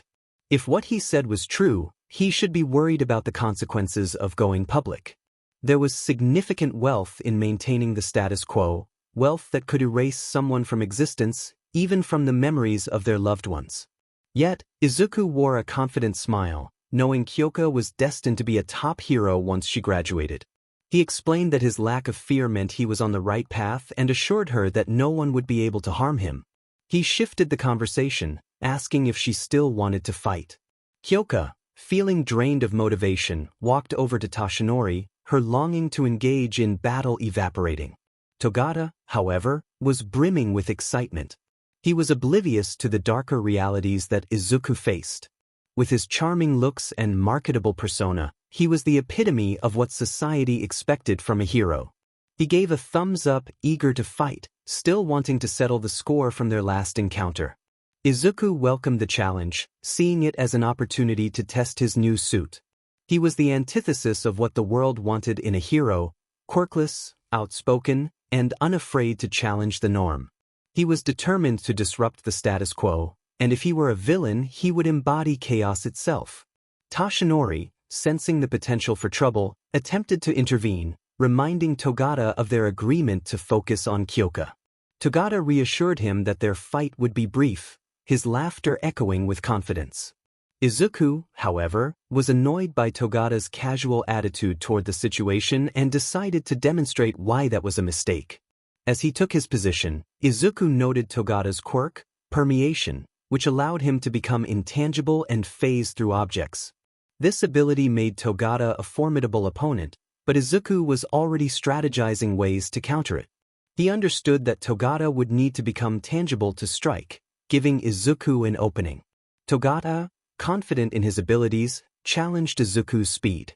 The playful banter masked the tension building between them. Izuku, however, was ready to prove himself. He took a fighting stance, prepared to showcase what he had learned. In an instant, Togata found himself on the ground, feeling a sharp pain in his side. Izuku had caught him off guard with a powerful kick, enhanced by the strength of his suit. Togata realized he had likely fractured a rib, but he was trained to endure pain. He stood up, determined to face Izuku again, who was undoubtedly smiling beneath his helmet. Izuku mentioned the number 3 hero, Rumi, hinting at the stakes of their encounter. Meanwhile, 𝐭𝐸𝐽 enjoyed a pleasant lunch with her friend Nemuri. Their conversation flowed easily, and 𝐭𝐸𝐽 shared her experiences and the journey she was on with her son. She felt a mix of embarrassment and warmth as Nemuri giggled at her stories, the bond of friendship deepening over their shared moments. Nemuri chuckled when she heard about Izuku discovering his mother's little secret stash, but what mattered most was that 𝐭𝐸𝐽's son supported her. She smiled at 𝐭𝐸𝐽, speaking in an encouraging tone, acknowledging the situation. 𝐭𝐸𝐽 felt a wave of embarrassment wash over her as she covered her face, her cheeks flushed red at the memory of how her son had found out. The thought of being caught in such a compromising situation was mortifying for her, and she couldn't help but worry about how many more times Izuku might catch her in the act. Nemuri found the situation amusing but understood how it could be embarrassing for someone as reserved as 𝐭𝐸𝐽. She couldn't resist teasing her friend about the choice to download content that could have been avoided. 𝐭𝐸𝐽 mumbled her defense, explaining that she simply wanted to rewatch the videos she liked. It seemed harmless to her, but now she faced the consequences of her actions. Nemuri shrugged, still amused but sympathetic. She pointed out that there were easier ways to manage such things, mentioning the history button. 𝐭𝐸𝐽's surprised reaction revealed her lack of familiarity with technology, which Nemuri found both amusing and concerning. Despite the awkwardness, 𝐭𝐸𝐽 felt a sense of relief knowing that her son still loved and supported her even after the embarrassing incident. Nemuri playfully dismissed 𝐭𝐸𝐽's worries, reminding her that Izuku was just a confused teenager. 𝐭𝐸𝐽 hesitated, questioning whether that perspective might dismiss her son's feelings. She recalled how Mitsuki often downplayed Izuku's emotions, and she didn't want to adopt that kind of relationship with her son. Nemuri, with her experience as an educator, reassured 𝐭𝐸𝐽 that it was normal for teenagers to act out, recalling her own rebellious youth. 𝐭𝐸𝐽 chuckled weakly, reminiscing about her past as a leader of a gang, a stark contrast to her current self. She felt a pang of guilt for the trouble she had caused her parents during that time. Curious about 𝐭𝐸𝐽's past, Nemuri inquired about her relationship with her parents. 𝐭𝐸𝐽 revealed that they had disapproved of her marriage to Hisashi, giving her an ultimatum that ultimately led her to choose love over family. The memories of that night flooded back, filled with tears and shouting as she recalled running away with Hisashi, believing they could prove her parents wrong. Nemuri sensed the weight of 𝐭𝐸𝐽's memories and asked if the marriage had ended well. 𝐭𝐸𝐽 reflected on Hisashi, acknowledging his good nature but lamenting his inability to settle down. She recognized that both her son and Hisashi shared a relentless ambition that sometimes clouded their judgment. Of course, that never happened, and 𝐭𝐸𝐽 eventually grew tired of the uncertainty. She decided to buy an apartment and get a regular job, something Hisashi had also attempted for a year and 10 months. However, the longing for more than what he had consumed him, leading him to leave again, promising to return once he achieved wealth so they could be a family once more. Nomiuri nodded, sensing one of 𝗏𝗏's fears. Nomiuri understood 𝗏𝗏's worry that her son's ambition might lead him into trouble. 𝗏𝗏 admitted that she saw so much of Hisashi in Izuku, which sometimes frightened her. Both father and son had a relentless drive to succeed, even if it meant crossing moral lines. 𝗏𝗏 recalled a time when Hisashi had confronted a man, leaving him in a dire state and taking his belongings. Although the bag contained money and items that could be sold, it forced them to flee and hide for months, constantly looking over their shoulders in fear. 𝗏𝗏 often worried that Izuku might follow a similar path in his quest to become a hero. Nomiuri mentioned knowing someone similar, a truly unscrupulous person, but reassured 𝗏𝗏 that her son would not end up like his father. He had 𝗏𝗏 to guide him with morals. 𝗏𝗏 reflected on how Izuku might view her teachings, feeling that he would say she had taught him to be 𝗬𝗵𝗲 and accept mistreatment with a smile. This realization brought a sad sigh from her, as she recognized that Izuku had inherited more from Hisashi than she had hoped. Nomiuri frowned slightly, recalling how her own mother would have reacted to such thoughts. She felt Izuku was fortunate in that regard. 𝗏𝗏 sighed, thinking of her son and the numerous times she had been called to school due to his actions. He always claimed he was just defending himself, but it never changed the fact that it caused her immense worry. 𝗏𝗏 believed this was karma for how she had treated her own parents. Then, Nomiuri suggested therapy, which made 𝗏𝗏 dismiss the idea immediately. She felt that therapy was unnecessary and only for those who had lost their way. Both she and Izuku shared this belief, often rejecting the notion of seeking help. Whenever the school recommended it, 𝗏𝗏 would staunchly defend her son, expressing her disdain for the idea. Nomiuri, confused by 𝗏𝗏's strong stance, pointed out that seeking therapy was a valid way to address feelings. 𝗏𝗏 insisted that she would not waste money on something she deemed a scam. She had seen Hisashi manipulate people, and even he would never consider therapy, viewing it as a legitimate con. 𝗏𝗏 preferred to keep her money rather than spend it on what she considered nonsense. Despite Nomiuri's concern, she chose not to judge 𝗏𝗏 for her choices. Instead, she shifted the conversation back to 𝗏𝗏's parents, asking if she thought they would answer if contacted. 𝗏𝗏 shrugged, uncertain if they had moved or changed their numbers. She pondered what she would even say to them, as it had been nearly 2 decades since they had crossed her mind. Life had kept her busy, and she had little idea of where to start looking for them. Nomiuri suggested that a simple hi could be a good beginning. 𝗏𝗏 sarcastically replied that it would sound like an admission of her failures. Her parents had made it clear they wanted nothing to do with her, even going so far as to destroy her belongings before she left with Hisashi. She had no idea what they were doing now or how her siblings were faring. The black sheep of the family felt utterly alone, with only her bond with Izuku to hold on to. Nomiuri chuckled at 𝗏𝗏's response but acknowledged her feelings. 𝗏𝗏 appreciated the effort but remained firm in her decision not to reach out to her parents.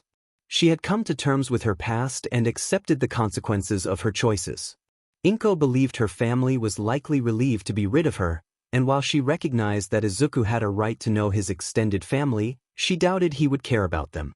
𝗏𝗏 felt that, like Hisashi, Izuku was primarily focused on himself. With a shrug, Nomiuri decided to change the subject, respecting 𝗏𝗏's decision while acknowledging the support Izuku offered her. When could he meet him? Meanwhile, Hisashi was walking inside a rundown hotel, having managed to escape the League of Villains and was currently on the run. He had cleverly removed the tracking chip from his neck while cleaning their silverware, using nothing more than a butter knife, a spoon, and 2 forks. Approaching the front desk, he rang the bell, prompting a lady to emerge from the back. She did not appear pleased to be interrupted, but Hisashi paid her no mind. Hisashi requested a room for the rest of the week.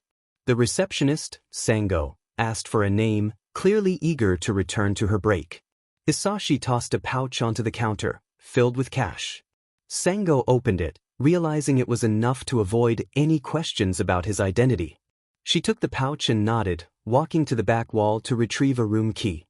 Hisashi leaned forward, a bit of blood trickling down to the wooden desk as he provided a name. He introduced himself as John Smith and mentioned that the pouch contained all the necessary documents. Sango wished him a nice evening as she handed over the key and returned to her break. Hisashi made his way to his room, which was conveniently located on the first floor with windows leading to the back of the hotel for a quick escape if needed. He closed the door and moved the dresser to block the entrance, knowing that those extra seconds could mean the difference between safety and danger. In the bathroom, he examined the wound on his neck, which he had sealed with super glue. He reassured himself that it wasn't infected yet and planned his next steps: head to the warehouse, get a new passport, and lay low in Colombia instead of Guatemala, as they would expect him there. He would have to dip into Izuku's emergency fund but promised to replenish it by the end of the year. Suddenly, he heard a voice calling for room service, causing him to jump. He had placed a "Do Not Disturb" sign on the door, so he was puzzled by the interruption. Glancing at the window, he quickly gathered what he could carry: a blanket, an emergency kit, and all the food and drinks from the mini fridge. He tied the blanket like a bag and opened the window to make his escape. Hisashi muttered about the "Do Not Disturb" sign, but there was no response, only the sound of the doorknob rattling and the pounding on the door. He was already gone, leaping over a fence and running to find a place to hide, at least for a few hours, until he could catch a bus out of the city. It was time for another scheme elsewhere. He mused that perhaps Chile would be a better choice. Meanwhile, Izuku was engaged in a challenging fight against Togata. He found himself on the losing end, his metal gloves and boots torn from his suit. Togata held him by the neck, lifting him into the air with a bright smile, despite having a few bruises. It had been an exhilarating fight, but it was clear that Izuku needed to accept his limitations. Izuku quietly prayed for Togata's forgiveness, acknowledging his arrogance. He let out a frustrated laugh, annoyed at the damage to his gear, knowing he would need days to repair it. However, he still had one trick left. Togata looked puzzled, as if Izuku had lost his mind, a sentiment shared by Toshinori and Kyoka, who watched from the sidelines. Izuku activated his ultimate attack, a concentrated energy blast fired from the arc reactor in his chest. Togata, too close to dodge or activate his quirk, was struck by the full force of the blast, sending him crashing against the wall. Freed from Togata's grip, Izuku approached, his energy beam still charged. As he neared, the intensity of the attack grew until the wall broke, sending Togata through it. Izuku declared that the fight was over, warning Togata not to underestimate him.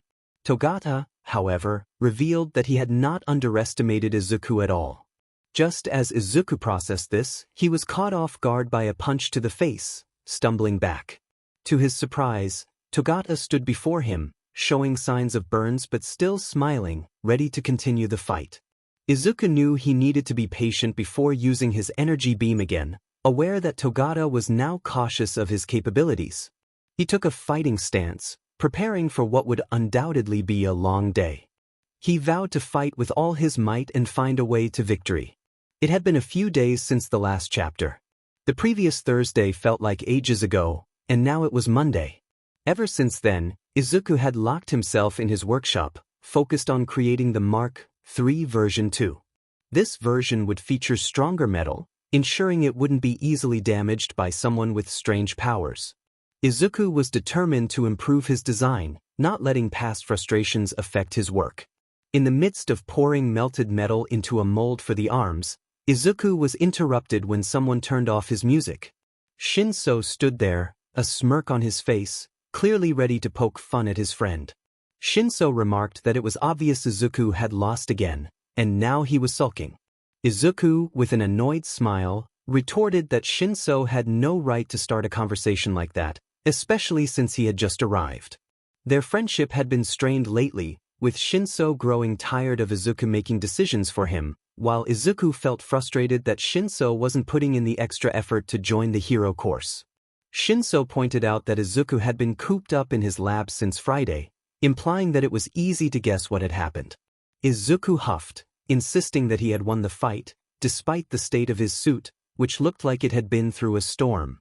The truth was that while Izuku had technically won, Togata had held back significantly, knowing Izuku was in the support course. But to Izuku, a win was a win, even if it meant he had to rebuild his suit. Shinso reminded him that Togata had given himself a handicap and still managed to destroy Izuku's suit effortlessly. Izuku, still focused on his work, asked if there was a reason for Shinso's visit or if he was just there to waste his time. He was in no mood to be polite, especially with Shinso's recent complaints about training and studying. Shinso insisted that Izuku needed to take a break. Izuku rolled his eyes, dismissing the idea. He had no time for breaks. He needed to prepare for the upcoming sports festival. He was determined not to be caught unprepared, even if it meant spending less time with friends. Shinso scowled at the comment about being a baby and explained that the rest of their group was playing a game and wanted Izuku to join. Izuku replied that he was busy fixing his suit and upgrading it before the festival. Shinso considered leaving but knew that if he did, their friends would come by to drag Izuku out. So, he pressed on, asking if playing Monopoly for a bit would really ruin Izuku's plans. At the mention of the game, Izuku's demeanor changed dramatically. He stopped what he was doing, as if the world had momentarily frozen.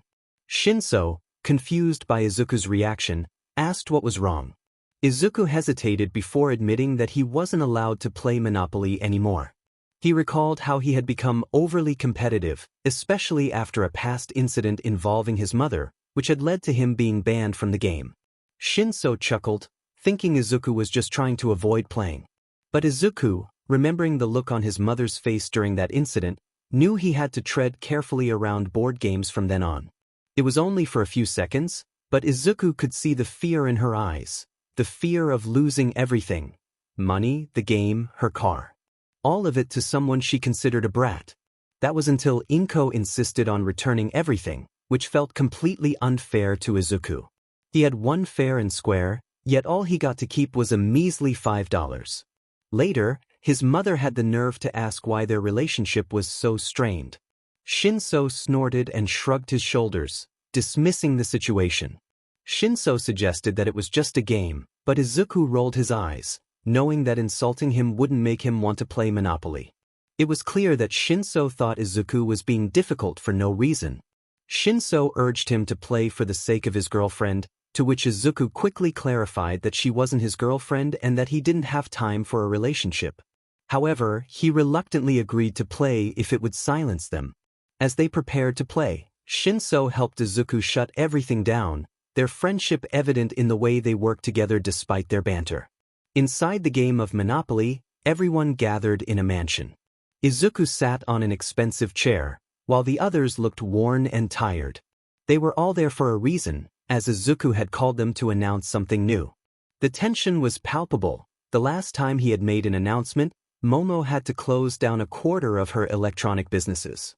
Izuku paused his counting of money and looked at the others, waiting for their reactions. He announced that he was opening a new chain of hotels and raising their rent again. Ochako protested, furious that he would do such a thing when he already had more money than anyone else on the board.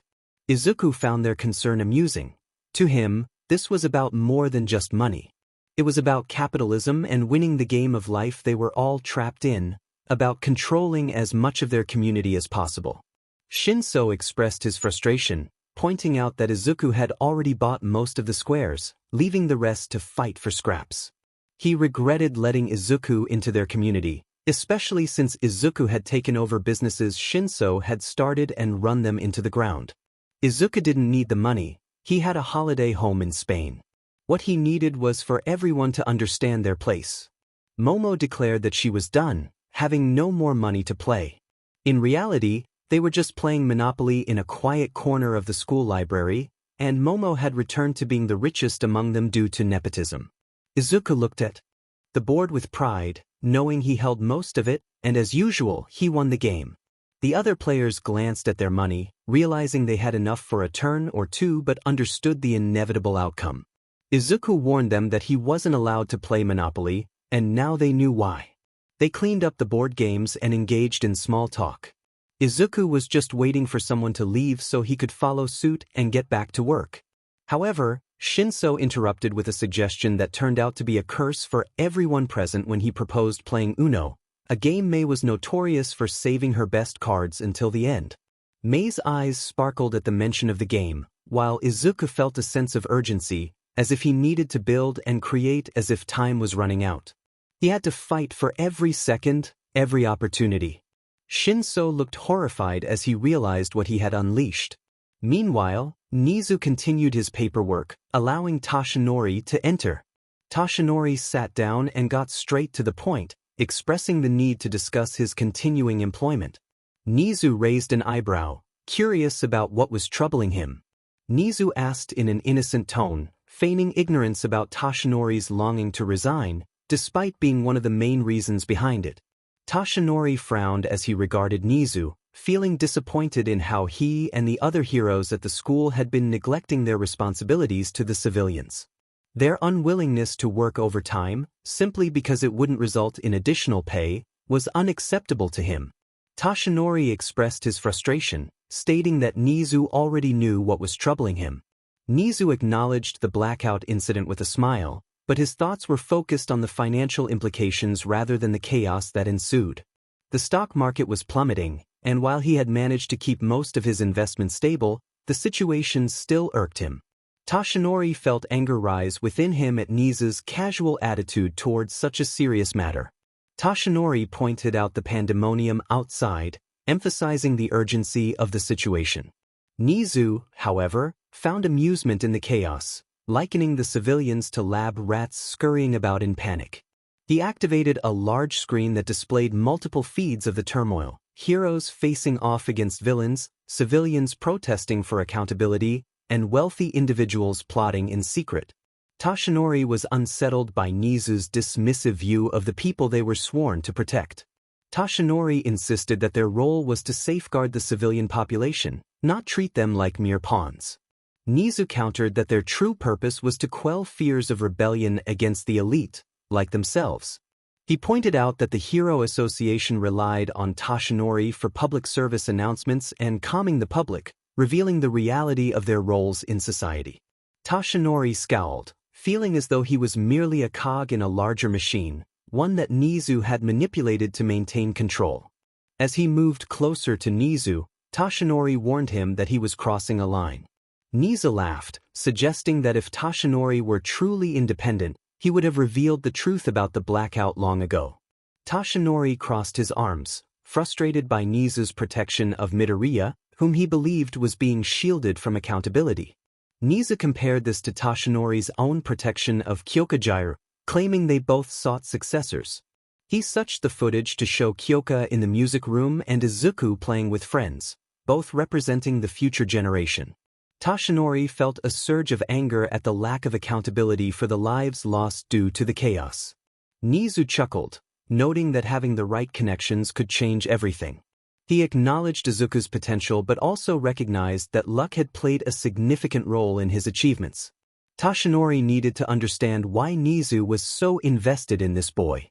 When Tashinori inquired about 𝗎𝗠's interest in Izuku, 𝗎𝗠 admitted it stemmed from boredom.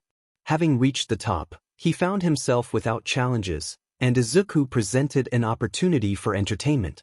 𝗎𝗠 saw in him the ambition to reshape the world, something he had already accomplished. Tashinori viewed this as manipulation, believing 𝗎𝗠 only sought a plaything. 𝗎𝗠 clarified that he had never deceived Izuku about their relationship, seeing him as a source of amusement. He encouraged Izuku to strive for greatness, even if he would never truly dethrone 𝗎𝗠. Tashinori was left confused, struggling to comprehend 𝗎𝗠's motivations. When he asked if that was truly what 𝗎𝗠 wanted, 𝗎𝗠 affirmed his longing for someone to challenge him, but with a hint of honesty in his tone. He would never be able to get it. Oh, he would get close, sure. But getting the crown? Oh, never. 𝗎𝗠 chuckled softly, knowing the chances of Izuku winning this little game were as unlikely as a comic book character like Tony Stark outsmarting Reed Richards. It just wasn't happening, especially since Izuku kept asking 𝗎𝗠 for favors to secure his victories, like keeping the little incident with the toy gun between them. It was hard to beat someone who had leverage over you. So, this game they were playing was rigged from the start. Tashinori, witnessing the true nature of his boss, continued the conversation, feeling compelled to see it through. He questioned why 𝗎𝗓 would give Izuku false hope. 𝗎𝗓 responded that he was simply bored. He had reached the top and found no one to challenge him until now. He asked if there was anything else or if they should continue their circular argument. As 𝗎𝗓 pressed a button, the TV vanished back into the wall. Tashinori frowned, feeling as though his spirit was slowly fading in this environment. He placed a piece of paper on the desk, his resignation letter. He was done. He would train Kyoka outside of the school or figure something out later. He just needed to leave. He stated that he was giving his 2-week resignation, but 𝗎𝗓 denied it. There was no quitting once the contract was signed. Tashinori was bound to stay until the current generation of students reached their 2nd year. 𝗎𝗓 laughed at the idea that Tashinori could escape his grasp. He had made the mistake of engaging with the devil, and like any devil, once they had your soul, they would never let it go. Tashinori felt trapped, knowing there were many places that would be better for his mental health than here. He refused to become like Shota Aizawa, losing his essence to this plush-sized monster. Tashinori insisted that multiple schools would be thrilled to have him and genuinely listen to his concerns. 𝗎𝗓 dismissed this notion, mocking the idea that any school would want a walking corpse without a teaching license or any education on how to teach children. He reminded Tashinori that he was not a real teacher, that title was meaningless since he had no training or degrees. In reality, Tashinori's teaching was completely illegal, but 𝗎𝗓 knew no one would do anything about it. Tashinori rolled his eyes at 𝗎𝗓's attempt at manipulation, believing he could outsmart the rat god. 𝗎𝗓 clarified that he had given Tashinori a job because of his power and the power of his student, not because of Tashinori himself. He questioned what Tashinori had to offer. As 𝗎𝗓 laughed, the chapter ended with his smile being the last image before the world faded to black, his laughter echoing into the darkness. Days passed, and Japan remained unchanged, slowly revealing the cracks in their civilization that they could no longer hide. Riots became increasingly common, and the scapegoat project had failed, as most civilians did not believe that one person could cause a nationwide blackout. This was clearly a systemic issue, with multiple people in power responsible, not just one nameless individual. Meanwhile, May found herself in a predicament. She expressed her reluctance to participate in a dance, but her mother, Rossi, insisted that she looked appealing in the dress. They were in their mansion, inside May's expansive closet, choosing an outfit for the dance Izuku had invited her to. Both parents were eager for their children to attend, even though neither May nor Izuku wanted to go. May wore a light blue dress with heels that felt too high, and after an hour of trying on dresses, she was tired and grumpy, longing to create more of her precious inventions. May protested, claiming the situation was cruel and unusual punishment, but Rossi dismissed her concerns, insisting it was just a dance. She made May twirl to see the dress from behind, believing it was important for her daughter to look good for her first official date, even if it was just a friendly outing. May groaned, feeling unheard by her parents. She reiterated her frustration, questioning why they had to go to a dance neither she nor Izuku wanted to attend. Rossi simply stated that it was because her parents said so and instructed the butler to fetch dress number 36 from the spring line. May stifled a scream of frustration, feeling dismissed once again. She didn't want to go to a dance where all she would do was dance. Who really enjoyed that? May would much rather spend her time with Izuku building a new project or with Mina discussing anime, rather than attending an event where the only person she knew was Izuku. However, the adults seemed to overlook her feelings. James promptly left to fetch the outfit her mother had mentioned, and May couldn't understand what was wrong with her current attire. Overalls and a tank top were comfortable, and her work boots had protected her toes countless times, far more than the heels that pinched her feet. Rossi, having long since grown accustomed to the discomfort of high fashion from her modeling days, simply shrugged at May's complaints. Rossi explained that life sometimes required sacrifices, but May was frustrated. She expressed her longing to spend her time creating rather than conforming to social expectations. She removed her high heels, feeling a wave of relief wash over her. In her mind, she wished ill upon the inventor of high heels, imagining them enduring endless torment. Rossi, however, was resolute. She wanted May to attend the dance and socialize, believing it was important for her daughter's development. Mei felt a surge of jealousy as she thought about Izuku's relationship with his mother, who allowed him the freedom to pursue his passions. She wished for a similar bond with 𝗂𝗧𝗏, one where her interests in robotics were understood and encouraged. 𝗂𝗧𝗏, using a familiar parental tone, insisted that Mei would attend the dance and enjoy herself, regardless of her protests. Mei felt trapped, unable to voice her true feelings without fearing her mother's disappointment. Despite her reluctance, Mei ultimately conceded to her mother's wishes, feeling guilty for her initial resistance. 𝗂𝗧𝗏, pleased with her daughter's compliance, encouraged her to change before James returned with the next outfit. Meanwhile, Izuku was in his workshop, preparing for the evening. Unlike Mei, who was struggling with her attire, Izuku had his suit ready. It was a formal outfit his mother had purchased for a funeral, though he couldn't recall the details. The suit felt out of place for the dance, and he wished he could avoid it altogether. As he finished checking the suit's systems on his tablet, Izuku felt a mix of apprehension and determination. He called out to Jarvis, his assistant, who confirmed that everything was ready for another test flight. Izuku donned the suit, seeing not just himself but the hero he aspired to be, the one who could overcome any challenge through intelligence and ingenuity. He felt a surge of confidence as he prepared for the flight, grateful for the support Jarvis had provided during his moments of doubt. Izuku expressed his appreciation to Jarvis for the encouragement he had received, acknowledging the AI's role in helping him embrace his potential. Jarvis, in his calm and robotic tone, reminded Izuku that his purpose was to assist him in becoming the next Iron Man. With that, Izuku felt ready to face whatever awaited him, both at the dance and beyond. Izuku rolled his eyes slightly, acknowledging the truth in the statement. He felt a sense of pride, convinced that no one in this generation could rival his intellect. As he considered the legacy of Iron Man, he believed he was the perfect candidate to carry it forward. Meanwhile, Melissa sneezed, reminding Izuku that there were other brilliant minds in the world.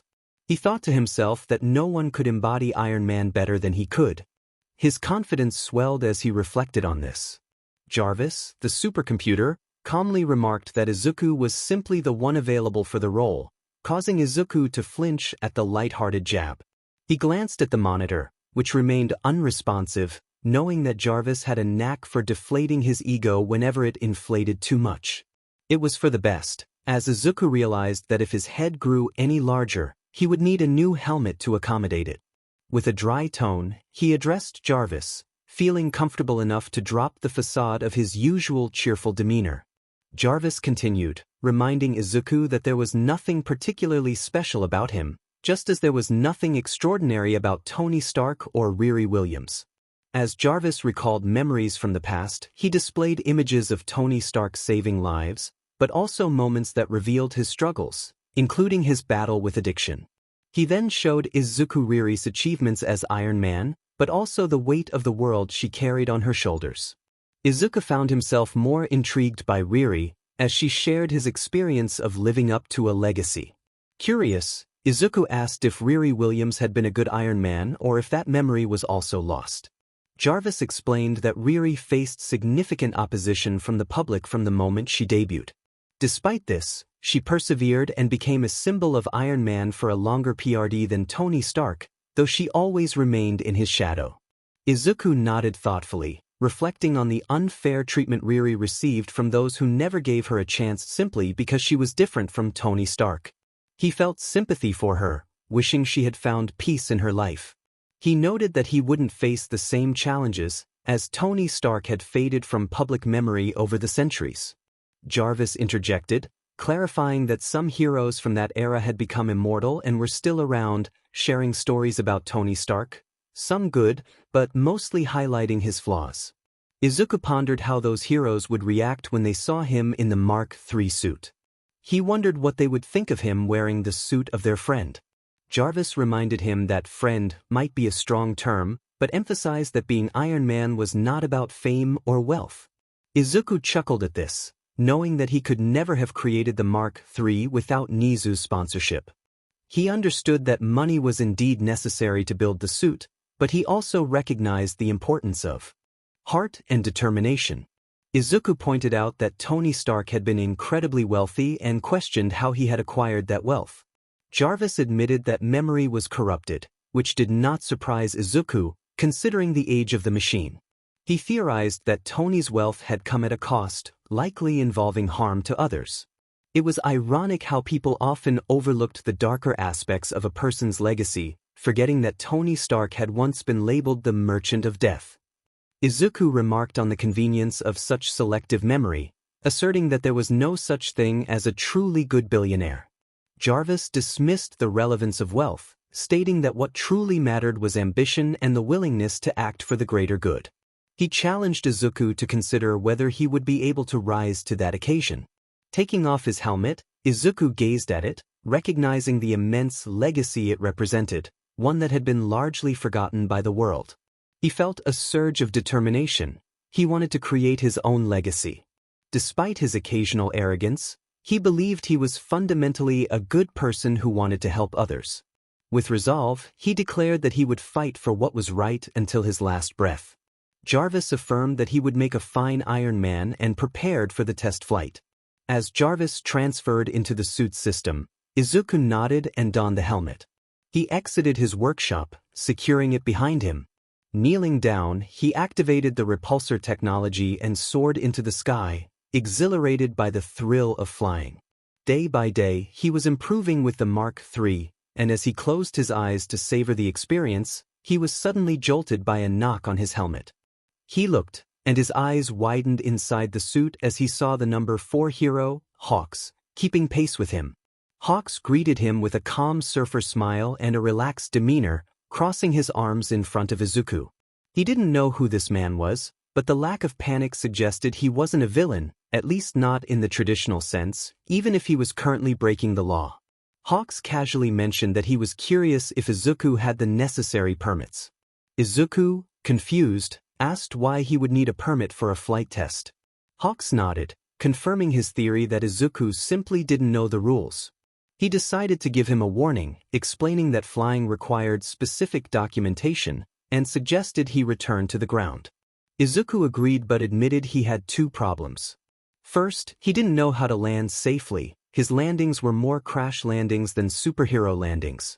Hawks, understanding the situation, realized this was a prime example of why flying licenses were necessary. He began searching for a safe place for Izuku to land and started flying away, prompting Izuku to follow.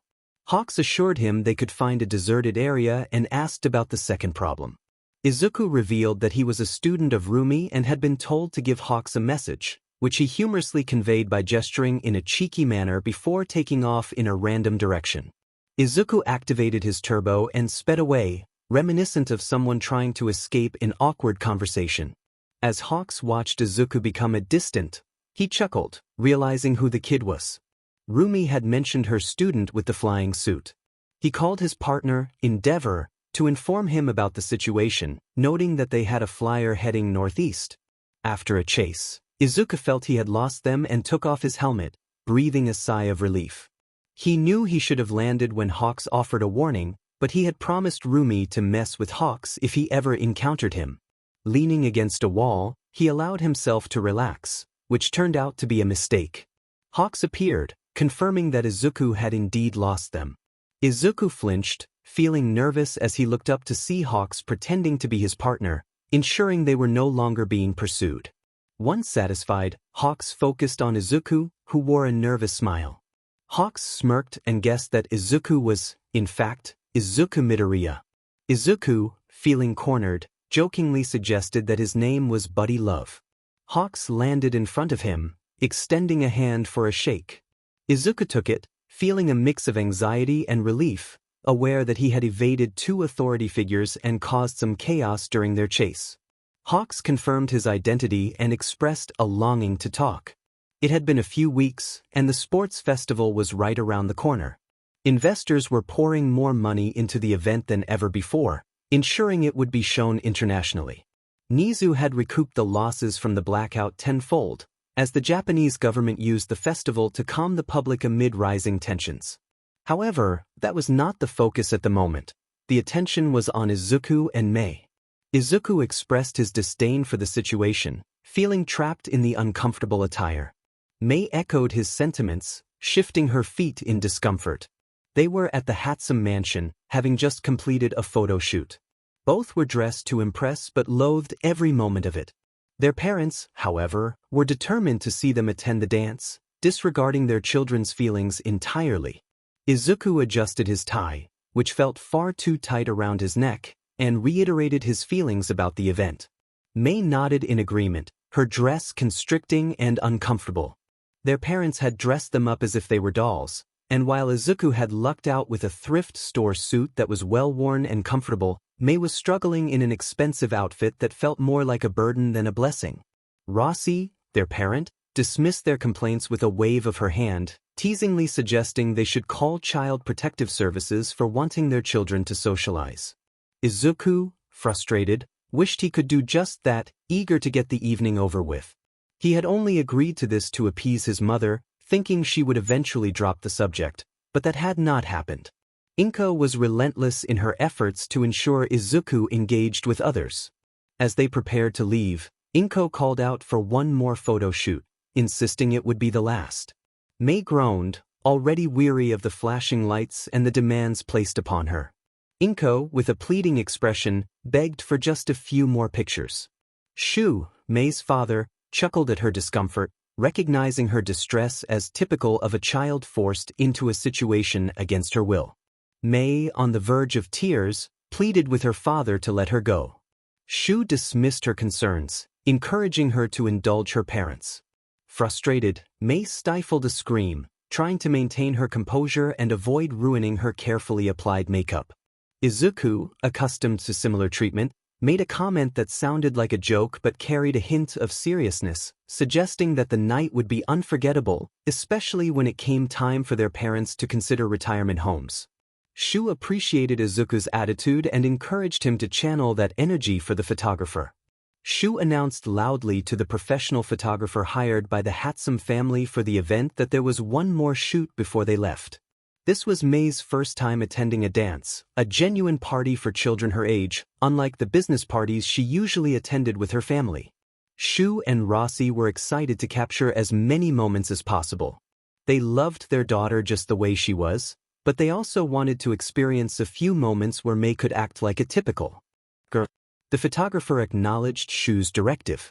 Izuku, feeling overwhelmed, thought to himself that he had died and this was the opening act to the evening he dreaded. His annoyance was palpable. He genuinely wanted to leave, feeling as if the adults were treating the situation like a joke, ignoring the feelings of the children because of their age. 𝗏𝗏 waved her hand dismissively, causing Izuku's eye to twitch slightly, as if she had forgotten her role in the situation. 𝗏𝗏 insisted that they would have fun, but Mei, with a bitter tone, reminded her mother that it was unwise to make promises one couldn't keep. Mei felt frustrated, realizing that the time spent preparing for the event could have been used to create several inventions instead. 𝗧𝗏𝗏, placing her hand on the shoulders of the children, urged them to the photo area with a motherly smile, which made both Izuku and Mei scowl slightly, as they preferred not to be touched without consent. 𝗧𝗏𝗏 encouraged them to stop complaining and get in front of the white screen for more pictures. Izuku thought to himself that he understood the sentiment of doing things for love, but without the love part, questioning why he was even participating in this. He observed his mother chatting with 𝗧𝗏𝗏, acting as if they were close friends, while he felt a disconnect in their relationship. 𝗏𝗏 turned to Izuku with a bright smile, calling him handsome and expressing her excitement to show off the pictures.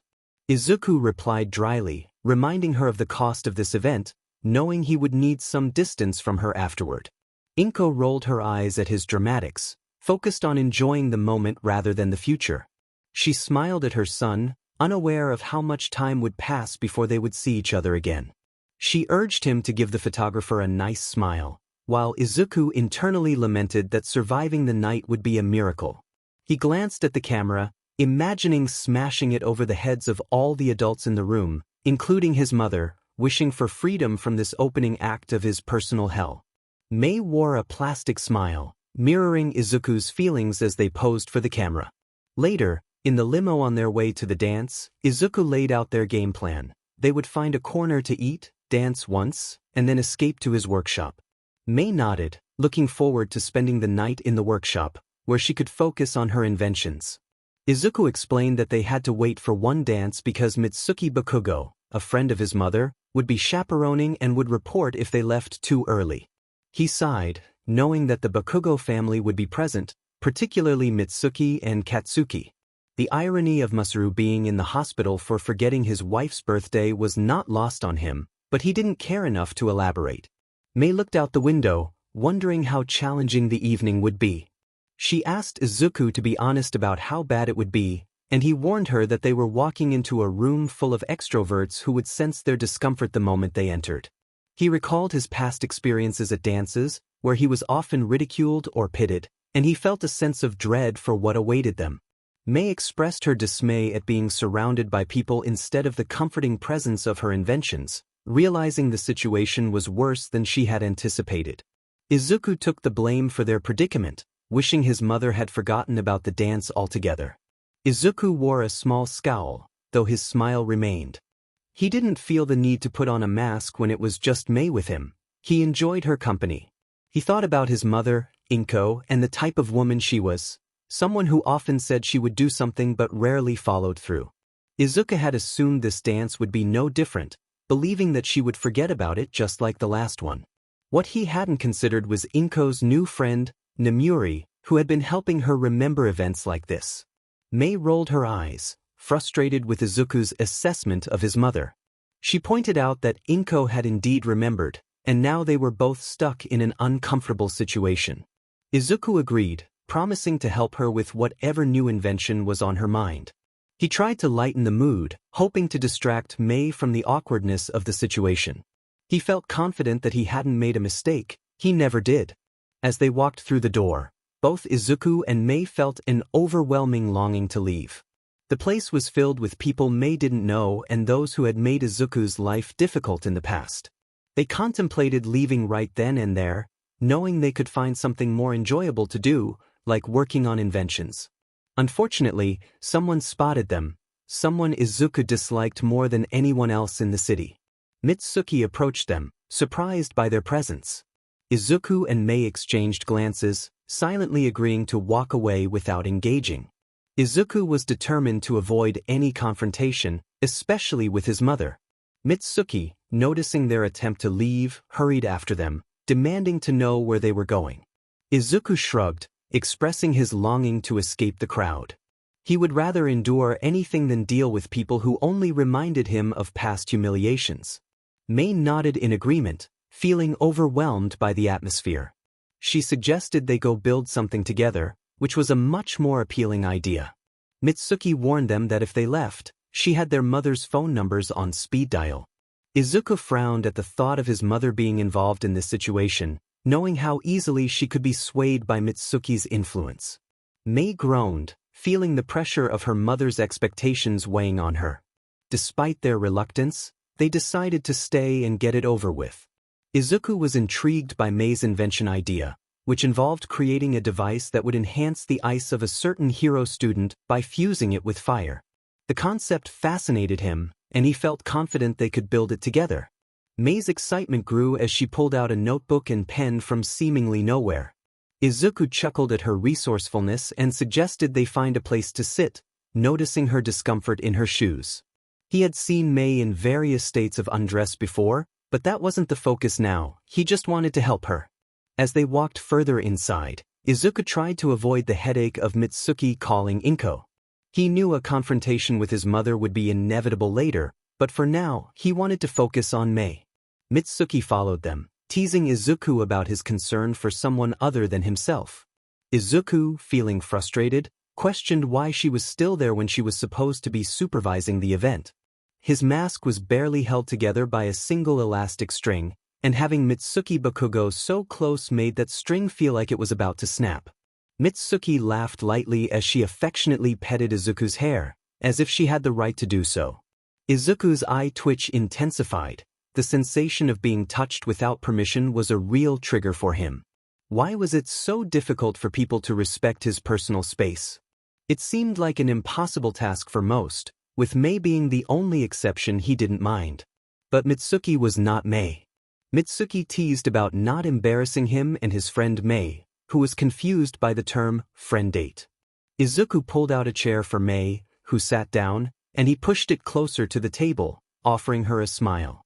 He tried to make it genuine, but his introverted nature left him feeling drained, so he settled for his usual polite smile as he explained things to her. Izuku clarified that Mitsuki was just being annoying and to ignore her. Mei shrugged and placed her notebook on the table, diving into her work, recharging her energy by focusing on something she loved. Izuku waved at Mitsuki as he took a seat across from Mei, letting out a sigh of stress but managing to keep himself composed. Mei asked how long they would be stuck there, and Izuku replied that it shouldn't be much longer, they just needed to wait for the music to start, then they could make their escape through the window. He had already prepared a plan, having connected a burner phone to the fuse box earlier.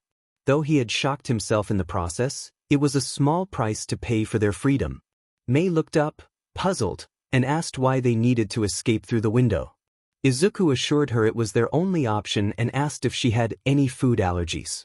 He was determined to grab some food before their getaway, knowing the event would have plenty of delicious options provided by families eager to show their love for their children. Mei recalled her mother's warning about shellfish but doubted it would be present. Izuku decided to avoid all fish just to be safe and left Mei to her writing as he headed to the buffet. He was grateful for his mask, which allowed him to avoid smiling at the crowd that had made his life difficult in middle school. As he waited in line, a familiar face approached him.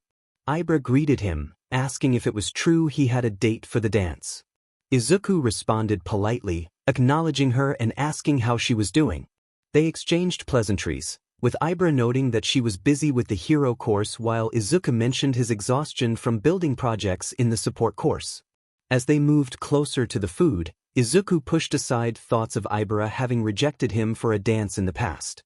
He reminded himself that she didn't owe him anything just because she had been kind to him.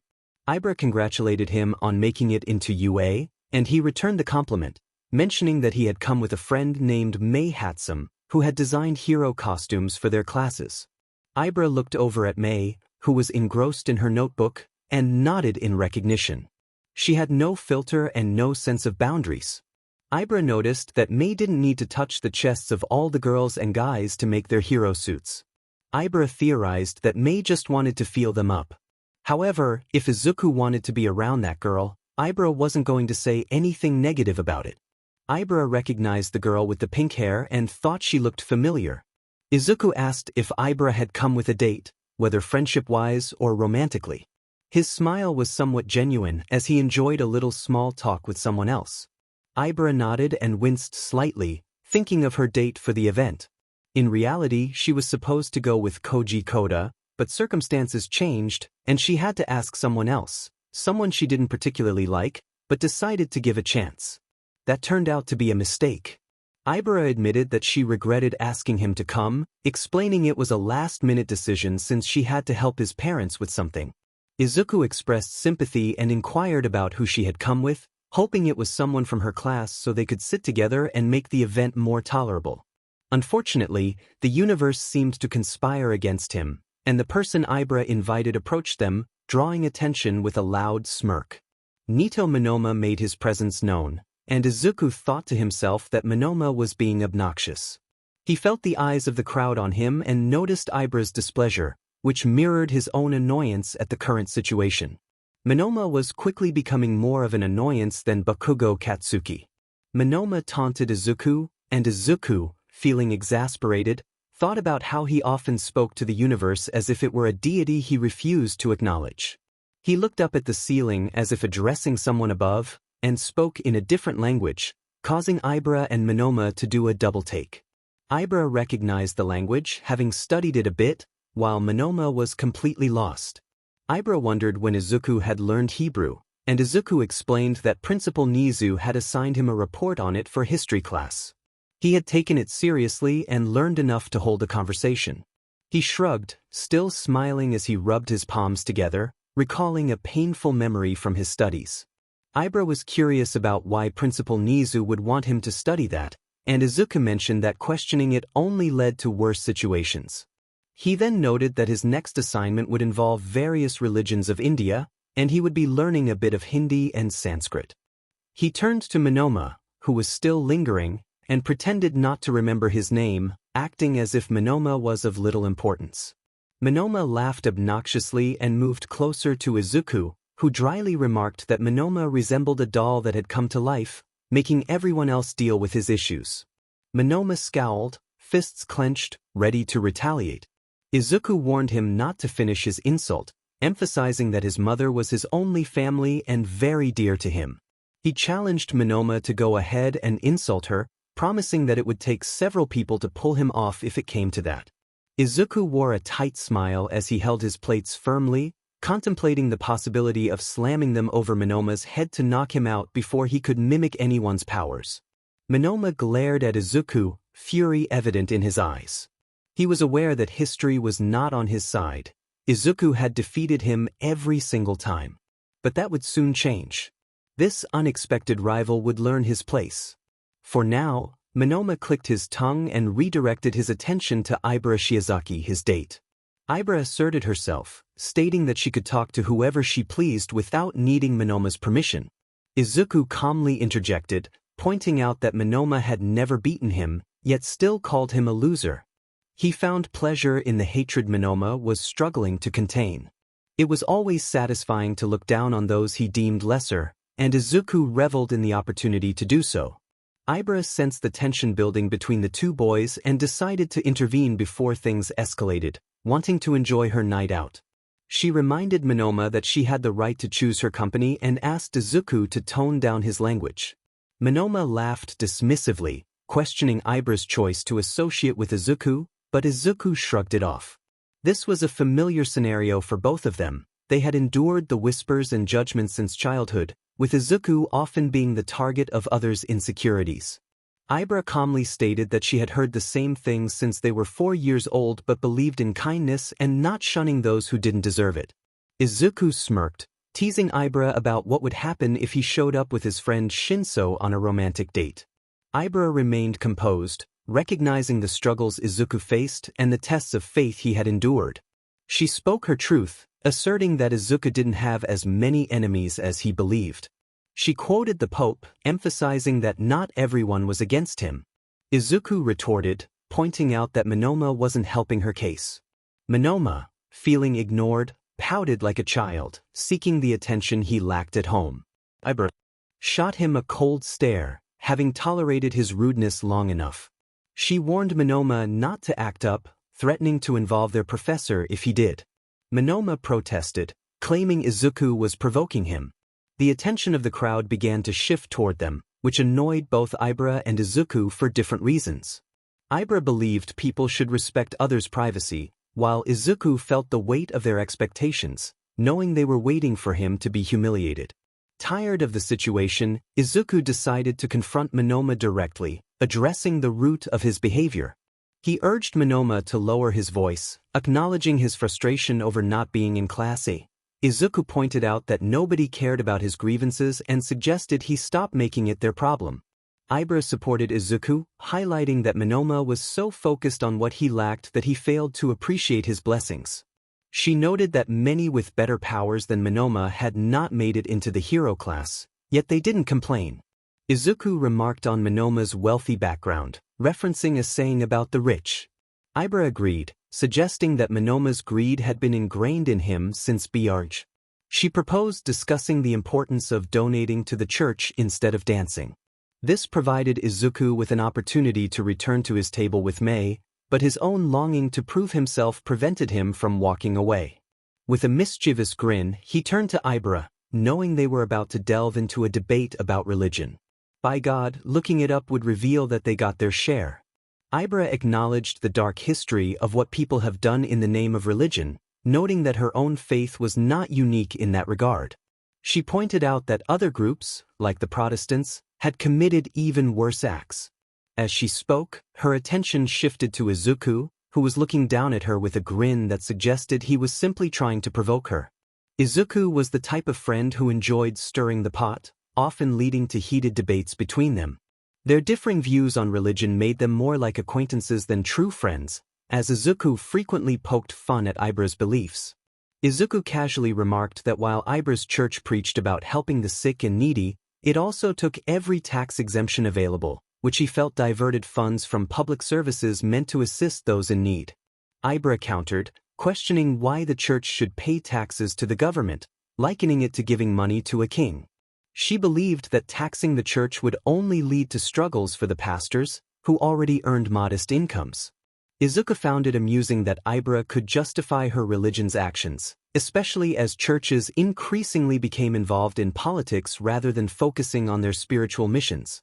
He noted the irony that their deity had once expelled merchants from the temple, only for his followers to welcome them back. Izuku continued, suggesting that many of 𝗧𝗵𝗲's preachers influenced their congregations on political matters, often portraying opposing views as evil. 𝗧𝗵𝗲 acknowledged that there were indeed some bad individuals within their ranks, but she insisted that every religion had its flaws. She believed that many people joined their faith seeking redemption and the chance for personal growth. Izuku shrugged, recalling a religion he had researched that, while perhaps annoying to others, had not committed any significant atrocities. He jokingly mentioned that he found Satanists to be quite interesting. 𝗧𝗵𝗲 chose to ignore his comment for her own peace of mind, emphasizing that he was unfairly blaming everyone for the actions of a loud minority. She took a deep breath, realizing she had stumbled into a sensitive topic. When she glanced at Izuku, she saw the biggest grin on his face, knowing it was the perfect moment for him to bring up why he had little respect for her faith. He brought up the troubling issue of misconduct involving minors, which prompted 𝗧𝗵𝗲 to firmly state that she would not engage in that discussion. Izuku, amused, recognized that this was his favorite tactic against people like 𝗧𝗵𝗲, who either shut down the conversation or tried to defend their beliefs. Unfortunately for him, 𝗧𝗵𝗲 was not in the mood to defend her faith and instead shifted the topic to food, offering to share some shrimp tempura. Izuku, recalling that Mei was allergic to shellfish, declined the offer. 𝗧𝗵𝗲 understood and noted that the situation was more complex than he portrayed. She accepted that some individuals had behaved deplorably, and there was no justification for their actions, regardless of their positions of power. As Izuku filled his plate, he expressed his belief that the leader of her religion should openly acknowledge their imperfections and take responsibility for mistakes, such as allowing harmful individuals to remain within their community. 𝗧𝗵𝗲, having gathered her food, politely remarked that their discussions about religion were always interesting. Izuku's smile, though smaller, was genuine. He appreciated 𝗧𝗵𝗲's company and recognized her goodness. He returned her bow before turning to find Mei, who was absorbed in her notebook, seemingly unaware of his absence. As a favor, one character decided to keep their distance from another and their date, knowing that the date might stir up trouble due to insecurities about their standing in the hero class. 𝗧𝗵𝗲 expressed gratitude and mentioned the need to find her date before he caused any more issues. The two parted ways on good terms, not quite friends but always speaking positively about each other. Izuku often teased 𝗧𝗵𝗲 about her religious beliefs, while she pointed out his arrogance. At the neighborhood party, Katsuki Bakugo was having a miserable time. He was there only because his mother insisted he attend, arguing that if Izuku could set aside his pride for a dance, so could he. This made Katsuki even angrier, and he blamed Izuku for his presence at the event. His old friends, who he considered annoying, wouldn't leave him alone. One of them, Orochi, remarked that Katsuki had finally stopped talking to 𝗧𝗵𝗲 and suggested they say hello to him. Katsuki, annoyed, dismissed the idea, noting that Izuku was minding his own business and had been doing so since they entered UA. He wasn't about to ruin the unspoken agreement they had to leave each other alone. Katsuki had moved past Izuku and had better things to focus on. Another friend playfully nudged Katsuki, thinking they were still close. Takada insisted they needed to remind Izuku of his place for coming with a date. Hirayama chimed in, but Katsuki interrupted, asserting that he didn't care about Izuku or who he associated with. However, he respected Izuku's dedication to defending his girlfriend, acknowledging that it was admirable. Katsuki knew that if anyone tried to harm her, they would face serious consequences. Katsuki warned that if anyone touched Izuku's girlfriend, they would end up regretting it. Hirayama, confused, questioned Katsuki's words, but Katsuki ignored him and walked away. He had no interest in engaging with people he considered beneath him. He was in the hero course, while they were not. He was determined to become a hero, and he despised the idea of others living vicariously through him. Katsuki was confident that no one without powers could defeat him in a fight.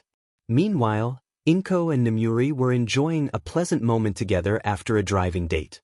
𝗏𝗏 expressed her delight at the surprise car ride, and Nomuri shared her fondness for her car, a 1977 Camaro styled like Bumblebee from Transformers. She laughed about her initial struggles with car maintenance, having bought it without much research. Today had been a wonderful day for 𝗏𝗏, filled with joy and companionship. 𝗏𝗏 giggled softly as she playfully slapped Nomuri's arm. She teased about Nomuri's honesty, asking if she had bought her car as a teenager. Nomuri sighed, recalling the day she acquired her vehicle. She admitted it was one of the worst mistakes of her life, as she had no idea how to maintain it and had naively expected a fair deal from the dealership. The salespeople had quickly recognized her inexperience and took full advantage of it. Although she had her first car, she now realized it was one of the worst deals she had ever made. 𝗏𝗏 chuckled, understanding why Nomuri groaned. Unlike Nomuri, who had faced such challenges, 𝗏𝗏 had Hisashi, who had managed to outsmart a car salesman to get her current vehicle. 𝗏𝗏 expressed her sympathy, noting that Nomuri had been taken advantage of.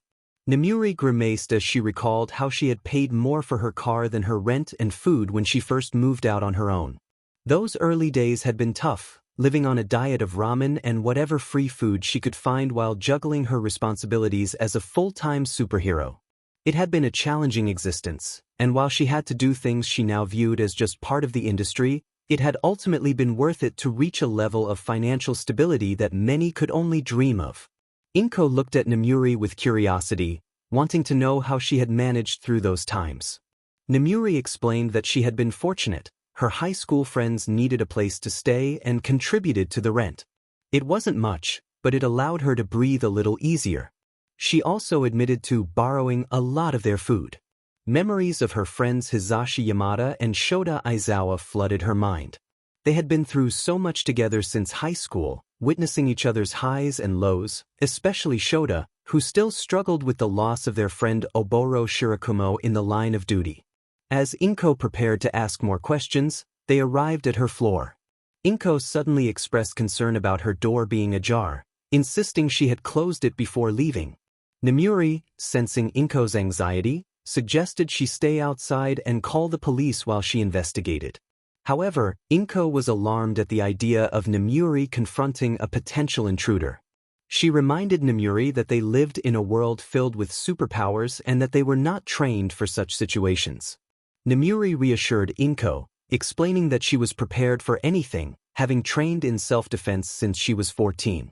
She kissed 𝗏𝗏's forehead to calm her and then entered the apartment, while 𝗏𝗏 quickly called for help. Inside, Nomuri cautiously approached the source of the noise and discovered an intruder making a sandwich. The intruder, Hisashi, was oblivious to the tension. He was focused on assembling his meal, muttering about the ingredients he was using.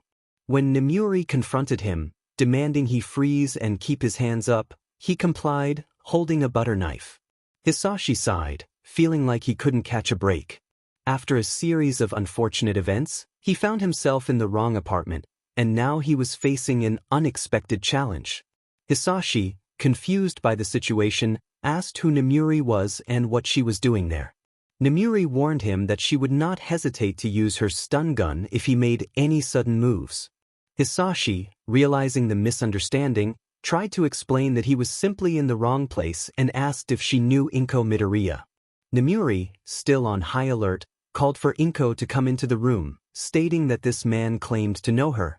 𝗏𝗏 rushed in, her heart racing with concern for Nomuri's safety. She was ready to use her own powers if necessary, determined to protect her girlfriend at all costs. Hisashi noticed his wife entering the apartment, and his plans shifted dramatically. He no longer needed to consider making her disappear or taking money from her bank account as retribution. With a bright smile, he greeted 𝗏𝗏, who turned pale at the sight of him, a ghost from her past resembling an older version of their son, Izuku Midoriya.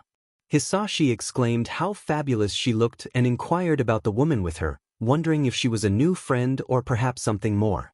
If 𝗏𝗏 had made new friends, that was wonderful. She deserved companionship beyond her friend Mitsuki Bakugo, who was known for her difficult personality. If it was romantic, that was also great. 𝗏𝗏 deserved better than Hisashi, who often felt like a burden.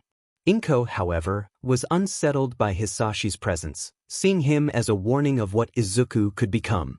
She regarded Nemuri with an emotionless expression. Hisashi, sensing the tension, quickly tried to explain himself, jumping behind the counter to shield himself from potential repercussions. He recalled a past incident in Egypt, where he learned that even the dead could gain superpowers. 𝗏𝗏's annoyance was palpable. She was frustrated that he was there, acting foolishly, and that he only appeared when he needed something, not out of genuine concern for their son. 𝗏𝗏 pointed out that he had made a mess of things and was now trying to drag her into it. Hisashi insisted he would never intentionally put her or Izuku in danger. He acknowledged his flaws but argued that his intentions were to provide for his family, ensuring they had a roof over their heads and food to eat. He believed that as long as the money was used for good, the source didn't matter. 𝗏𝗏 remained unimpressed and pressed him about a terrorist group wanting their son.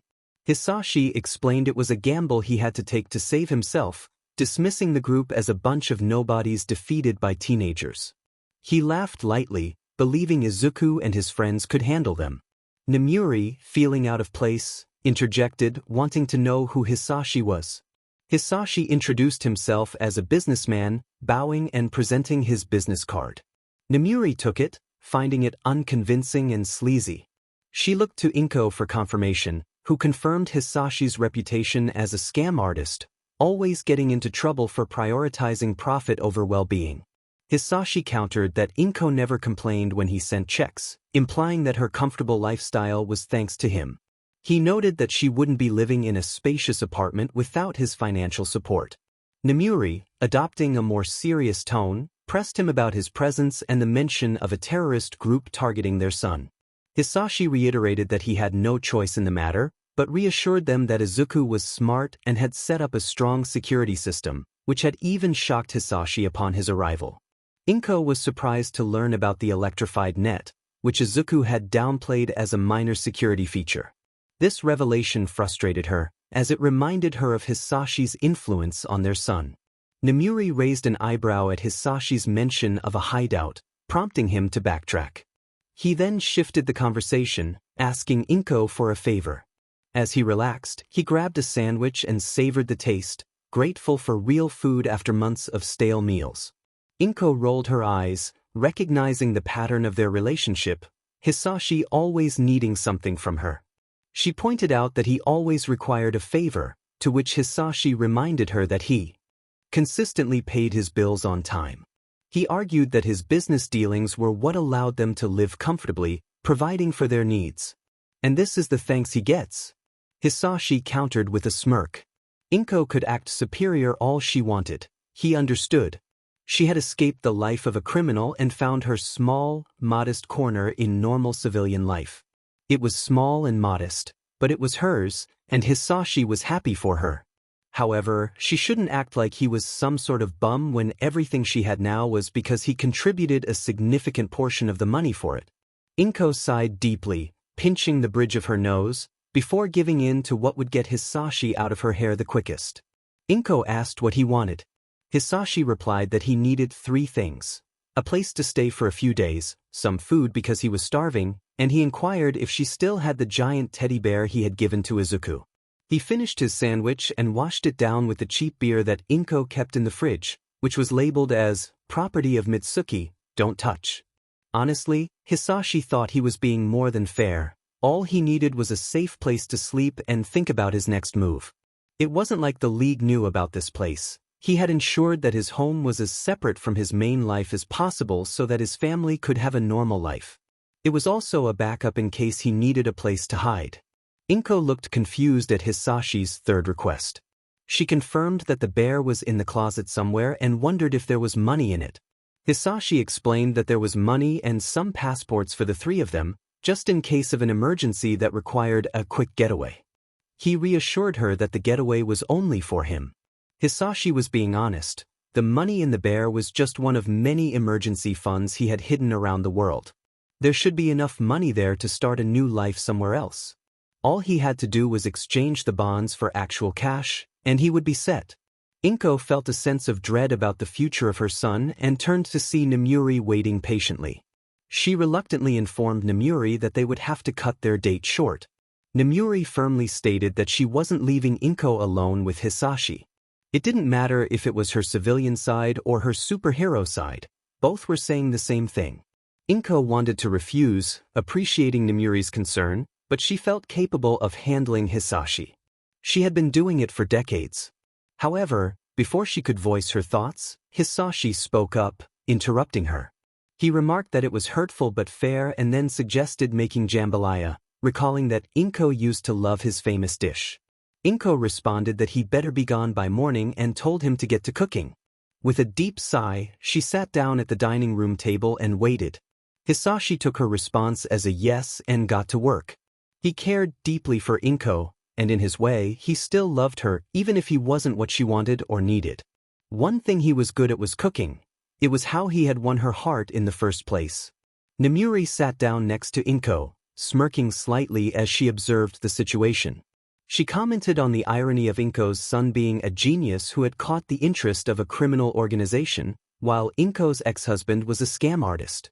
𝗏𝗏 replied that their family was one bad decision after another, living with the consequences. She felt a strained smile creep onto her face, realizing she had never expected her past to catch up with her like this. She never thought Hisashi would return to her apartment. Nomiuri shrugged, indicating that she didn't think 𝗏𝗏 owed her an apology, as she had been less than truthful about her own life. They were still in the early stages of dating, where both were presenting the best versions of themselves. Meanwhile, Katsuki was at another event when he heard a voice that always gave him a headache. It was Kami Utsushimi, the ex-girlfriend of Deku, who had a way of speaking that grated on him. He interrupted her before the pain in his head could worsen, telling her to stop with the annoying tone and to speak normally or leave. Kami complied, expressing surprise to see him there, as he usually ignored such events. Katsuki glanced at his mother, who was keeping a watchful eye on Deku and his date, ensuring they didn't slip away. He almost wished they would so he could leave too. He explained to Kami that he had no choice. Since Deku was there, his mother had made him come. Kami was genuinely surprised to learn that Izuku had attended, given the crowd of people who had made his life difficult, herself included. She looked around but couldn't find him until Katsuki pointed out where Deku was sitting with his date. Kami was incredulous that Midoriya had managed to get a date while Katsuki had not. She remembered when she first asked Izuku out and when they made it official. Katsuki was furious, exclaiming that, "Deku got a girl before me." Izuku faced quite a bit of backlash from those who believed he didn't deserve someone like the popular queen of their middle school. However, Katsuki, now a bit calmer without his usual entourage, shrugged his shoulders and declared that he didn't care about dating anyone. His sole focus was on becoming the #1 hero. Kami, observing Izuku and his date, thought they looked cute together, despite knowing that Izuku's smile was often a mask for the pain he had endured. She had been around long enough to recognize his coping mechanisms, which included not just his smile but also his ego and arrogance. Kami contemplated her thoughts until Katsuki interrupted her, calling her a derogatory name. She turned to him, calm but incredulous, certain she must have misheard. Katsuki shrugged, recalling how he had seen Izuku suffer at the hands of people like Kami's fanbase, while she merely focused on her appearance. He expressed that even he found her treatment of Izuku to be crossing a line. Despite his disdain for Izuku, he believed what she had done was unforgivable. Kami retorted with a chilling suggestion, echoing words Katsuki had once directed at Izuku, words that many dismissed because he had apologized. Katsuki remained silent, anger simmering beneath the surface as he watched Kami's confidence grow. She reminded him that she had witnessed his own harsh words to Izuku, challenging him not to act as if he was above reproach. With a small laugh, she left him behind, acknowledging her own flaws but determined to pursue her dream of becoming a hero. As she glanced back at Izuku, she thought she saw a genuine smile on his face as he engaged with his date, a rare moment of happiness. Cammy reflected that she owed Izuku an apology, but not today. She felt certain she was one of the last people he would want to see at that moment. The next day arrived, the dance was over, and Izuku's promise had been fulfilled. He was found in his cluttered workshop, sleeping on the floor with his arm as a pillow, while Mei rested on the couch, using the armrest as her pillow and Izuku's jacket as a blanket. In his dreams, he soared alongside Tony Stark and Riri Williams, feeling like an equal. However, his peaceful slumber was abruptly interrupted when he was shaken awake by his mother. Inko stood over him, disappointment evident in her gaze as she firmly instructed him to explain himself. Izuku, still groggy, muttered about the confusion of the previous night, claiming that someone must have spiked the punch, which contributed to his pounding headache. He rubbed his temples and stood up, desperately needing something to drink. Ignoring his mother's disapproval, he headed to his mini fridge, grabbed a bottle of water, and gulped it down in one go. Though it worsened his headache, the cold water felt refreshing, a brief relief from the chaos of the previous night.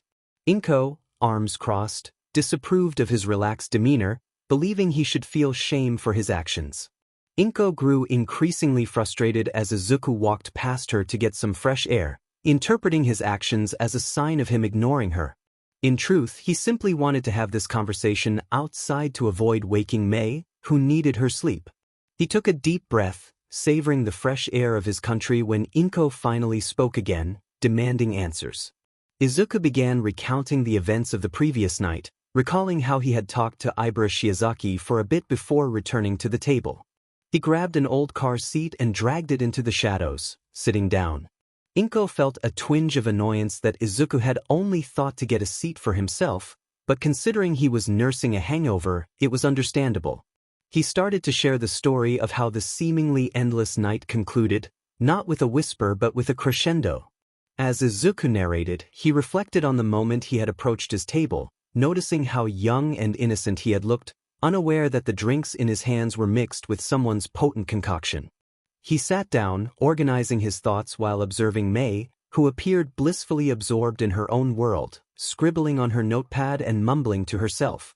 She looked incredibly cute, and he had to shake off the distraction to get her attention. After a few attempts, he finally leaned closer to her. He apologized for taking so long, and Mei looked up, her eyes sparkling with curiosity. She seemed genuinely surprised and delighted, her makeup accentuating her features. Izuku smiled at her, trying to convey warmth and encouragement as he glanced at her notes, eager to see what she was working on. He reassured her to enjoy the food and keep writing about her invention. Mei expressed her excitement, stating that this gathering was already better than the other parties her parents forced her to attend, where she felt stifled and unable to pursue her passion for inventing. Izuku enjoyed watching her multitask, eating with one hand while writing with the other. It was one of the things he appreciated about her. Her mind was always racing with ideas, and it was a shame she couldn't write them down fast enough. As they continued their conversation, Izuku encouraged Mei to share her thoughts on her new invention. She spoke with such enthusiasm that he felt a twinge of envy. He knew she had a brilliant idea brewing, and he loved hearing her talk about it, her voice sweet and engaging. They discussed the details, with Izuku gently guiding her back on track whenever her excitement led her astray. Neither of them noticed the glances from others around them, including Izuku's former bullies and ex-girlfriend. They were focused on each other, oblivious to the outside world. Eventually, a familiar song began to play, prompting Izuku to look up and see everyone making their way to the dance floor. He rolled his eyes at the song choice, finding it cliché. Mei commented on his tendency to complain, not as an accusation but as an innocent observation. Izuku, maintaining his usual cheerful demeanor, responded with a playful acknowledgement of his penchant for nitpicking. He stood up, ready to leave the party with a flourish. He suggested they dance before leaving, but Mei pointed out that she wasn't wearing shoes. Izuku winced at the sight of her bare feet, wondering what her mother had been thinking. An idea struck him, and he bent down to untie his shoelaces. He offered his shoes and socks to Mei, assuring her she would feel more comfortable. She gratefully accepted, and as he helped her into his footwear, they attracted some curious looks, but it didn't bother them. Once Mei was in his shoes and he was barefoot, they made their way to the dance floor. Izuku held Mei close, his left hand clasping hers while his right rested gently on her back, just below her shoulder blade, as they began to dance together. Barefoot on the grass, listening to their favorite song, Mei and Izuku danced while stealing glances at each other. They felt a sense of discomfort, wishing they could be inventing together instead. For them, that was far more NTMT than dancing in a crowded room filled with unfamiliar faces. Around them, familiar figures were dancing. Ibra and Monoma showcased their impressive skills on the dance floor, while Katsuki was reluctantly dancing with an overly enthusiastic fangirl who clung to him. The tension between Katsuki and Izuku was palpable as their eyes met briefly, momentarily transcending their usual rivalry to share an understanding of each other's struggles. As the dance concluded, Mei expressed her relief that it was finally over. Izuku prepared for their escape, counting down 3, 2, 1. As they moved toward the window, pretending to seek a second helping of food. With one hand on his phone, he pressed the button, anticipating the lights to go out for 20 seconds, providing the perfect opportunity to slip away unnoticed. Izuku's ingenuity often amazed even him. However, Mei's impatience broke through as she waited for the lights to dim. Izuku, frustrated, repeated his countdown, but nothing happened. He pressed the button repeatedly, confusion mounting as he realized the lights should have gone out by now. Mei looked around, puzzled by the delay.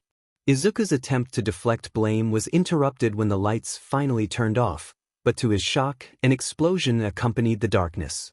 He instinctively shielded Mei from the source of the noise, while she covered her ears, disliking loud sounds. In that moment, Izuku realized his second mistake. Everyone had phones with flashlight apps, illuminating the room almost instantly, rendering his plan ineffective. Panic set in as he worried that his burner phone had caused the explosion, which was never meant to happen. Izuku muttered to himself, acknowledging the unexpected magnitude of the explosion. Mei, oblivious to the chaos, suggested they escape through the window, believing it was all part of Izuku's plan. He quickly composed himself, putting on a confident smile as he guided her away from the window and into the crowd that was now evacuating the building. Mitsuki's commanding voice echoed through the chaos, urging everyone to exit due to an electrical fire. Izuku's heart raced as he processed her words, momentarily halting his movement until someone nudged him forward. Inside, he was in full panic mode, realizing the implications of his actions. If anyone traced the incident back to him, he could face serious consequences, even if it was unintentional. He reassured himself that no one knew he was responsible, and the burner phone was untraceable. After the chaos settled, Izuku recounted their adventure, expressing his hunger and searching for meal replacement bars. As he stood, he winced, noticing BLD on his legs from cuts sustained in the junkyard filled with sharp objects. He groaned, knowing a tetanus shot awaited him later. Inko, his mother, was too consumed by anger and disappointment to notice his pain. She confronted him about the previous night, reminding him of their agreement. Izuku defended himself, stating he had fulfilled his part by dancing with Mei, clarifying that he never specified the number of dances required. As he limped to his trailer, he retrieved the emergency kit through the window, finding just enough supplies to tend to his wounds until he could visit a medical clinic. He carefully cleaned the cut on his foot, listening to his mother's complaints about the chaos he had caused. Izuku acknowledged the fallout but maintained that they had left in an entertaining way, chuckling to himself as he finished cleaning the wound. It was a minor injury, and while he planned to visit the clinic later, he was determined not to let a piece of metal derail his dreams. Inko crossed her arms, feeling her frustration rise. Izuku had done the impossible and pushed her to her limit. She questioned whether his idea of fun included ruining the event for everyone else and causing damage to a protected building. Izuku shrugged, dismissing her concerns. He believed that since his middle school experience had been ruined, others could handle one ruined evening. As he stitched up a small wound and wrapped it with bandages, he thought his mother was overreacting. It was just a minor electrical fire, and he had already forgiven himself for it, so everyone else should move on. Izuku winced when Inko grabbed his ear and pulled it. She was serious now, genuinely upset with his reckless behavior. She reminded him that the explosion had caused a fire, and he acknowledged that there had been a small miscalculation on his part. Rubbing his ear in pain, he felt overwhelmed by the aches in his foot and head, wondering why his mother was reacting this way. Statistically, she should be disappointed, not angry. Something felt off. Inko's anger intensified as she saw the similarities between Izuku and his father, Hisashi. Neither seemed to care about the potential consequences of their actions. She told him that he was lucky she hadn't revealed the truth about what happened. Izuku, with a dismissive wave, insisted that no one had been hurt and that people would likely blame the sound system for the incident. He was curious about why his mother had suddenly become so assertive and why she had gone through with the dance event. Inko's frustration grew as she realized how much Izuku mirrored Hisashi, both showing a lack of concern for others. She expressed her exhaustion with his behavior, stating that she was done. Izuku, still dismissive, thought it wasn't a big deal and that she would forgive him as she always did. But Inko wasn't playing along. She turned away, signaling that she had reached her limit. As she walked away, Izuku called after her, questioning what she wanted from him.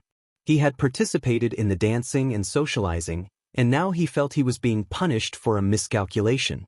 He couldn't understand why his mother cared so much about others when they had made his life difficult.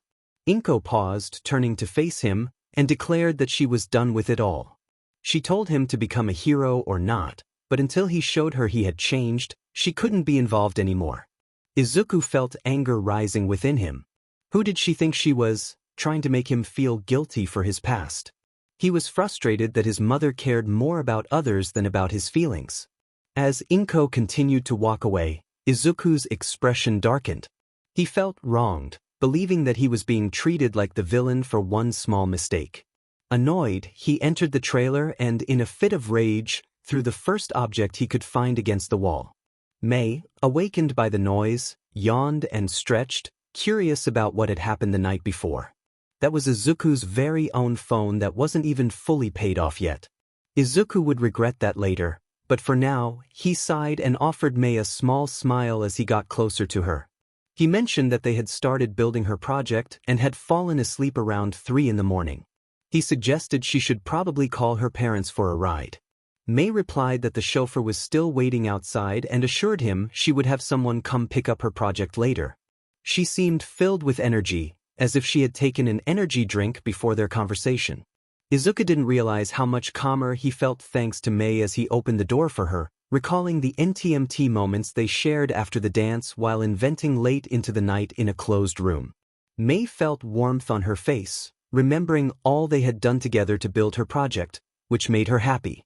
Izuku expressed that it was fun building with her, and she agreed, saying it was always a good time when they worked together. Mei then gave Izuku a tight hug, a gesture of gratitude she had learned from her therapist. Izuku smiled genuinely as he hugged her back for a moment before they let go. Mei left, running while waving her hand, and neither of them noticed that she was still wearing Izuku's iconic red shoes. Once Mei disappeared, Izuku closed the door and his smile faded. He limped his way to the computer and turned it on, waking up Jarvis. Jarvis inquired if he should order flowers and chocolates for Izuku's mother. Izuku declined, asking Jarvis to check on the Mark III instead, as he needed to take it to the DMV to get it registered as a flying device. He also requested an appointment at a medical clinic, expressing his reluctance to go to a walk-in clinic. Izuku sighed, thinking of everything he had to do despite his pain, but he knew the future waits for no one. He had to accept his circumstances and keep moving forward. Jarvis acknowledged his instructions and asked about Izuku's mother. Izuku scoffed at the thought of doing anything for her after how she treated him that morning. He felt no obligation to placate her and decided he had more important things to focus on. Days passed, and the world in Japan was slowly returning to normal in some ways while becoming more radicalized in others.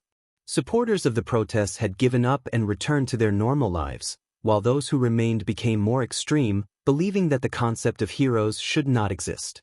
A storm was brewing, one that politicians and heroes could not calm down. However, this was not the focus of the story. 𝗫𝗁𝐲 walked into Izuku's junkyard workshop and found him muttering to himself. 𝗫𝗁𝐲 asked if Izuku was okay, to which Izuku replied that he was fine without looking up from his work.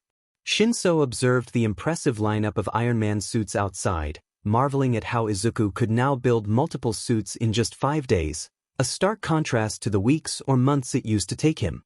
𝗫𝗁𝐲 noted that Izuku had been frustrated and was using that energy to build, mentioning the numerous Mark III suits he had created. Izuku explained he was preparing for the sports festival and needed as many suits as possible in case one broke.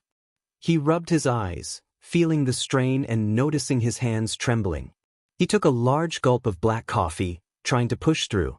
𝗫𝗁𝐲 looked at his friend, who appeared exhausted and worn out. He commented that Izuku looked terrible. Izuku shrugged it off, stating he was an engineer, not a model, and his focus was on inventing something good. As his legs buckled, he held onto the table for support, feeling his heart racing.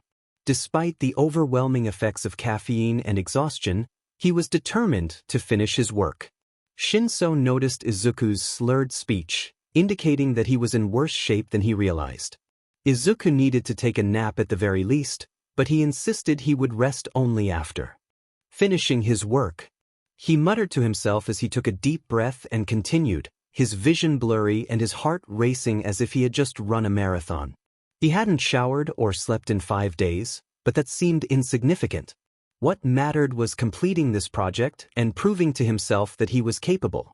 He wanted to show that the miscalculations from before were mere flukes that statistically wouldn't happen again.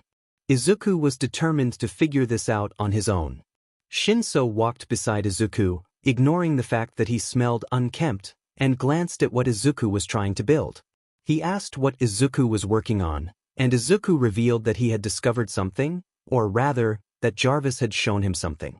His expression shifted from determination to frustration, and the mask he wore concealed his fading smile. 𝗫𝗁𝐲 looked at Izuku, puzzled by his intensity over a video. He sighed and opened the windows to let in some fresh air. He pressed for more details, and Izuku explained that he had seen a video of Tony Stark creating the element for his arc reactor. He tightened his grip on his tool, recalling the video vividly. He turned on the TV to show 𝗫𝗁𝐲, who watched the footage with indifference. To him, it seemed like an old, nearly unwatchable video of Stark's process, and he couldn't understand why it had such a profound effect on Izuku. Despite his irritation with Izuku's recent behavior, 𝗫𝗁𝐲 chose to stay and help. He asked what was so special about the video, and Izuku expressed his frustration that Stark's method was so much more efficient than his own. Stark had managed to create energy with minimal resources, while Izuku felt he had struggled for months without success. The realization that Stark had accomplished in weeks what had taken him and May months stung Izuku's pride. 𝗫𝗁𝐲 pointed out that it sounded like Izuku had made a mistake, to which Izuku vehemently denied it. He reluctantly admitted that Stark was intellectually superior, a truth that felt bitter to acknowledge. 𝗫𝗁𝐲, unimpressed, questioned why Izuku was so upset about not being the smartest person around. Izuku, annoyed, asked 𝗫𝗁𝐲 why he was there. 𝗫𝗁𝐲 noted that Izuku had missed several days of training and that many people were concerned about him. Izuku brushed it off, claiming it had slipped his mind and insisted that he needed to finish his work. He repeated the phrase to himself, lost in his thoughts and unaware of how long he had been isolated.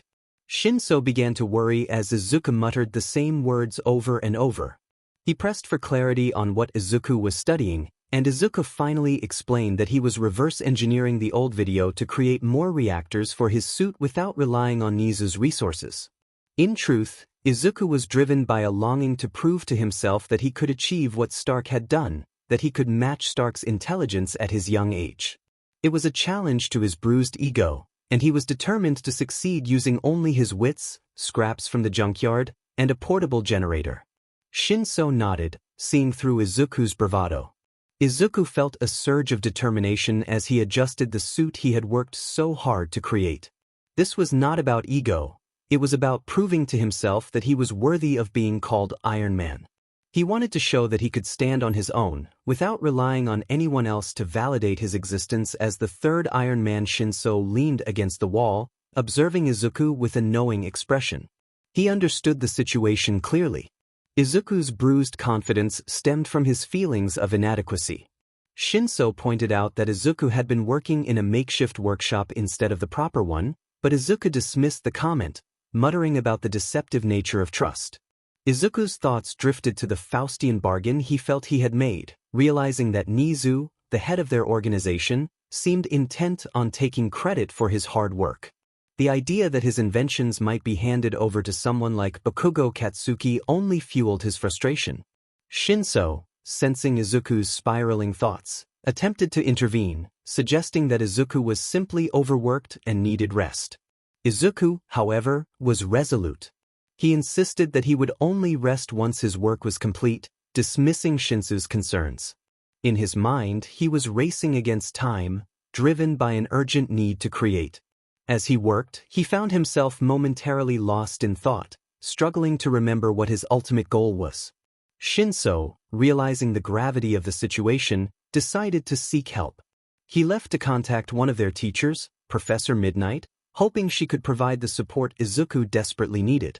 Meanwhile, Izuku continued to 𝐕𝑅 away, his focus wavering as he grappled with his thoughts. In his frantic state, Izuku accidentally injured himself, leading to a moment of rage where he overturned a table, destroying his hard work. Alone and frustrated, he shouted into the void, feeling overwhelmed by the weight of his aspirations. He couldn't fathom how someone like Tony Stark had achieved greatness with so little. To his astonishment, Izuku imagined Tony Stark appearing before him, a figment of his overworked mind. Despite knowing it was impossible, he found himself captivated by the illusion. He turned to his computer, seeking the reassurance of his AI assistant, Jarvis, who confirmed that he was indeed alone. As Izuku took a moment to breathe, he realized he needed to step back from the caffeine that had fueled his sleepless nights. He asked Jarvis about Shinso, relieved to learn that his friend was on his way to bring Professor Midnight. Izuku hoped that with her help, he could find a way to regain his focus and clarity. Izuku needed to conceal all the work he had been doing under the watchful eye of the rat god. He couldn't let 𝗎𝗍 discover that he was operating behind his back. So, Izuku stood up, but stumbled and fell back onto the couch, groaning. His body wasn't responding to his brain, it felt like it was betraying him. However, he was determined to push through. He just needed a little more coffee. As he gathered himself, he imagined hearing a voice, one that made him find the energy to rise. His mind was playing tricks on him, and he stood up, glaring at the apparition of Tony Stark, who was inspecting Izuku's main Iron Man suit. Tony was criticizing the battery that had taken Izuku so long to build. Anger bubbled within him. Who did this man think he was to insult his work? Izuku felt the heat of frustration rise as he thought about the resources Tony had at his disposal.